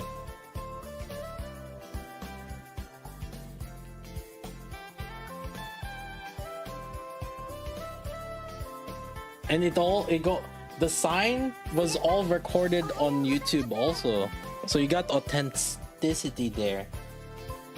It was all recorded on YouTube. Also, what the fuck? Her damage didn't. Yeah, if you're autoing, it's not gonna make a difference. What the hell? The skill 2 didn't do anything. It didn't increase. We even got lower DPS. It's cause like we're not hitting the last bullet, I think.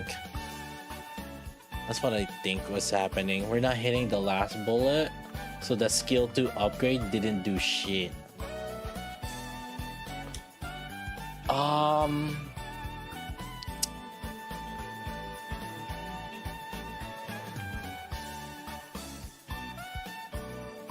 I might have to max out skill 2.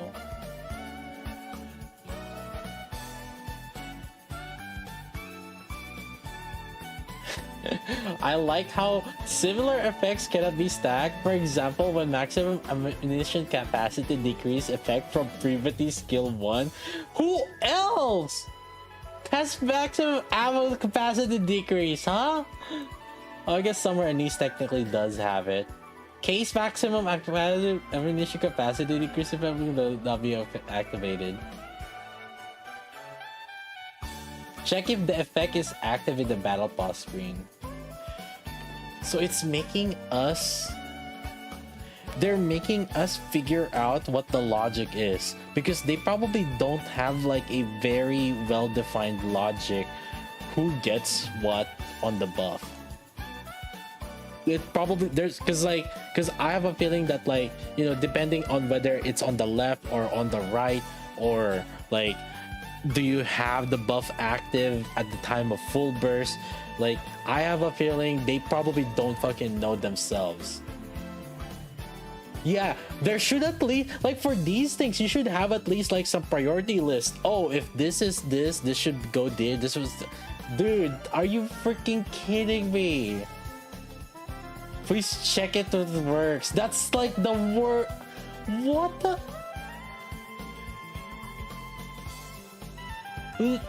Are you fucking kidding me, dude? Also, we do have to max this out though, because like because we need the last bullet hit. So let's see. Ah, crap. Do I have? Okay, I do have some.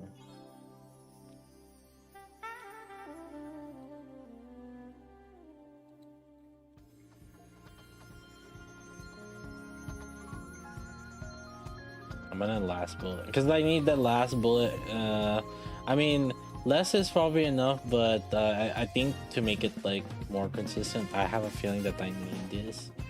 Let's see though.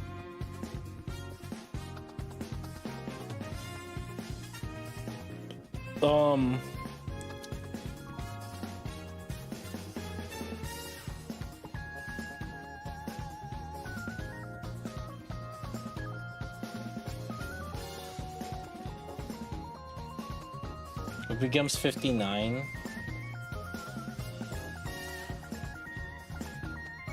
Yeah, right there. She got her last bullet there.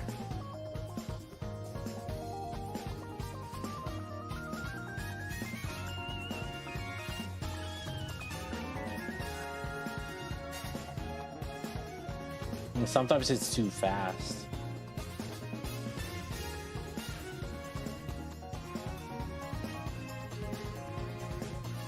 What's max crit stack at 60?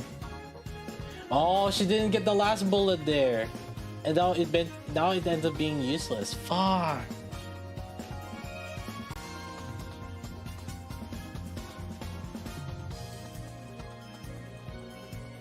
Very expensive, girl. Siren is making it hard. No, that's not really it. Because it's more about timing. Because it's more... That doesn't really make it hard. It's more about the timing after full burst. So she has to have 0 ammo. She has to do a last bullet hit after full burst. Because she loses all the buff again.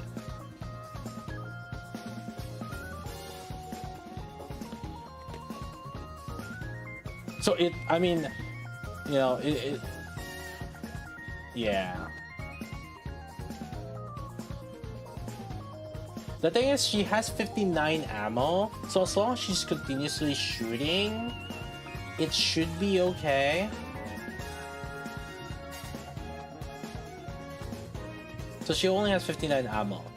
So as long as she doesn't stop shooting even after this full burst, so let's say this after full burst here. As long as she doesn't stop shooting. Oh yeah. That part, Siren kind of fucked it over. At that part, she was about to go 0 bullet, and then Siren bursted and replenished it. Yeah, okay.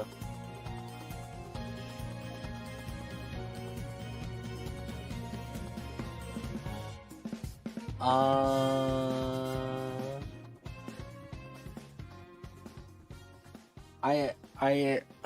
okay, let me switch out of Siren then. Well, let me do one off burst where she's off burst, and then we'll switch off Siren. Just so that I can get like some DPS progression check. Yeah.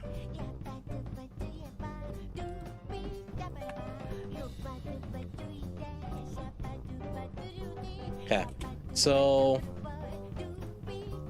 I'm gonna put her off the off burst here, and then I'll switch off Siren after. Okay. Try with volume.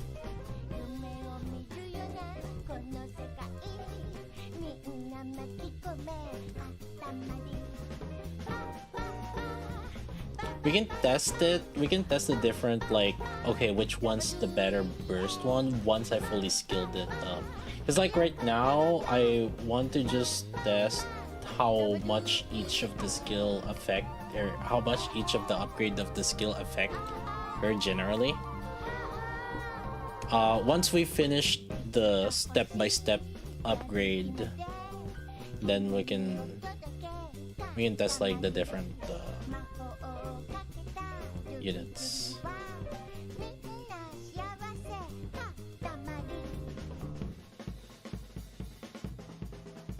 Siren shouldn't affect it because you need to run out bigger Siren first. Correction. Siren, you need to run out of ammo before K bursts. So technically there's like dude,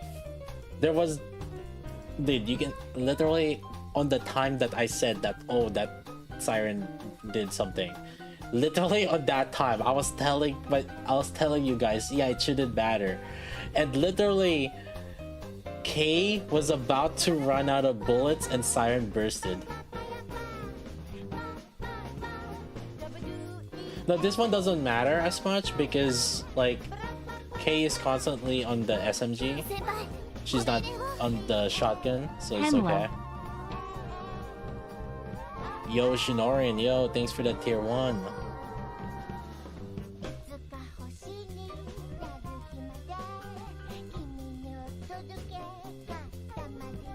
I mean, it's not...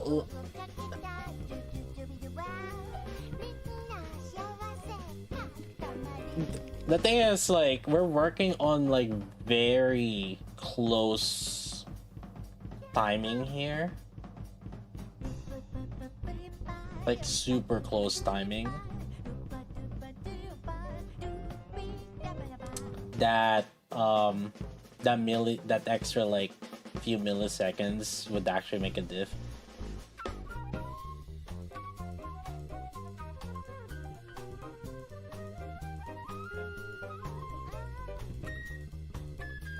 Case bursting isn't more viable with B, so this just swaps back to MG before burst ends.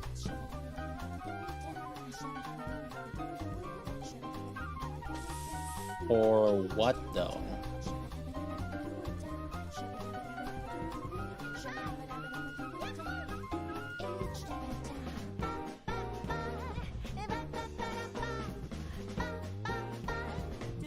Every time the Draker vent or wires are in the sky, doing it daily is kind of difficult though.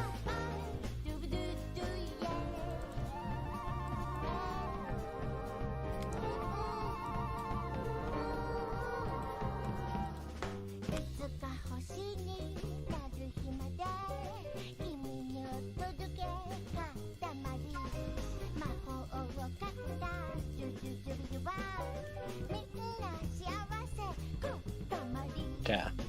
I'm gonna try. My volume's not really invested here.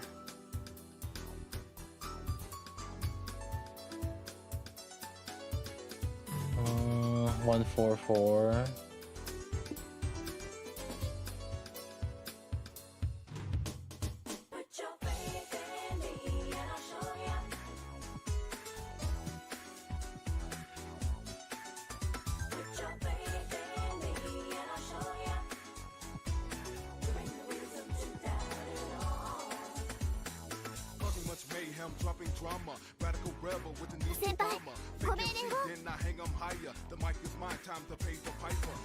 Yo, Torix, yo, thanks for that prime. Oh, there's a hype train. Chat, did you know that there's a hype train going on right now? Oh my god.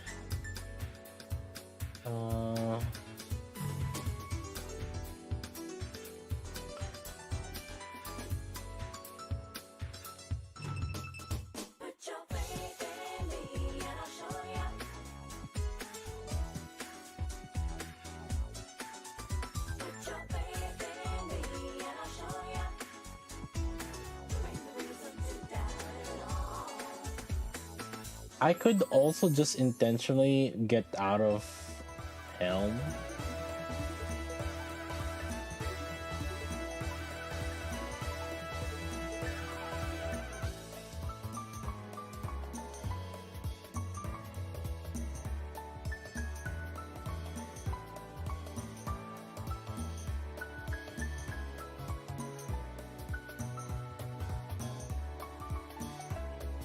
She can be used off burst at least. Yeah, that's the thing. That's her main shtick right now.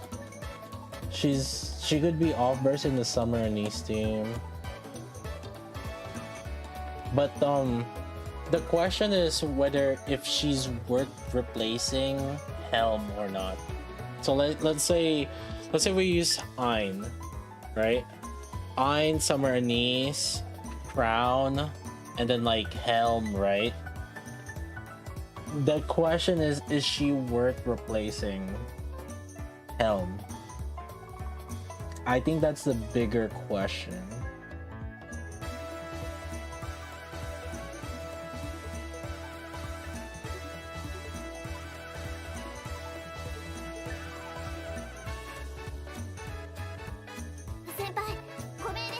Yo, Colombial, yo, thanks for that prime. Oh my god. Yeah, chat, any primers in chat? It's a hype train right now.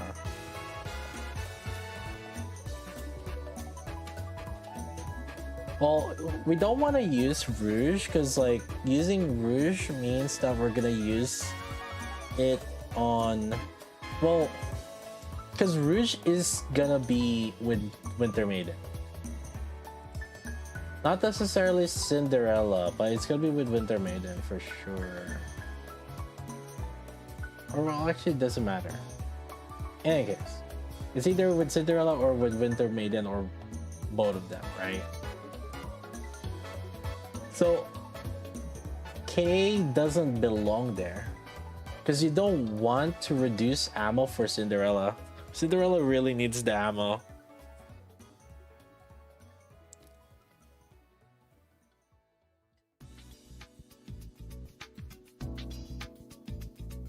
Okay, this is actually kind of rather annoying.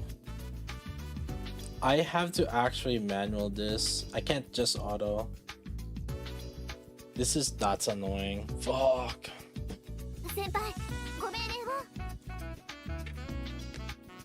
Yo, Monowuma. Yo, thanks for that gifted tier 1. Oh my god. We got the hype train.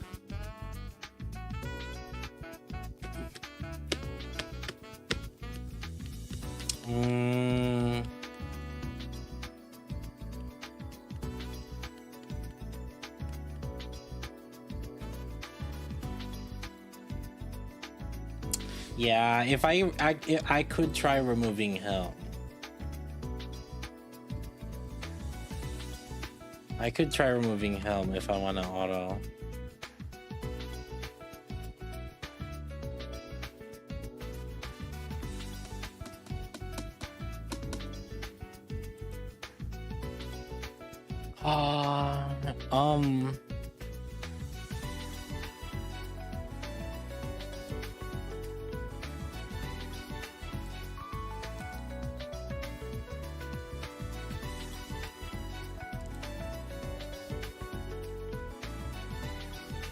Isn't it bad already the fact that we're holding her burst just to shine?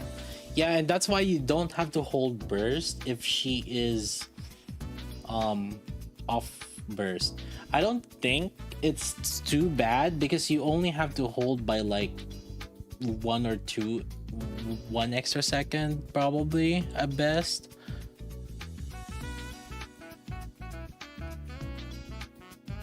Yeah, you're only holding by like 0.5 seconds.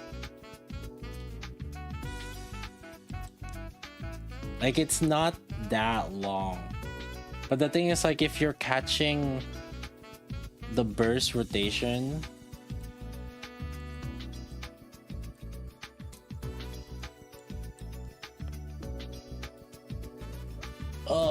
no. Well, let's just see. Let's test this one.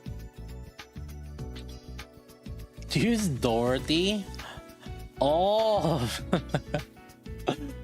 I forgot she's a thing.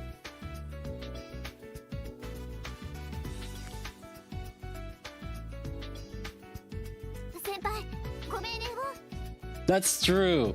Actually, with Dorothy, your cooldown is so bad that it actually would be fine. Oh my god.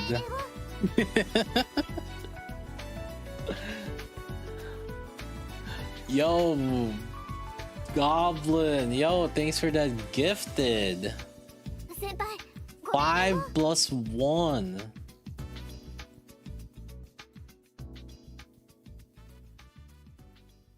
Ammo reduction on Doro? Yeah, except it's so bad because like there's no reason to use Doro other than when you have 50% ammo. Like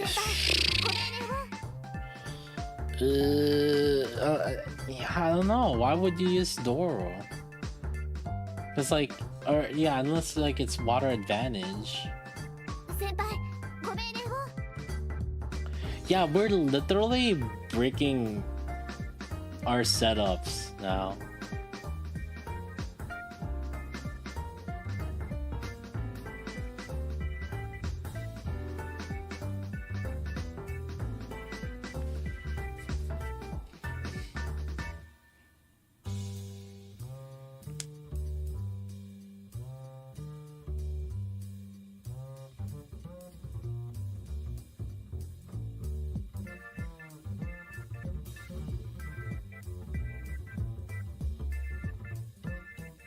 See, in this setup, I want to see what's the difference with her bursting and her not bursting in this setup also. I'm like super curious.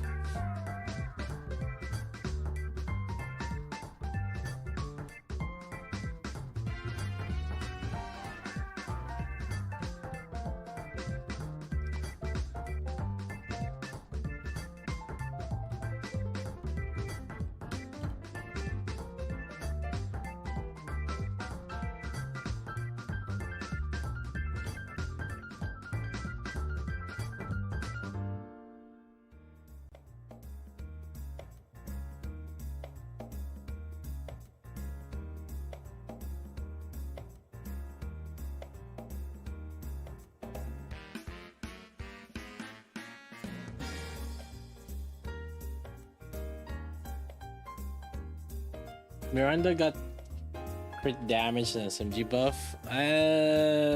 Well, you gotta make sure that she also has the highest attack, which good luck with that.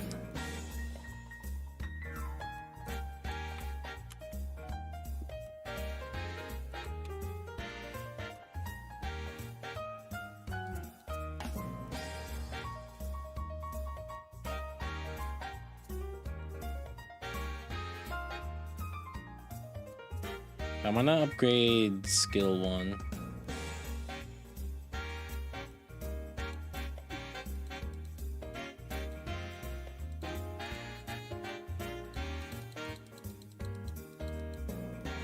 How's K so far? Shit.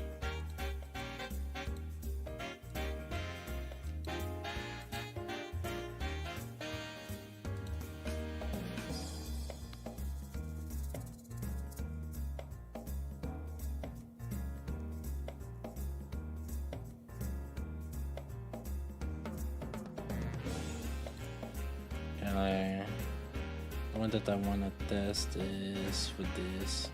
Well, she's off burst, but I'm using Mermaid here.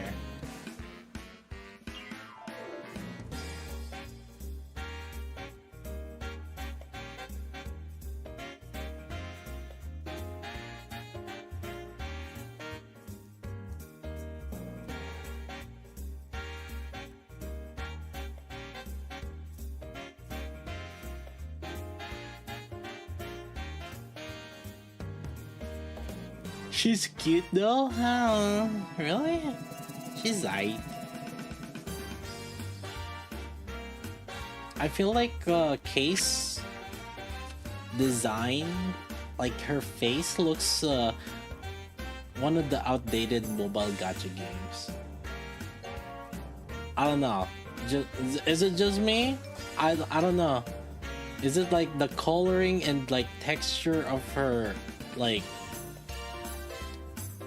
her overall looks?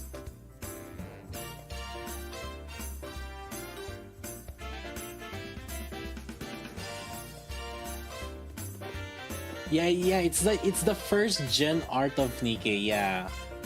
It felt like they never bothered updating it.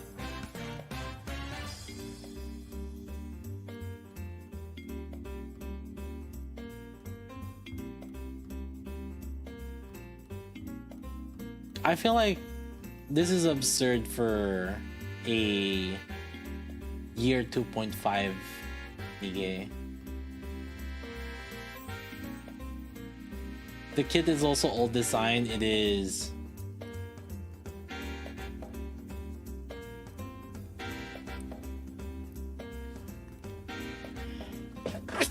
Chat, you stink. Holy crap, I can smell you from here.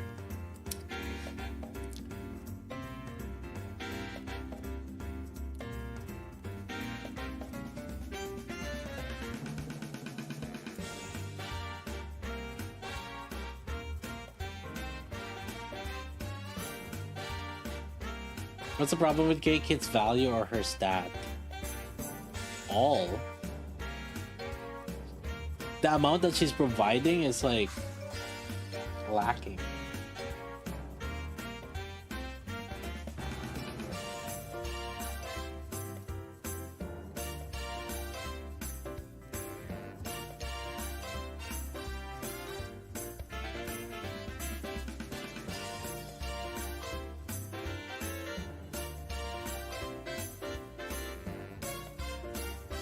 Give Leonora. Oh, we'll test once we upgraded all her kits.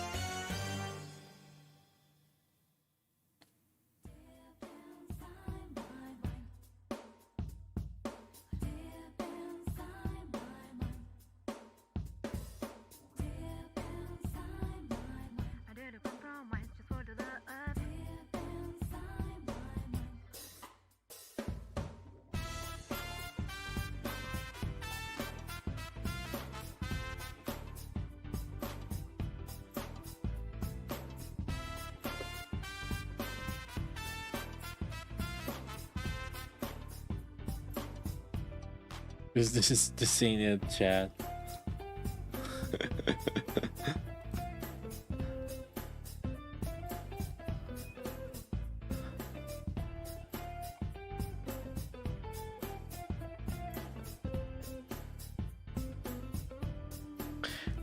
Cause like I feel like I could just slap in Ludmilla and this would do better.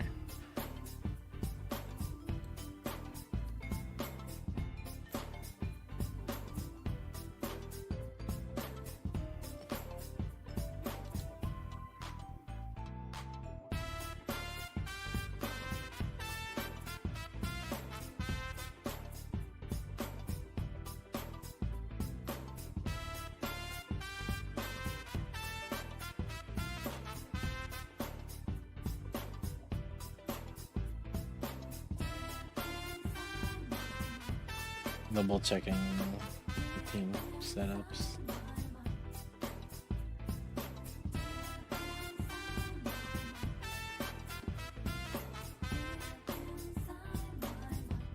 Oh.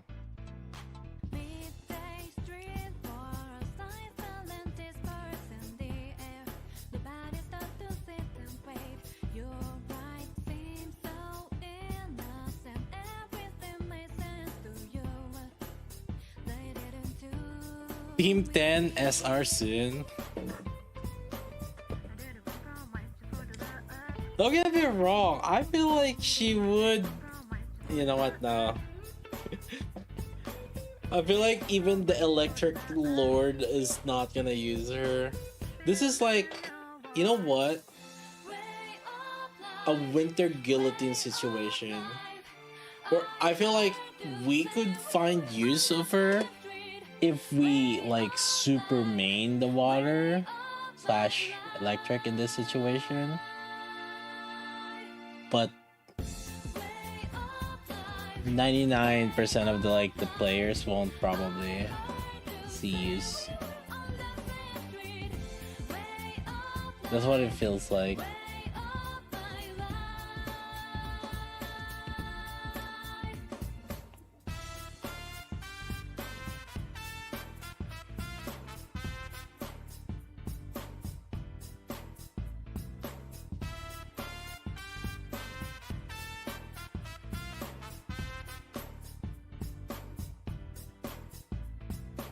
I'll switch to Ludmilla after this.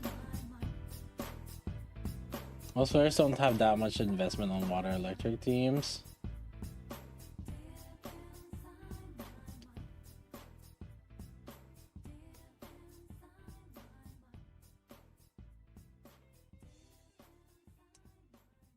You know, a lot of people invested in well, really there was only 2 electric teams before this.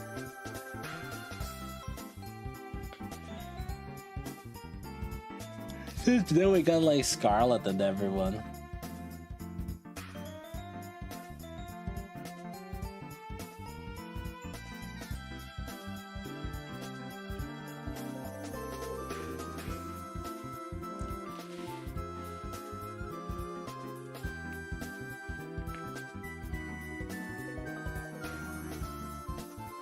You have a good Anise, use your pull for K.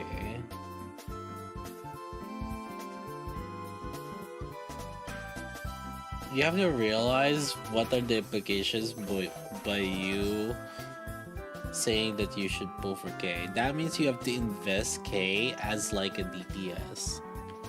Like a regular DPS.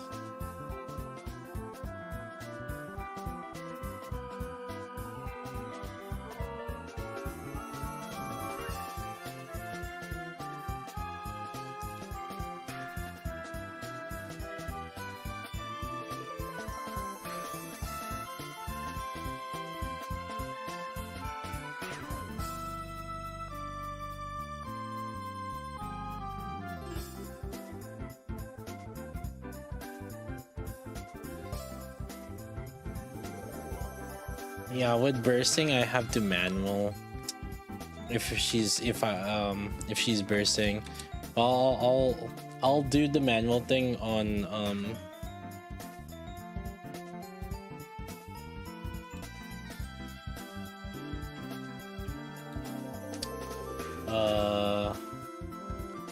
once I upgraded her burst.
I will be playing the Stellar Blade also.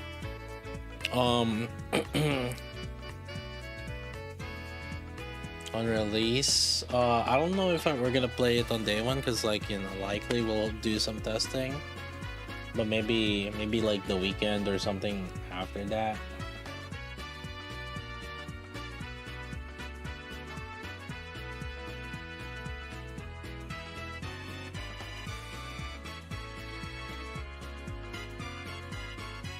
Yeah, we'll start from the beginning again.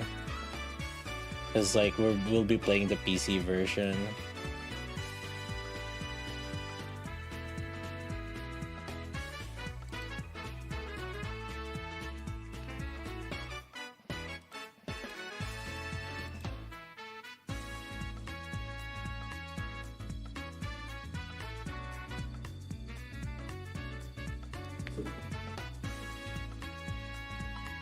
You already played it on stream? Oh, we played it on PlayStation, but we only played it like the first 2 chapters, I think. We didn't get that far.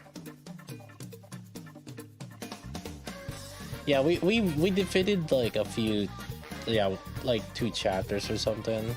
Till we got to the city area thing.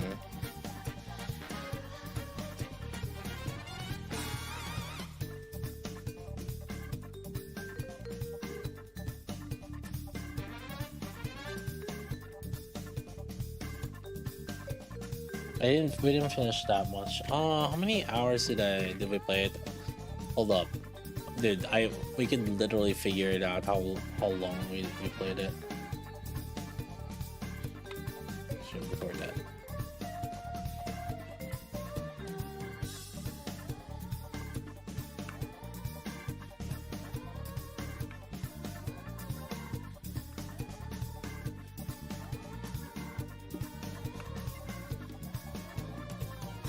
Okay, let me upgrade the burst. This is gonna be one of the most wasteful upgrades.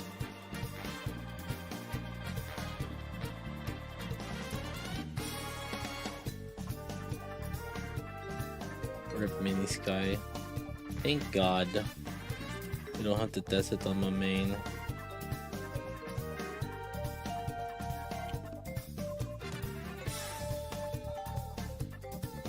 Mini Sky sacrificed for us boys.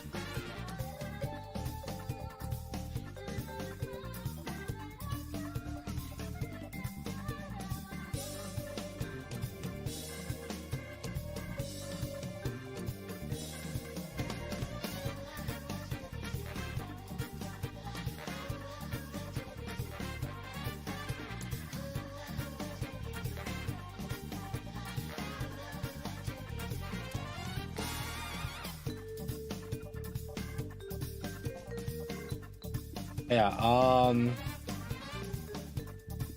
played Stellar. We played Stellar Blade 6 hours. We only had 6 hours of playtime.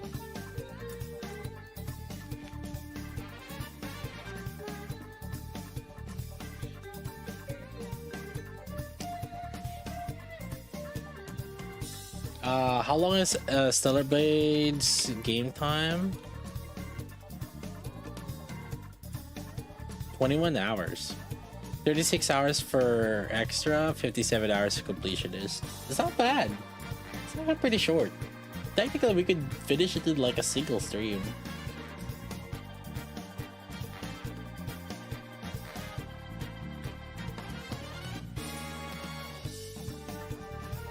Okay, listen, buddy. 21 hours is a single stream, not 57. What the fuck?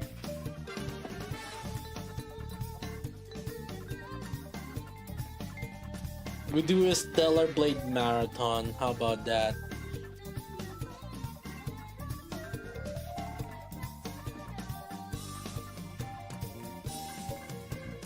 %100% run? That would be stream 2.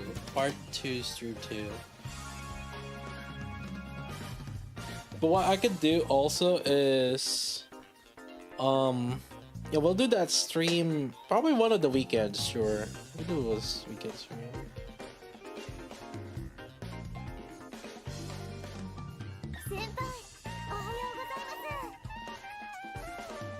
We'll do a one stream long story or the main story, and then I don't know, maybe we do extras after.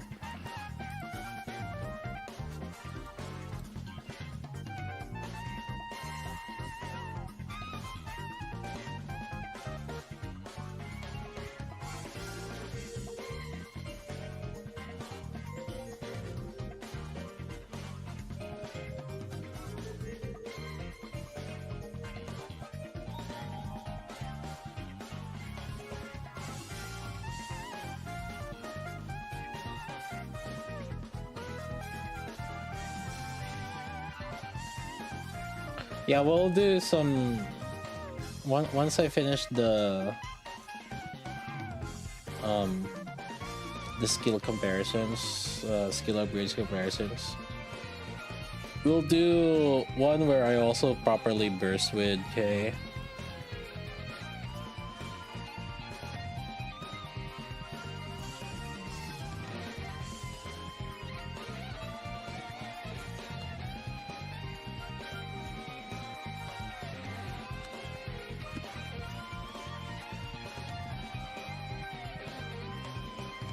Cause like right now she's not really bursting properly.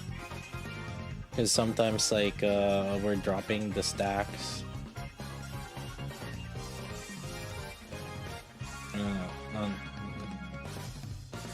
You have to delay it a little bit.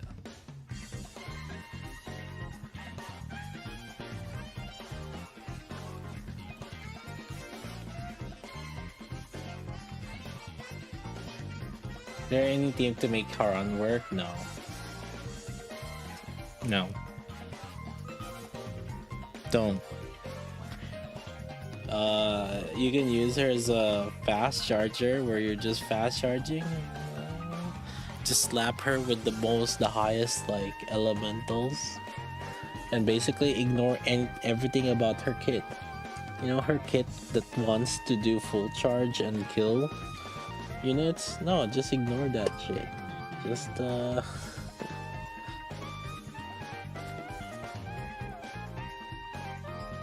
just make all her skills useless and just fast charge with her. That's how you would use her.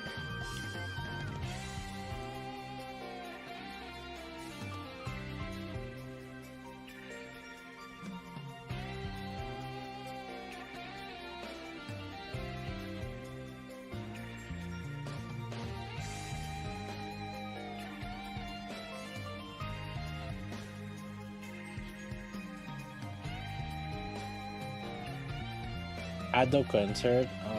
I don't like concerts. Well, to me, I don't find enjoyment in concerts. Or rather, I don't see much reason. That's me.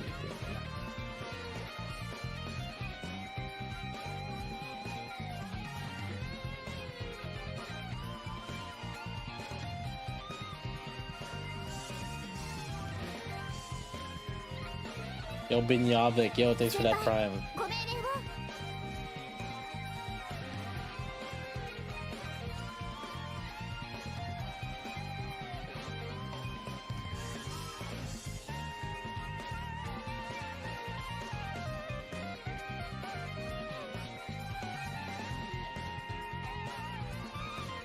Okay, with Miranda.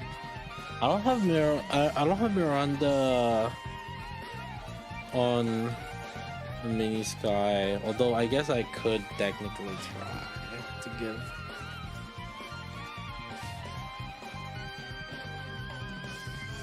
The Throne Cinderella strongest LDPS. Yeah, sure.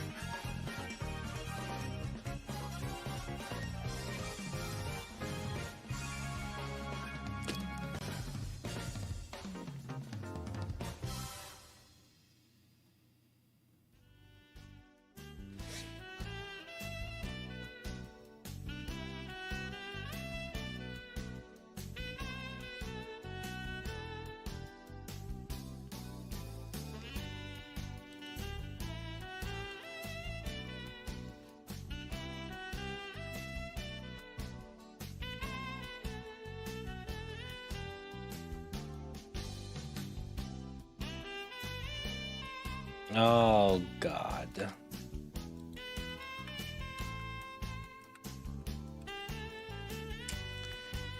Oh shit.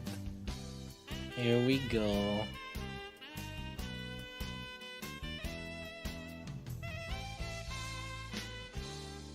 This character is ass. Okay, take a look at this, chat. Okay, think about it in this perspective. What if we just use privity?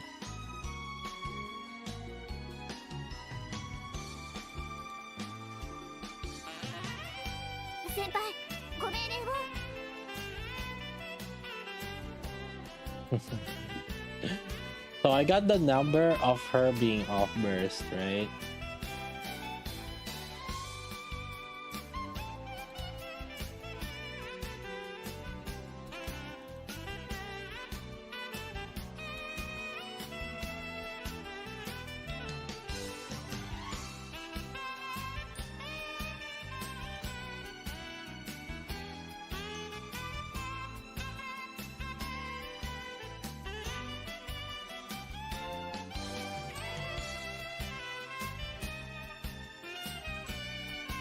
So the number is 3.9.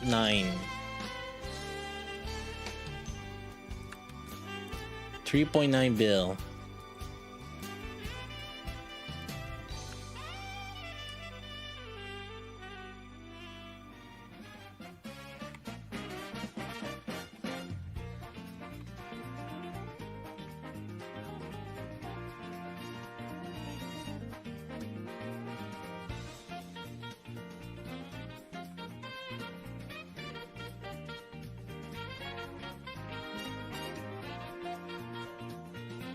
It may as well have never released K, dude.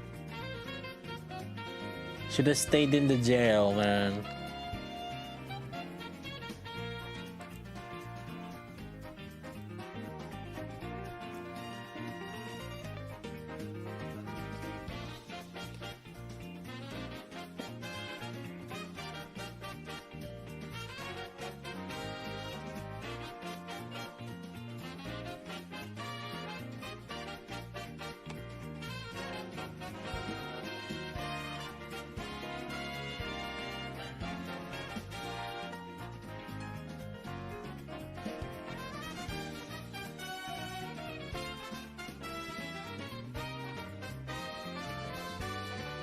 I mean, she's better than Privity. We can say that. Yeah. How about that, chat? Better than Privity.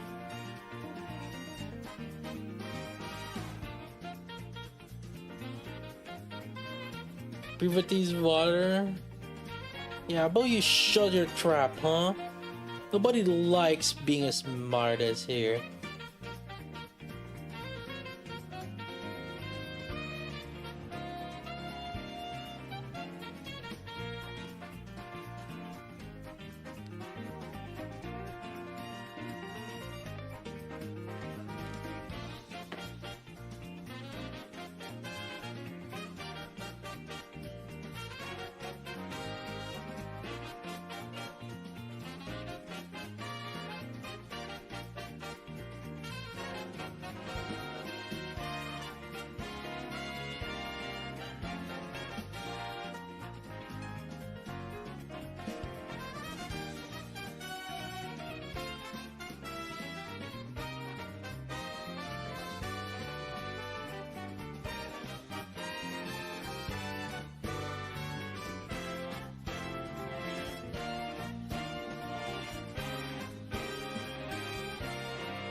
Because I got 10.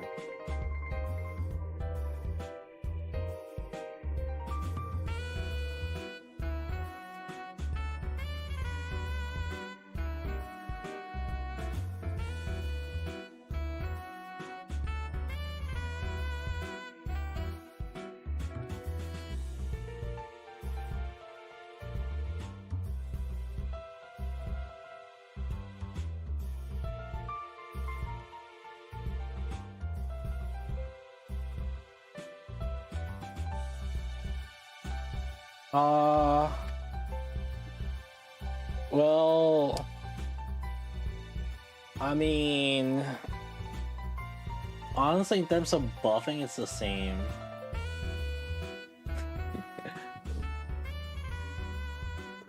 Essentially the same. 1.74 with brevity on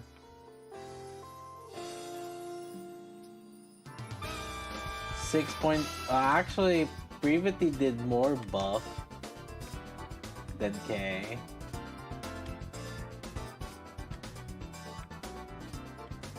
I mean, K did more damage. There's that. Okay, let me do a manual setup now. Where I have to okay, because like when we have been using her, we have been bursting very, very poorly. But what I'm gonna do is I'm gonna delay the burst if I see her still shooting, basically.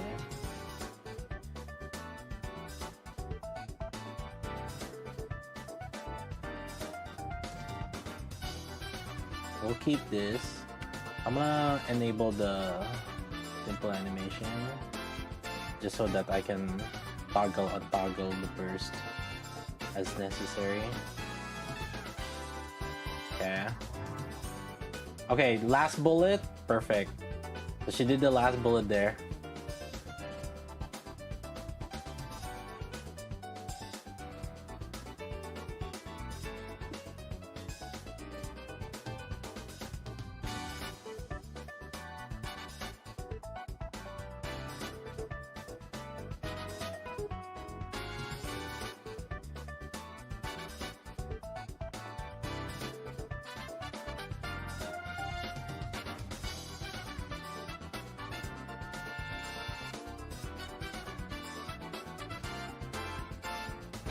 I didn't. Ooh. You see what the issue is, chat? Ooh.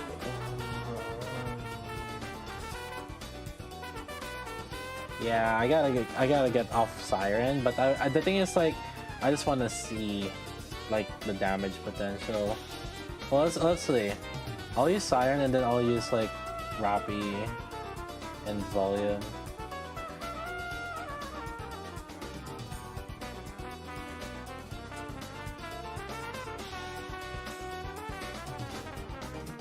Okay, there. She did the last bullet there. Okay, so that one's fine.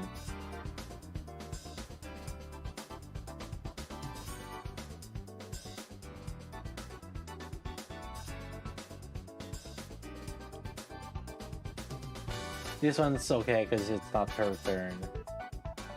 But on this one, she has to do a last bullet here. Let's see. Okay, there's a last bullet there. Let me see. Let me double check. Because, like, we need the execution of righteousness. Yeah, right there. Yeah. Okay. Actually, as long as I see 30 stacks here, or actually, it's kind of difficult because there's a lot of things happening here.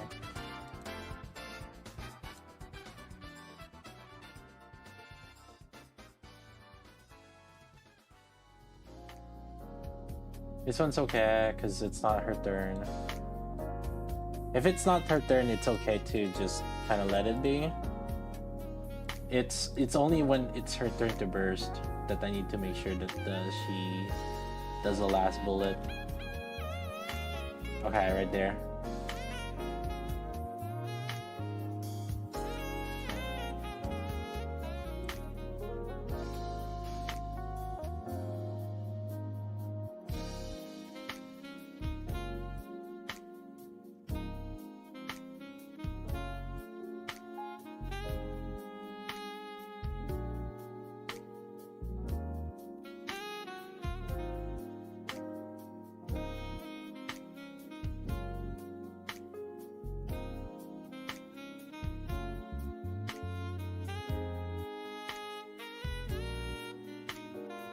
You have it? Yeah.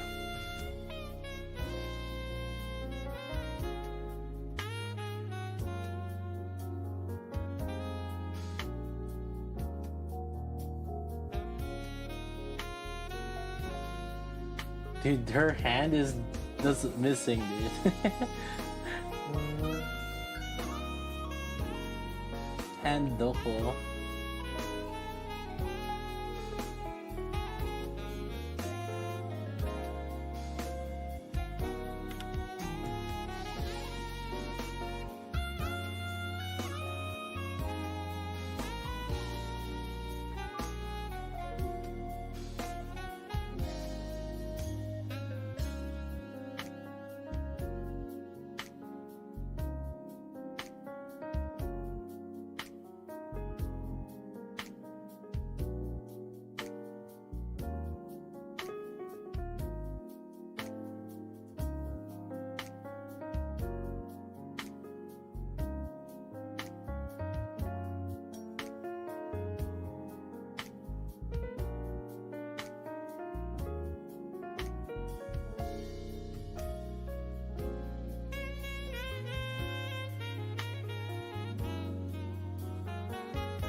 Okay.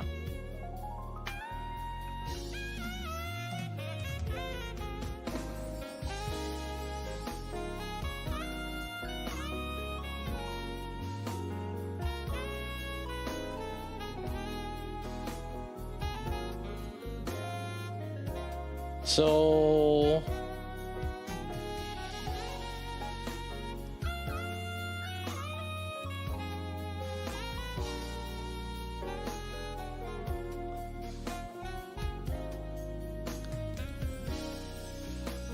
it's better to just have her off burst.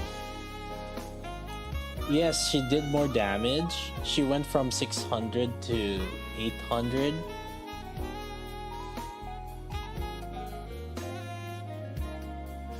But my helm technically did more damage. We went from 600 mil to 267. So we lost more, and it was better to just leave K as off burst.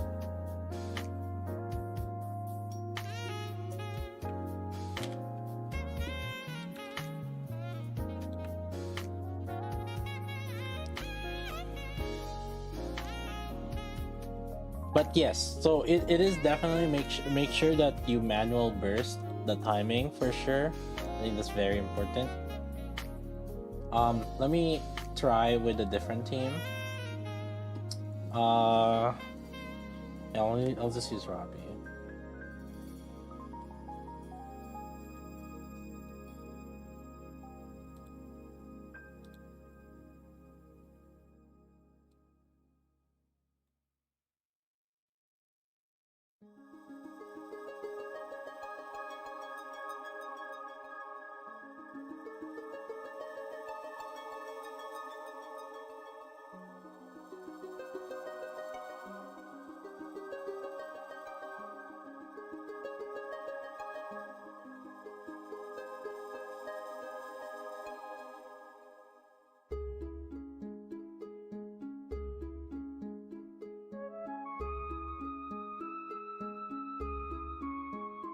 Okay, yeah, right there, I got my last bullet and I didn't have to delay my burst.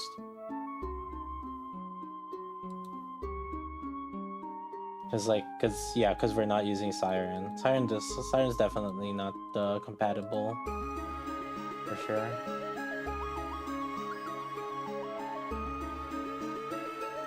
This is Ragnarok OST.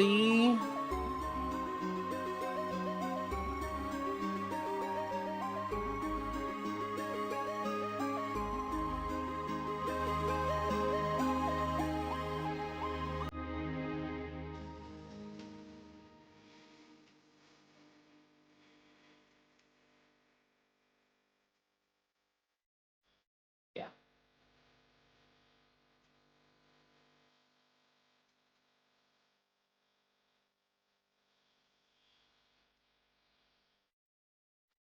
The timing kind of just works out with this one though. Looks it's kind of nicer.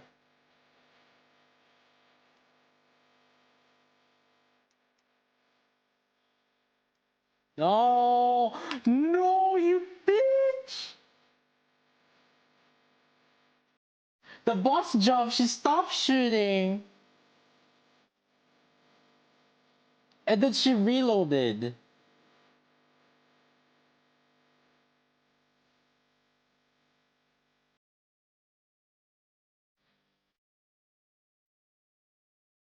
Well, the Siren doesn't help there. What do you mean? This is where Siren helps.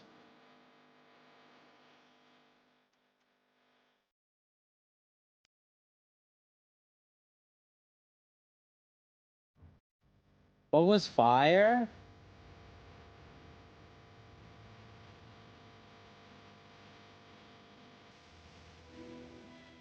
I'm just letting it auto, man.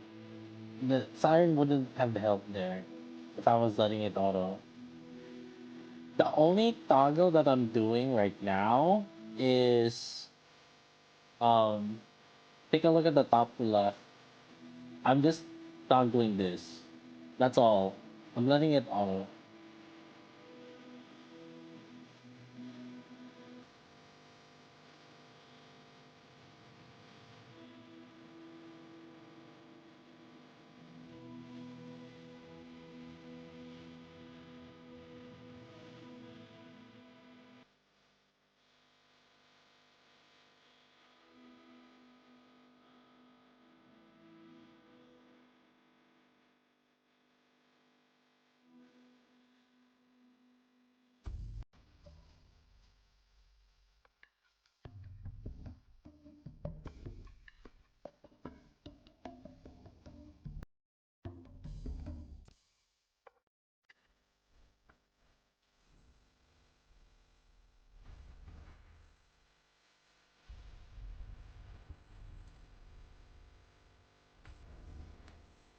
No, you.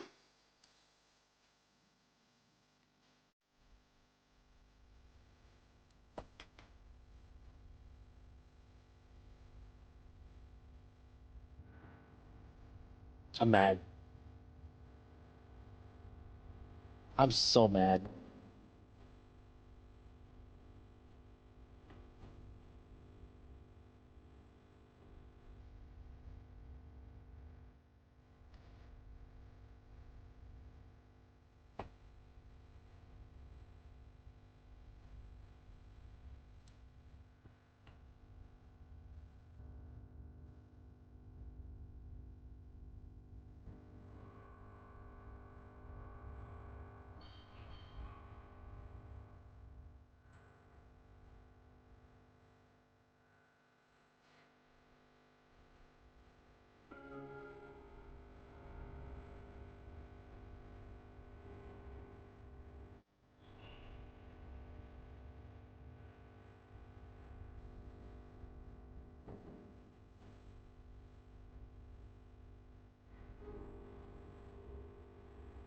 Brainwashing us, thinking she's a scam? Hey, buddy. By all means, please, go ahead and spend resources on her. By all means.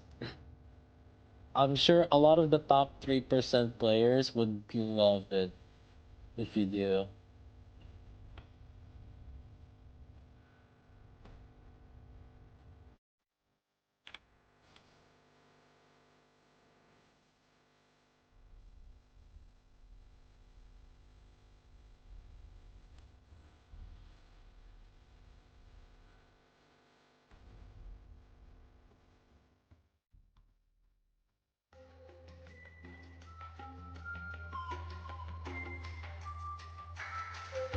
that's an interesting part. I managed to get 2 stacks right before she... Wait. Yeah, I managed to get 2 stacks right before she bursted. It's just a really coincidental timing.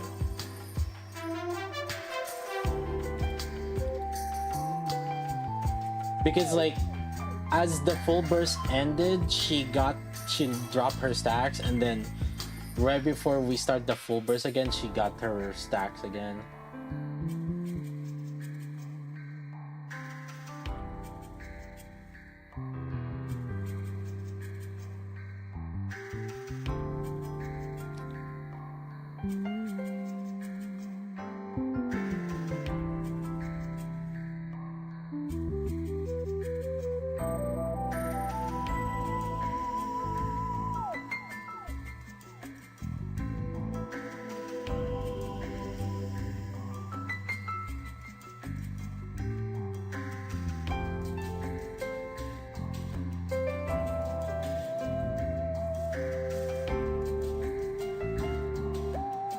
So I think it's better for her to just be off burst, cause like, watch this.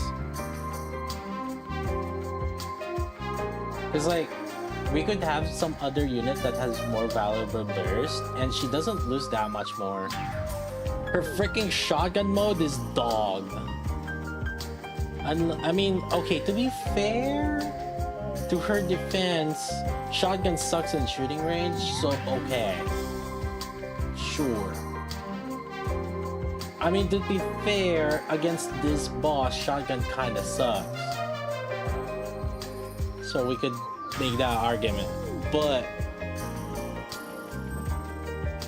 there's also an argument to be made where, yeah, you don't build stacks in shotgun is the main downside. So I think like her being off versus it's not that bad. I think she only lost about 20%. I think she only lost like 20% damage from at least like switching from off burst to on burst.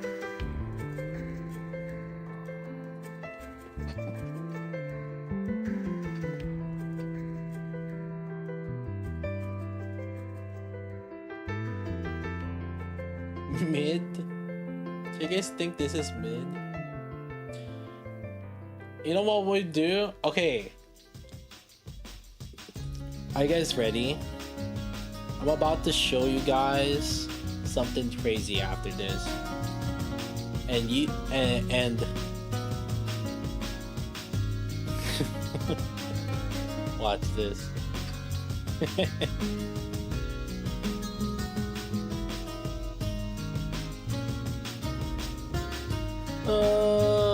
You know what's a better comp? Watch this.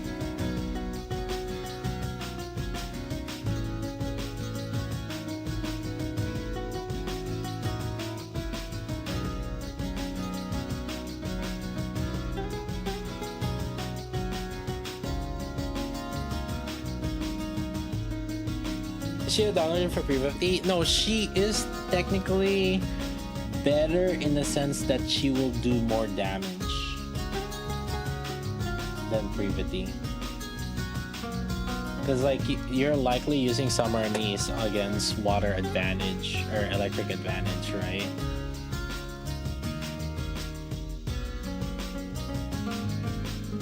So like, okay, to put it to perspective, right? So by the way, Mini Sky is level 400. So this is essentially replicating like Solar Raid situations. Okay, I just want to point that.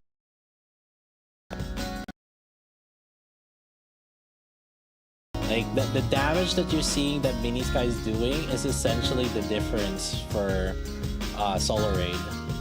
So whatever like upgrade that we're getting or upgrading, it's like it's gonna reflect in Solar Raid also. Assuming that obviously, you know, boss has core, so.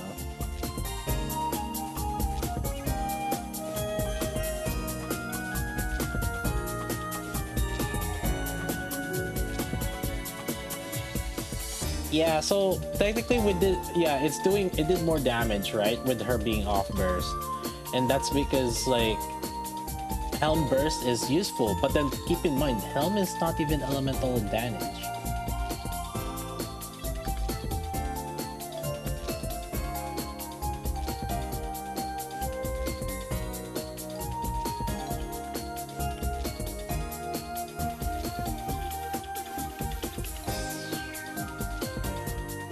But here's the thing, you want to see a better DPS?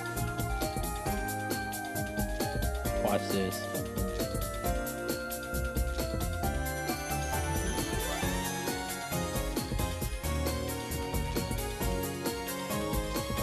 Just remove her.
Oh shit! Wait, is K gonna do more damage? No way! No way! K doing more damage? Oh my god, Midhara, dude! Oh my god! Midhara! Oh my god!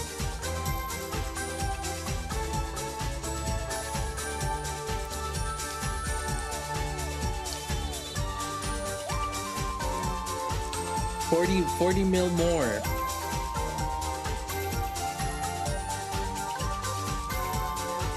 Wait. Hello.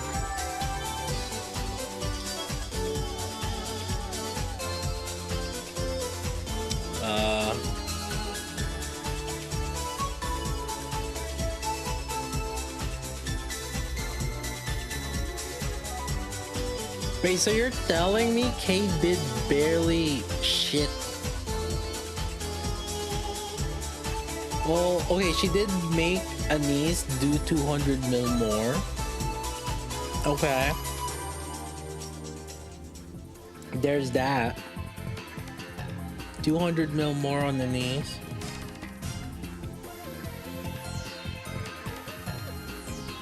Wait, she did less damage than Mihara off burst.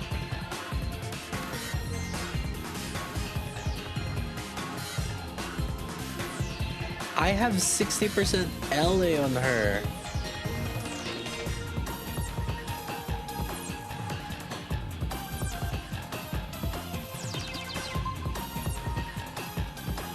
It's a 1077 Mihara. How much attack do I have? 6.88% attack!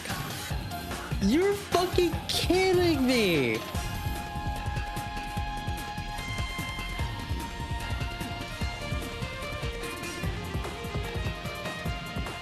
A 6.88 attack Mihara. Actually, she's 531 here also. Versus K is 553. Oh, what the fuck? It's 710-7. Actually, so this one's 710.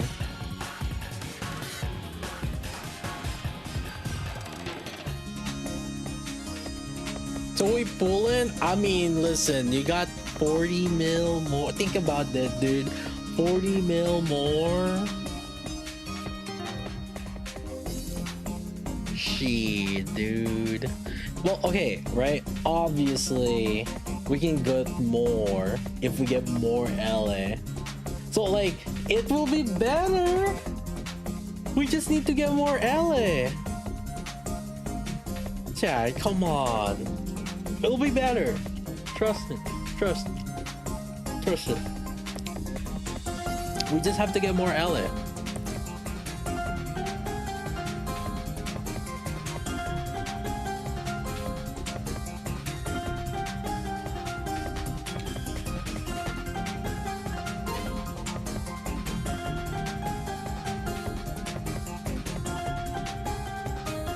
More LA and no ammo.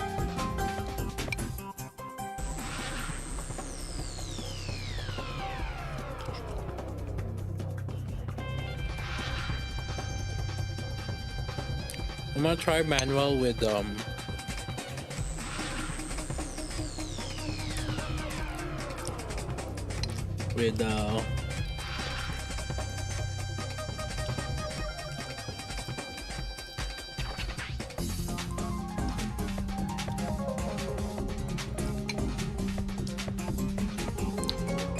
who's that called? Ein. Maybe her existence is better.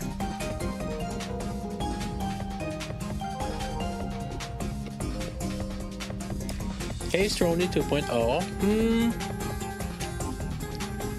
I'd say it's more. I'd say Case is a little bit better. At least Case a little usable. Trony is like useless.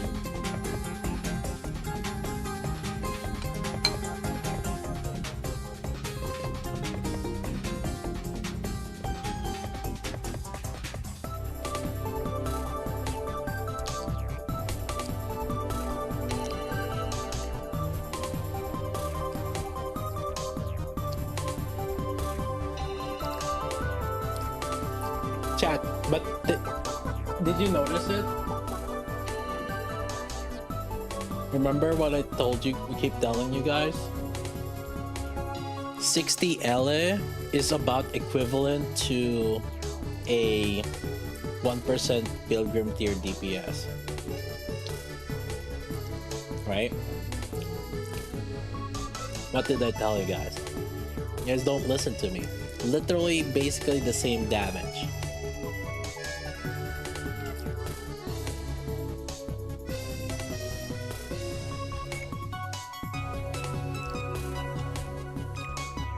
You have a mid-tier DPS, give them 60 LA, level their skills up similarly, and that's how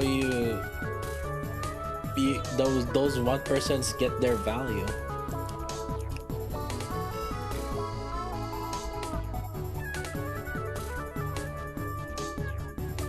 What about Trony? We don't talk about Trony.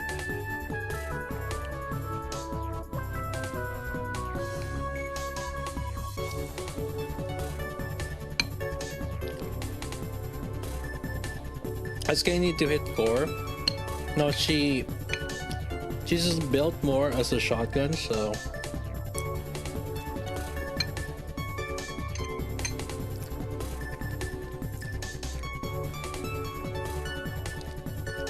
wait.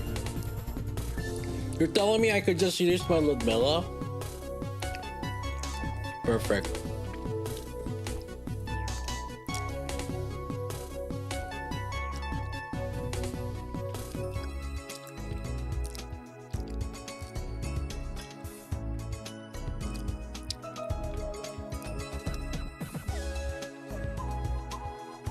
Is she really broken? Bro, what do you mean?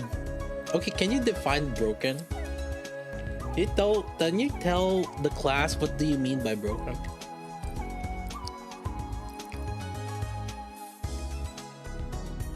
Come on.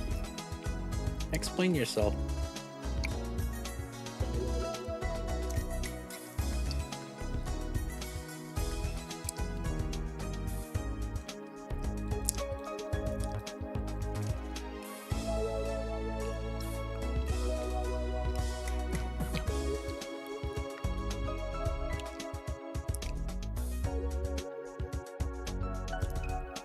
Come on, tell the class. We don't bite.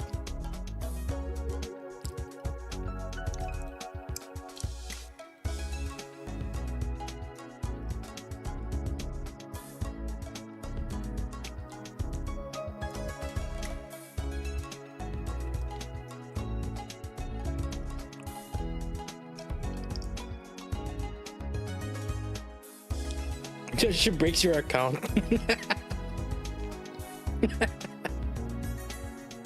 Yeah, true.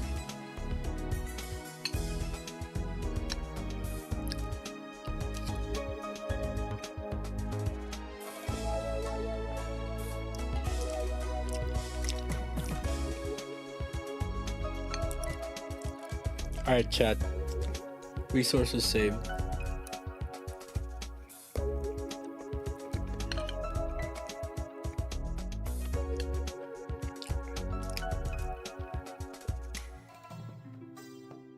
Definitely not worth touching by him. I've refused to freaking invest on shit ass units now on my main, okay? Fuck these shit ass fucking units. What, eating? Menudo.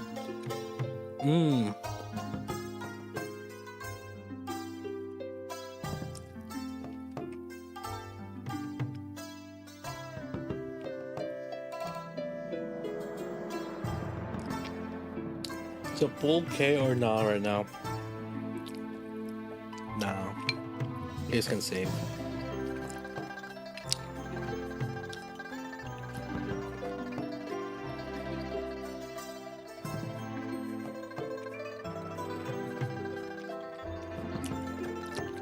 Unless you wanna I think the only time she will be, or the main time that she will be starting to be work is when you give her 80% elemental. Which I mean, it's not really that bad to get 80% elemental, but that means that you need to be ready to invest that much and then invest also on her skills.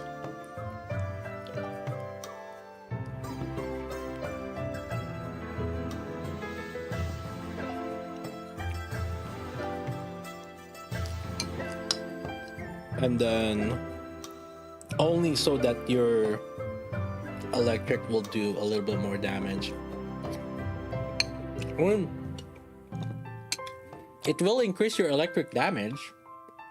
Don't get me wrong. But is it significant enough of an increase to warrant 80% LA plus like all the other skill investments that you're gonna do?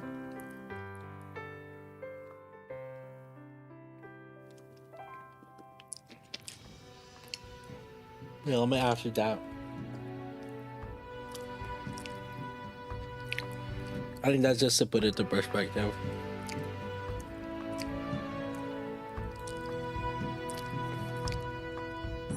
Bruh. Well, to be fair, my Ein has 80% ally, I think, or 70.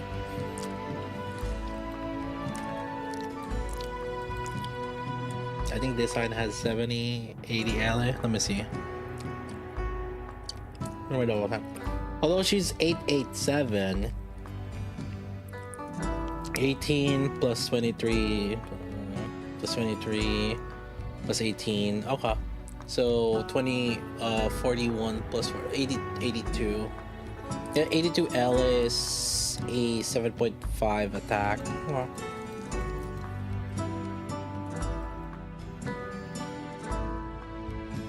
But wait.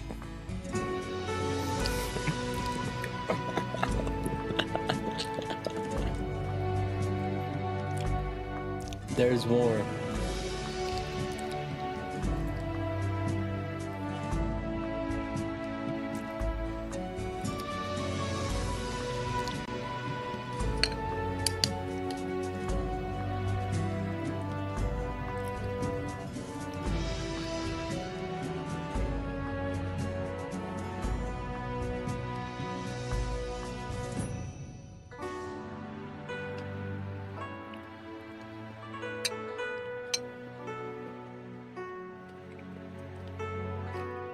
I mean, technically, Helm is better.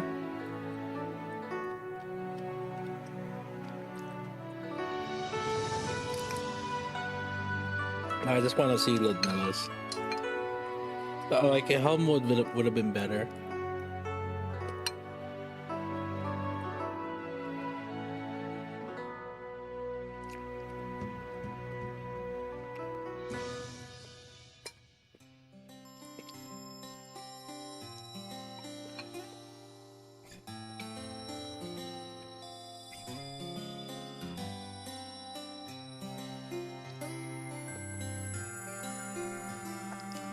Okay, with machine gun, or not machine gun, SMG, it shouldn't be that bad, right? Like, she should still be hitting majority of the damage on the boss, right? Okay, that is. When we're making her off burst. Although, to be fair,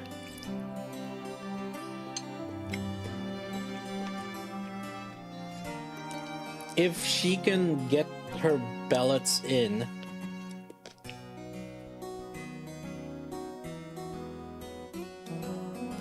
and hit the boss on shotgun, maybe K bursting would be okay.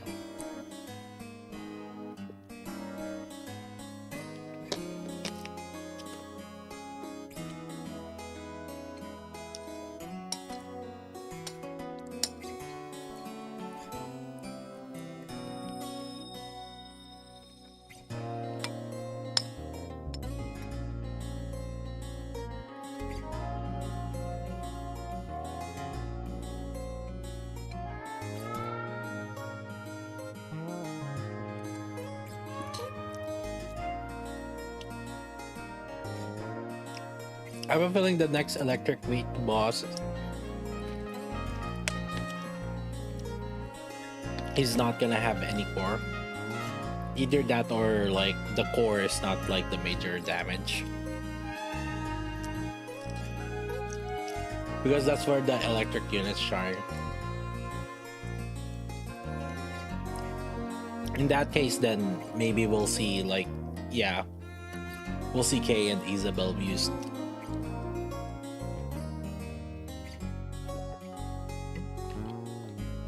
I think they have to.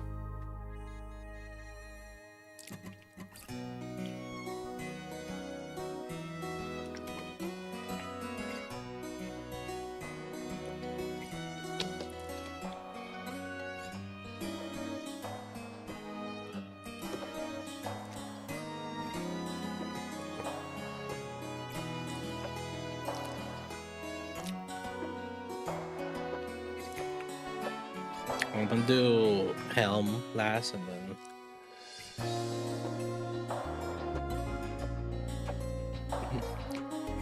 Yeah, I do think that K is still an improvement.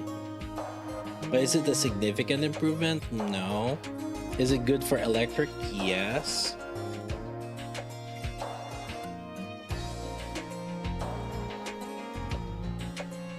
Cause like this is the team that we're gonna be using. Or that doesn't necessarily have to be Roppy Red Hood, but like this is likely the team that we're gonna use for the electric. This is infinite ammo. So then the question is like, is K enough to replace Helm? And I think the answer is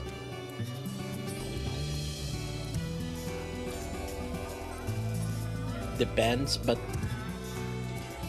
likely yes if K is heavily invested. If K is heavily invested, then she can replace Helm.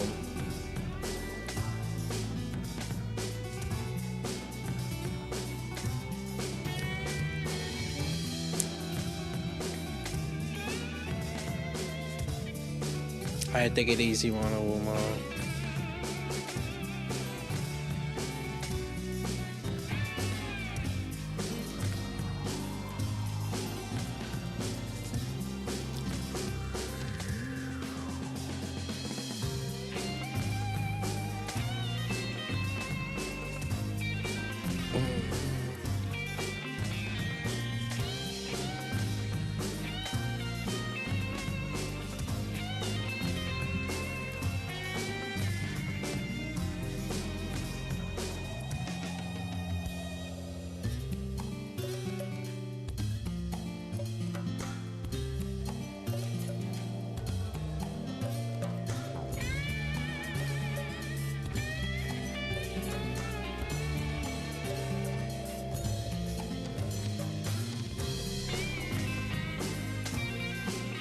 Five limited units coming soon. Yeah, 2 or 3 on Stellar Blade and then Summer. Yeah. Yeah. RIP.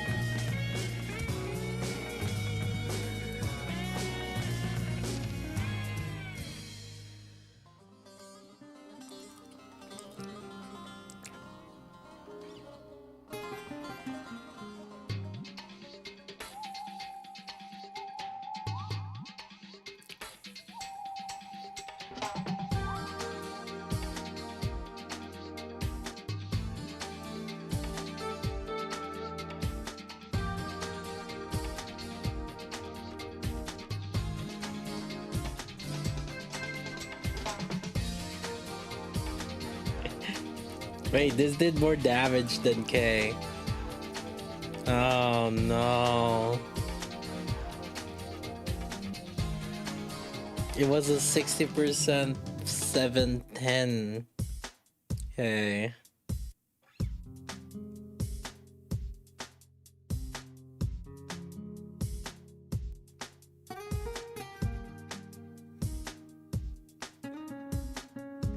To be fair, Helm is really good on Crown, so it's gotta be on a team where we're not gonna use Crown, right? Surely?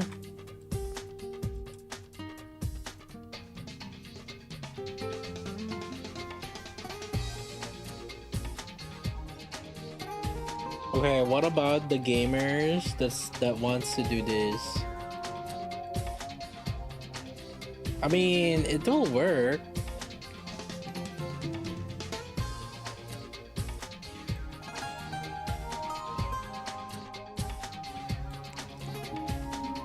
But like, what's the B1? I guess volume?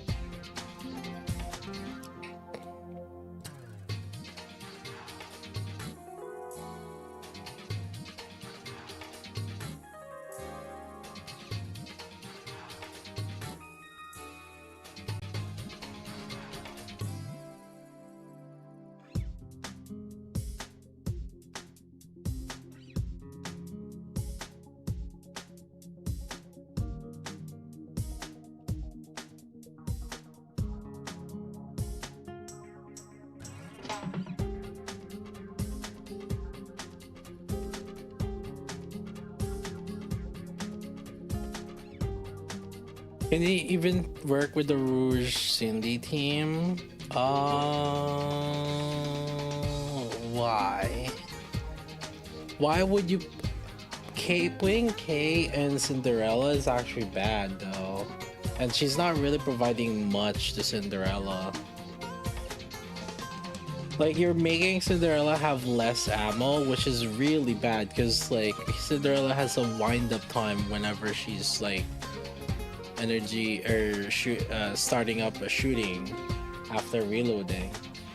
You don't want Cinderella to be reloading often because of the charge up time, and that charge up time is like a hard limit.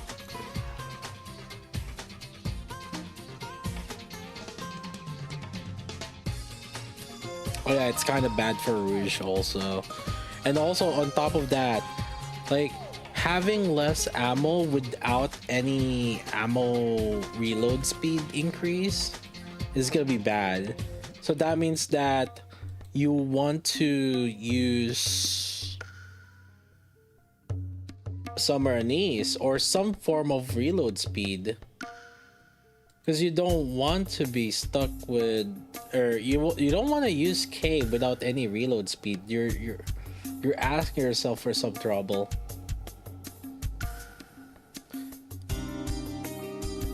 Yeah, using K without reload speed is, you're just asking for it at that point.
I don't even know how am I supposed to test this team.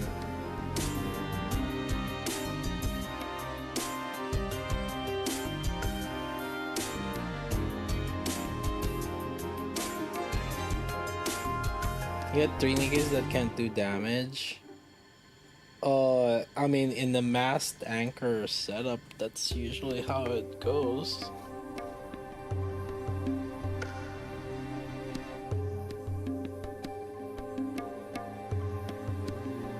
I mean, you can slap in Roppy as B1, but the more common Nikke setup is 2.5 DPS or 2 DPS. Switch volume for Doro, at least Doro can do some damage. Chat, what the fuck is your infatuation with Doro? Get fucking, wake the fuck up. Jesus Christ. Stop coping with fucking Doro. There's like, dude, I would have been fine if you suggested Siren or Roppy Red Hood, but Doro?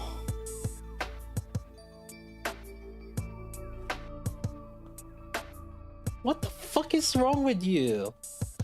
You're one of those Redditors that freaking suggest Doro to people to invest in Doro.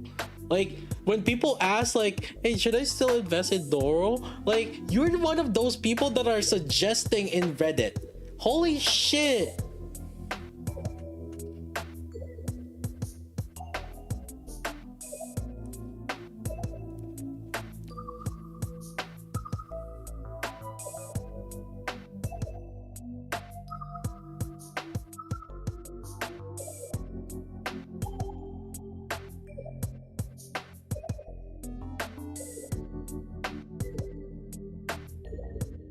Oh my god, just there you guys go again.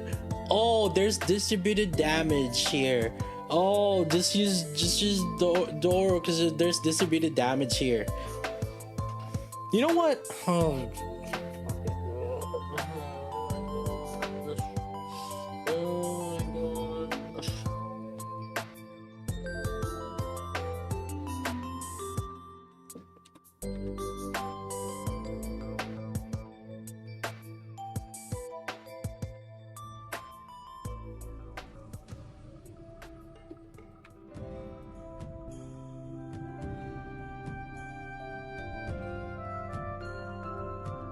How about you spend your resource on K and use Doro? Go ahead. Go ahead, I'm waiting. Go.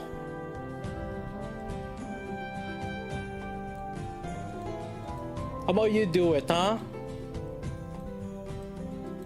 And tell us the results.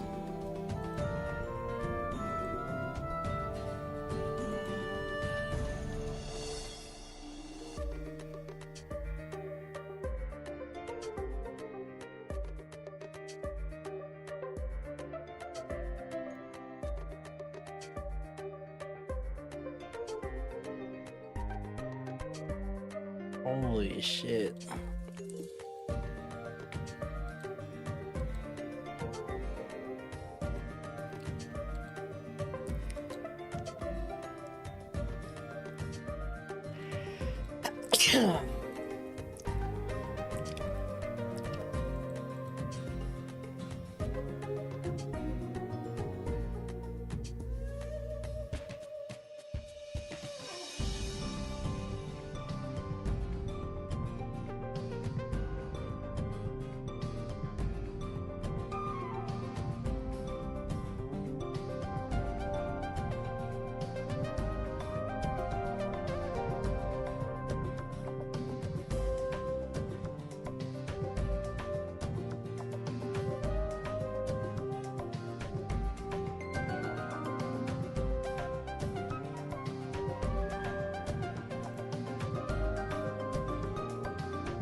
You see her crits in there from K.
Bro,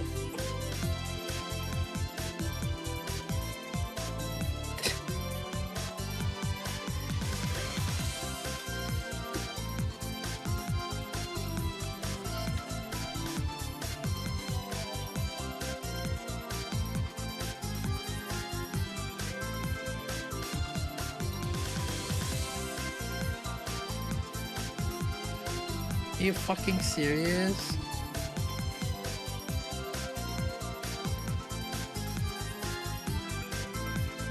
Okay, let's just look. This ins K, right? Siren ins K, right, chat? Higher by 700k. It's not 700k. It's 160k. Shut the fuck up.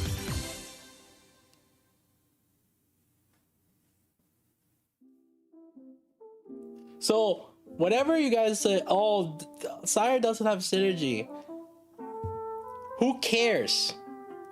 When she just gotta do more damage.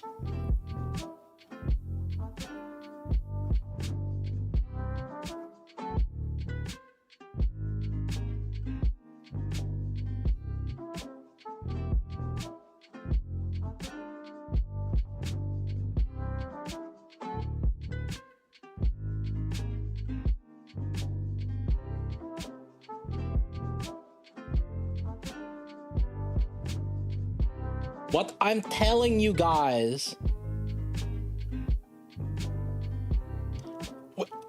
I'm using Siren as an example because this will do more damage even though it's anti-synergy.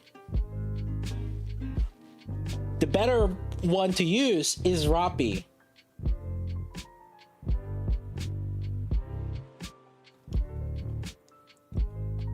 I'm showing you the progression of damage.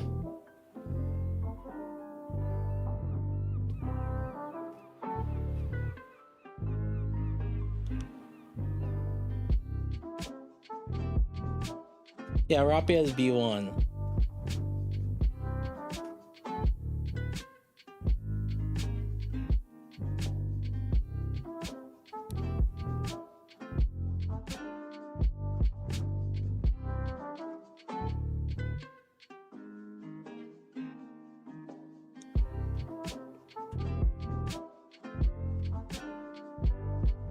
Listen, you guys want to get your whichever unit you guys want to get for top 3%, by all means.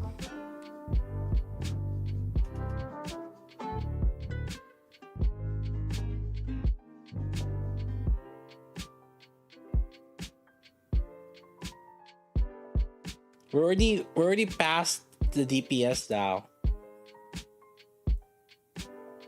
After this fur burst. Oh, that's a mass burst also.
Why you guys think Kanto is the least one that invests on shit units? You guys realize that, right? Kanto doesn't invest on shit units.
Invested in Rem. Everybody invested in Rem until fucking Crown came out.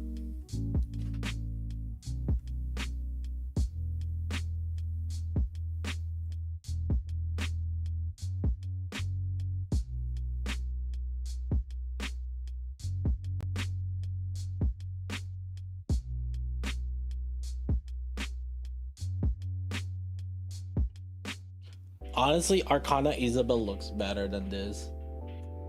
I'm gonna be real with you.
I don't look at volume because this volume was 144.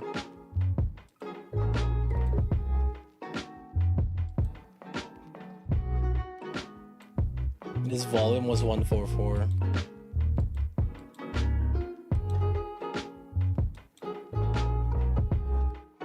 This door was 1077.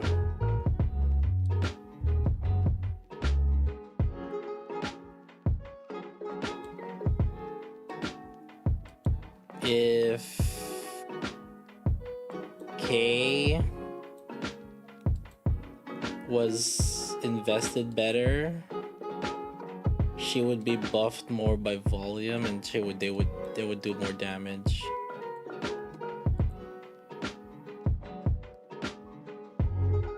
Because Door doesn't provide any buffs. You're going against like electric, or let's go electric advantage, right? So that means that it is within your best interest for K to be buffed more. In the Doro team, K did 639. In the volume, she did 692, and that's with 144 volume. The thing is, you have to realize also the crit damage is really good for her because she has some crit scaling, right? If I manual,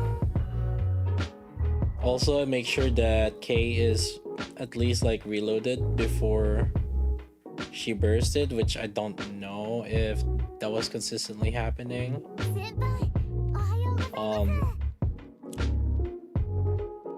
Then there's like a lot more synergy with Volume's crit damage buffs.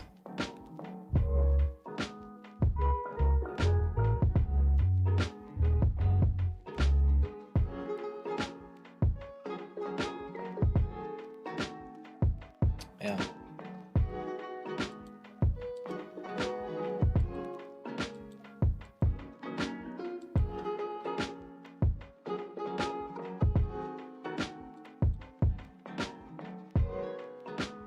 Whenever you are going on elemental advantage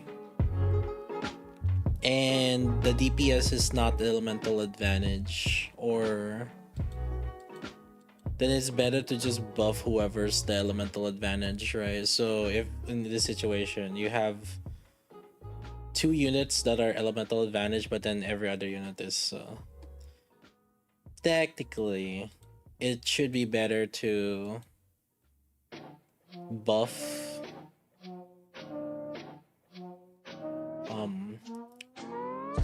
these 2 electrics instead, rather than focusing on more DPS. Now obviously there's some that does both buff and DPS, which is what Robbie is and what Siren is. That's why Robbie and Siren are kind of good, because they kind of do both. Is it weird that Kate doesn't have reload speed buff herself? Yeah. Max ammo reduction without reload speed is very iffy. But the thing is, like, I mean, the main teams that have reload speed, okay, one is obviously Summer Knees, because so anything with Summer Knees. The other is with the maids, and then the other is with, oh, that's really the main thing other than Crown. Where is she gonna end up in Electric SR? It depends if it's this Electric SR this next Soul Raid, or Electric SR is gonna be not until a while later. See, the bigger question is, like, is it Electric SR this upcoming one?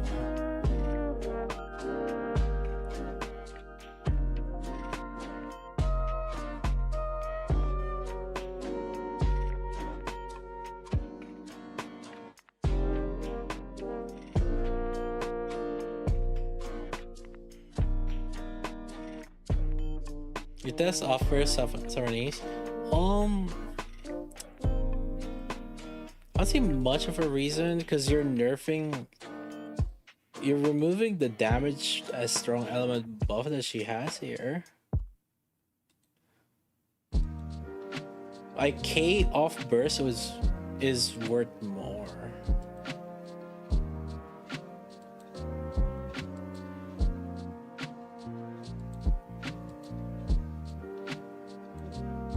It's kind of weird.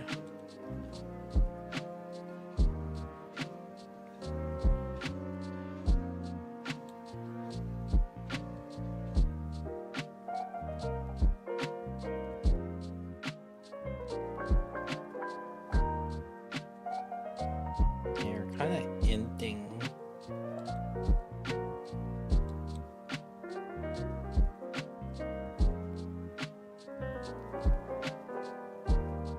You're inting your damage there. Like, you're making your highest DPS do less damage. How does that even make any sense?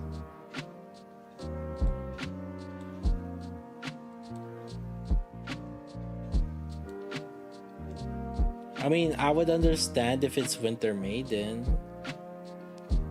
Off-burst Winter Maiden.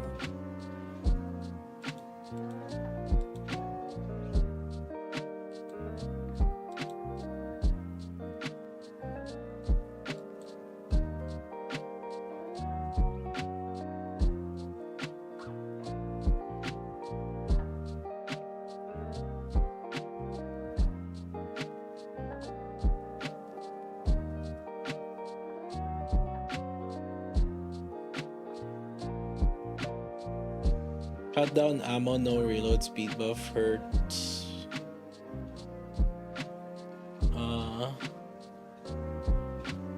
Hurts most DPS, yeah.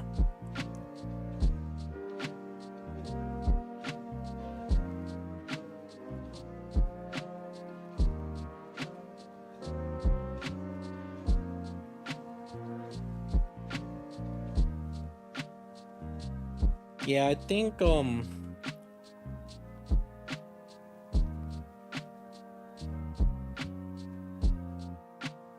Wait. I didn't notice this. K off burst is perma making Summer Niece at 2 ammo, but not.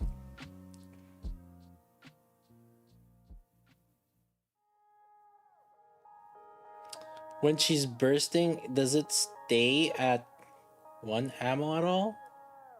Wait, I need to double check that actually. Does Summer Niece stay at permanently 2 ammo? Hold up 1 second. I need to see if Summer Niece bursts again.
Oh my god.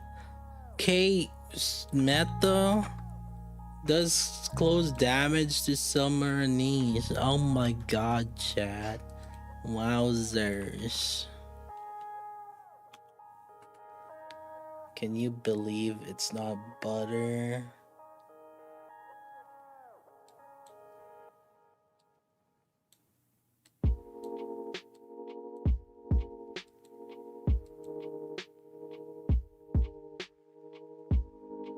Just literally Summer Niece.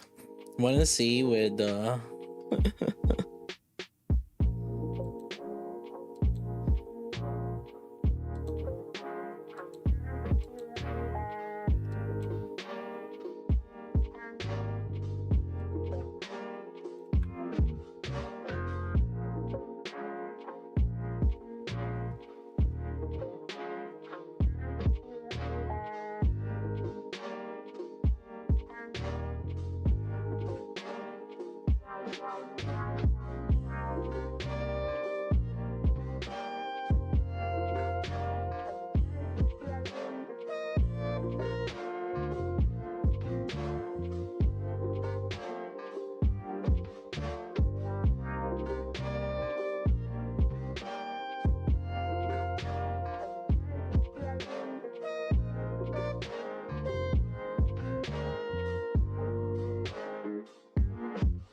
Okay, this is far more interesting than K. Give me 1 second.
This event is giving like a lot of like end game resources. It was actually nice to farm this.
There we go.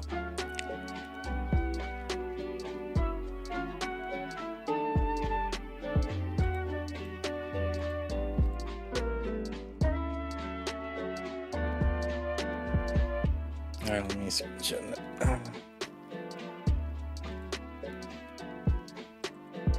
Is K usable in Solar Raid? Like, yes, on electric, but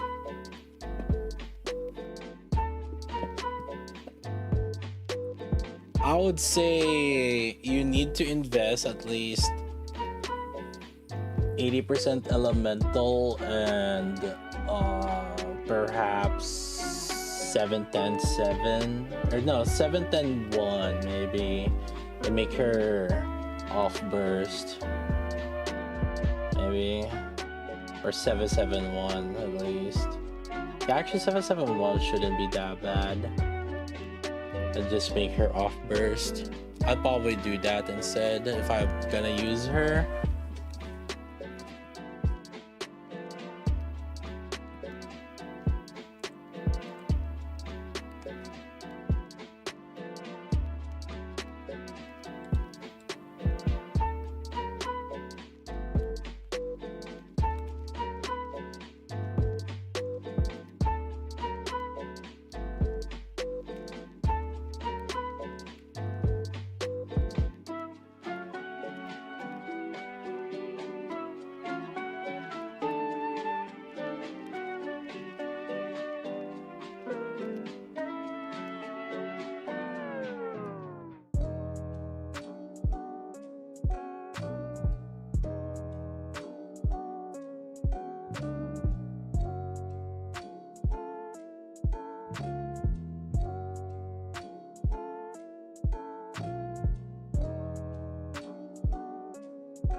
she even better than Guilty now first?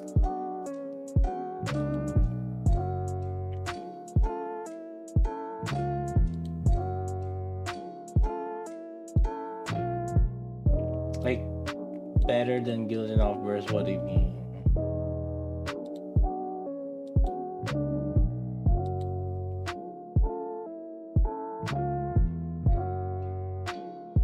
Just don't invest until electric grid happens. That's probably the better option, yeah.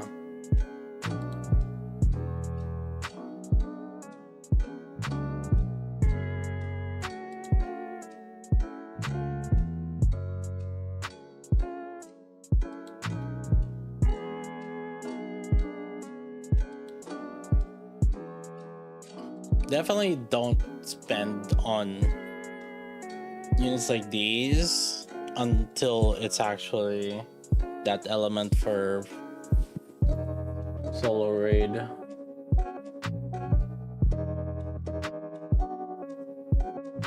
Yeah, I think that's our TLDR for K.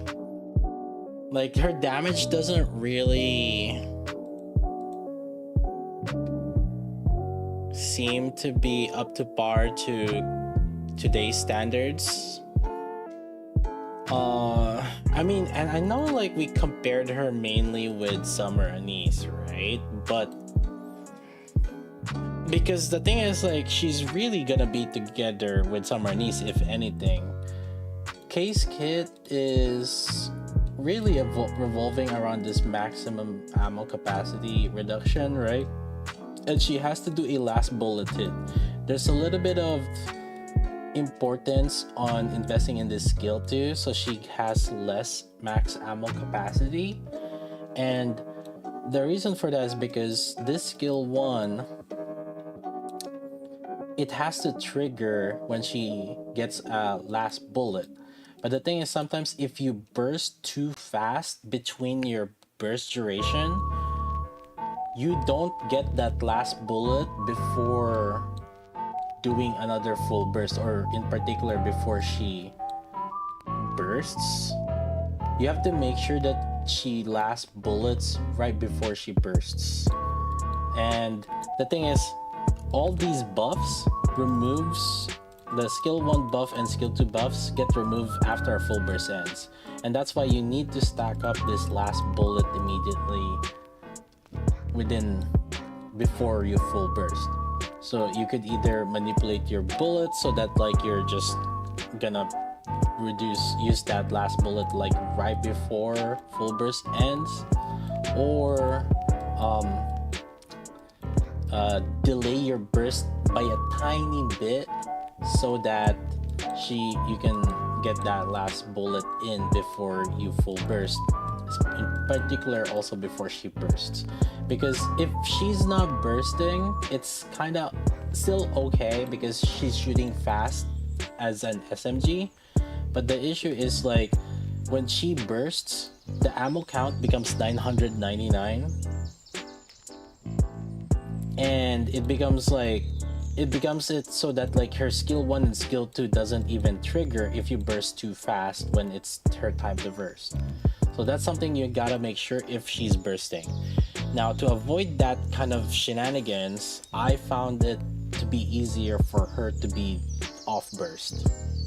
I think it's a lot easier for her to just be off burst, and to a certain degree we do get better result with her off bursting.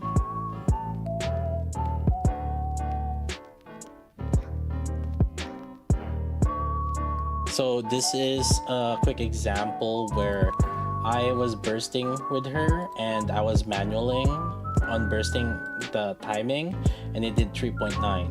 However, I switched off, and this time around this is helm bursting. This is on electric advantage, but then K is off bursting, and since you don't have to wait for the burst, I think the burst rotation was a lot easier to manage.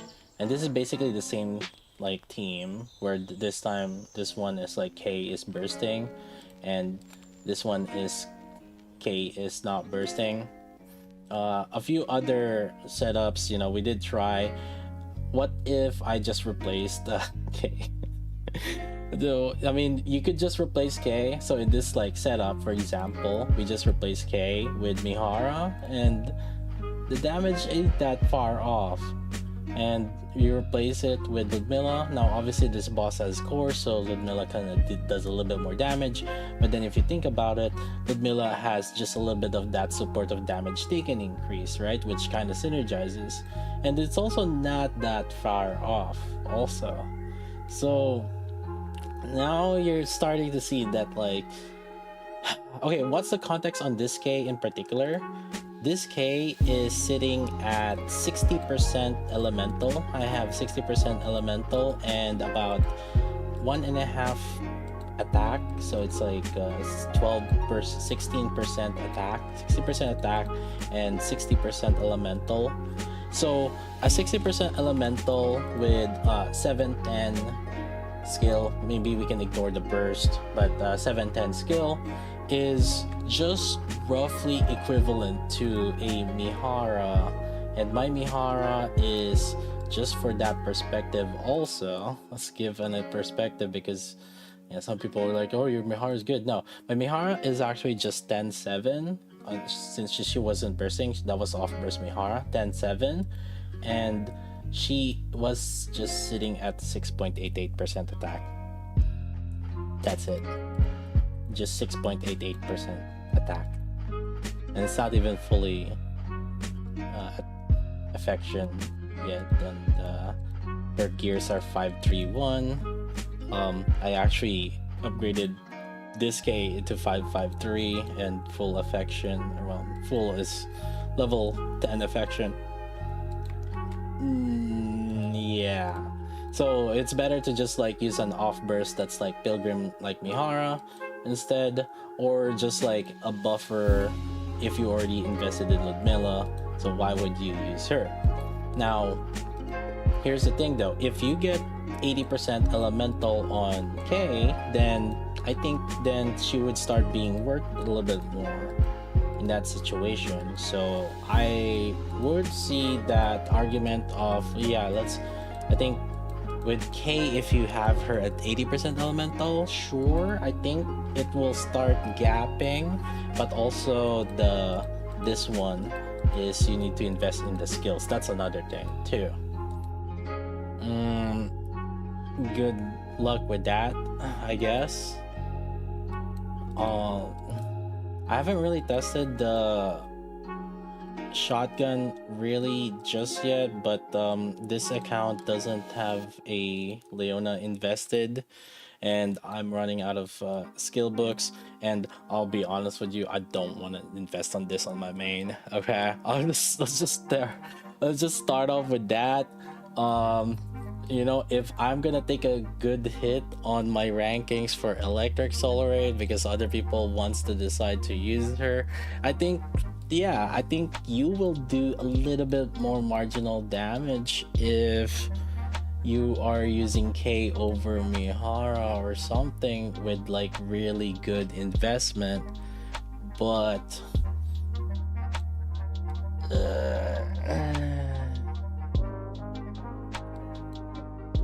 I just skip it, chat. Like, really, just skip it. You can wishlist her, and we got a collab coming soon. And you know what? Maybe this decision might be bad. I don't know. Maybe Shift Up is gonna release like some form of duo units with her or something that would actually want like ammo reduction. But right now I can't really recommend it. It's not like a really big must pull, and just in general, in case you guys are really wondering, if you have like a mid-tier DPS, kind of like K or Brady or whatever it is, if you give them about 60% elemental, that is roughly and then like same level of investment, they will roughly be at the same damage level as like those Pilgrim tier DPS. So when I use Mihara as an example, or maybe Wind Asuka, right? Like that's the Pilgrim right now is that's the Pilgrim tier DPS. But then when it starts getting to that 80% elemental, that's when they can start gapping them. But gap is a very strong word when you're saying it on these kind of mid-tier DPSs. Yeah.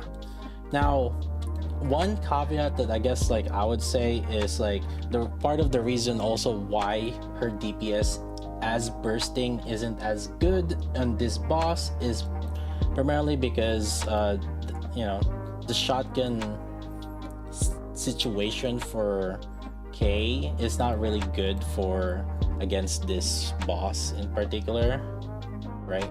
So because the boss just goes jump far, and then there's also just the pellets not shooting holes, so you know.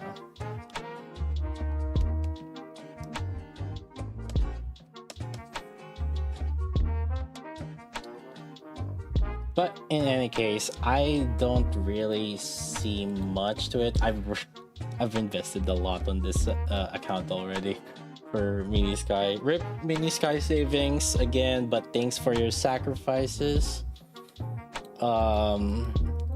Yeah, that's the K initial impressions. I'm gonna try to see if there's other team comps. I'll probably try to see if I can test like with some shotgun teams, but even then I'm not really kind of looking forward for it. But yeah, maybe I'll make like a follow-up video if I find something that is more extraordinary, or just make sure to keep up on stream and maybe just ask me again later. Hey Sky, is there anything new on K?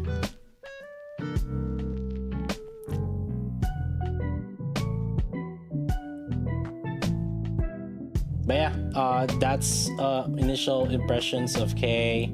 I think skip is probably the right terminology that we could use, and I think it's better off to just save for the Stellar Blade collab that's coming soon.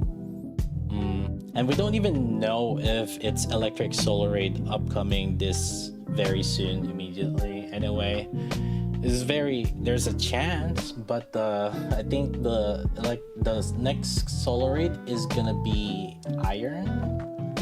Not Iron, but we're thinking it's Iron because we haven't had an Iron Solar Raid for over a year now. By the way, the last Iron Solar Raid was exactly pretty much 1 year now with Gravedigger. It was the month after Indivilia and then Gravedigger. It was a back-to-back Iron Solar Raid, and then after that, year has passed by, still no Iron Solar Raid. So we're thinking that it might be this upcoming Solar Raid. I think it would be just weird if I guess it wouldn't be too far-fetched to see that it would be electric because we just had 2 electric releases, but at the same time we've been waiting for that Iron Solar Raid this whole time. If they release the Stellar Blade collab to be electric, that will just, think about it this way, we've had basically two back-to-back electric releases, and then like even before then Trina released like a month or two ago, and there's just so much electric units that just came out, and then now if Stellar Blade also is electric, we're just cooked. I think we're just cooked. That's like so much units.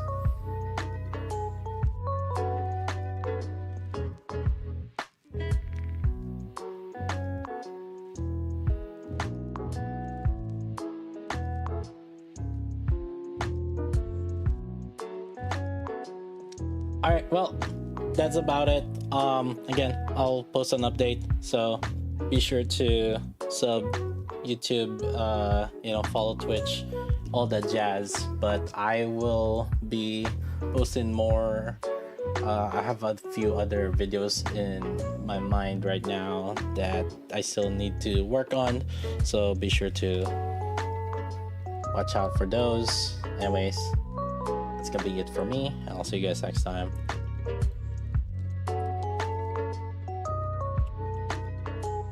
I don't remember when I started.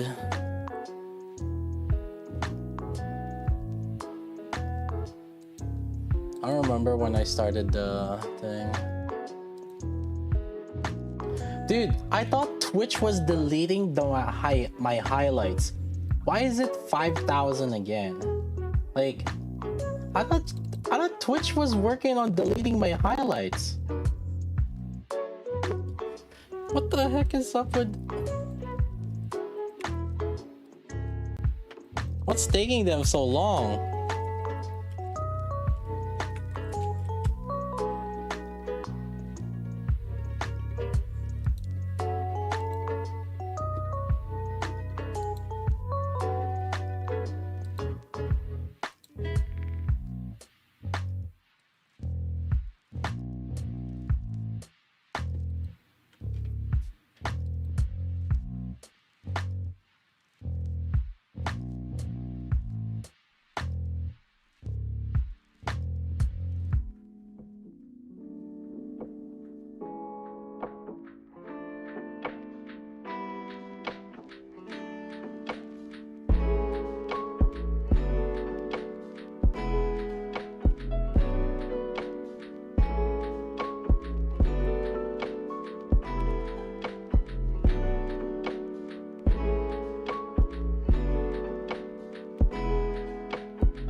Ay caramba.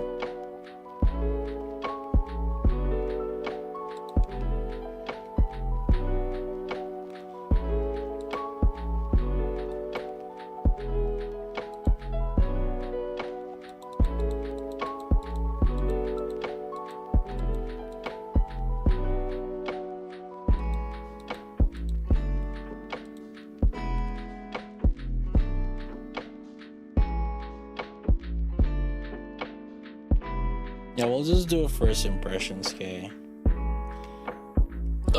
I don't think we need a guide.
Hey,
Alright, go fight each other.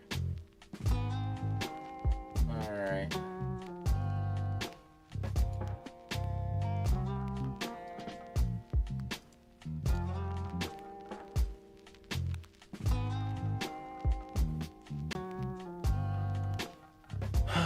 Go duke it out, boys.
You set up Star Quest?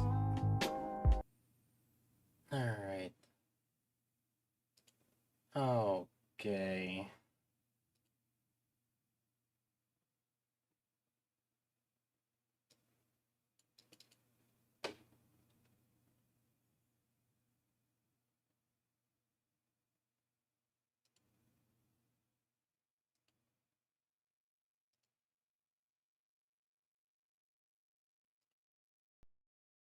There.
I just realized we're still streaming on YouTube. Fuck. YouTube, fuck off. All right, listen. You guys are getting me copyrighted. Just go to Twitch, okay? Shake my head.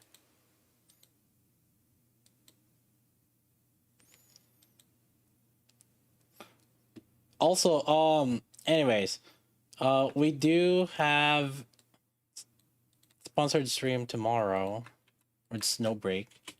We'll be checking the game out. You guys, and check that out. Go click like a Reno on this. Hell yeah! Look at these. You can finish the dailies in the Snowbreak the same time as it takes Nikke to load. I tested it. It's true. Snowbreak, come back. Uh.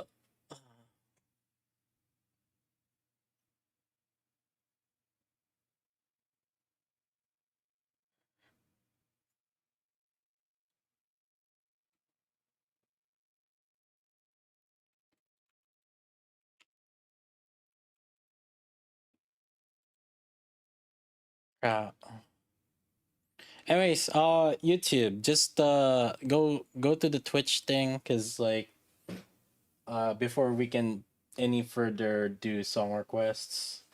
All right, YouTube. I'll see you guys next time. But come hang out with us at Twitch. Okay.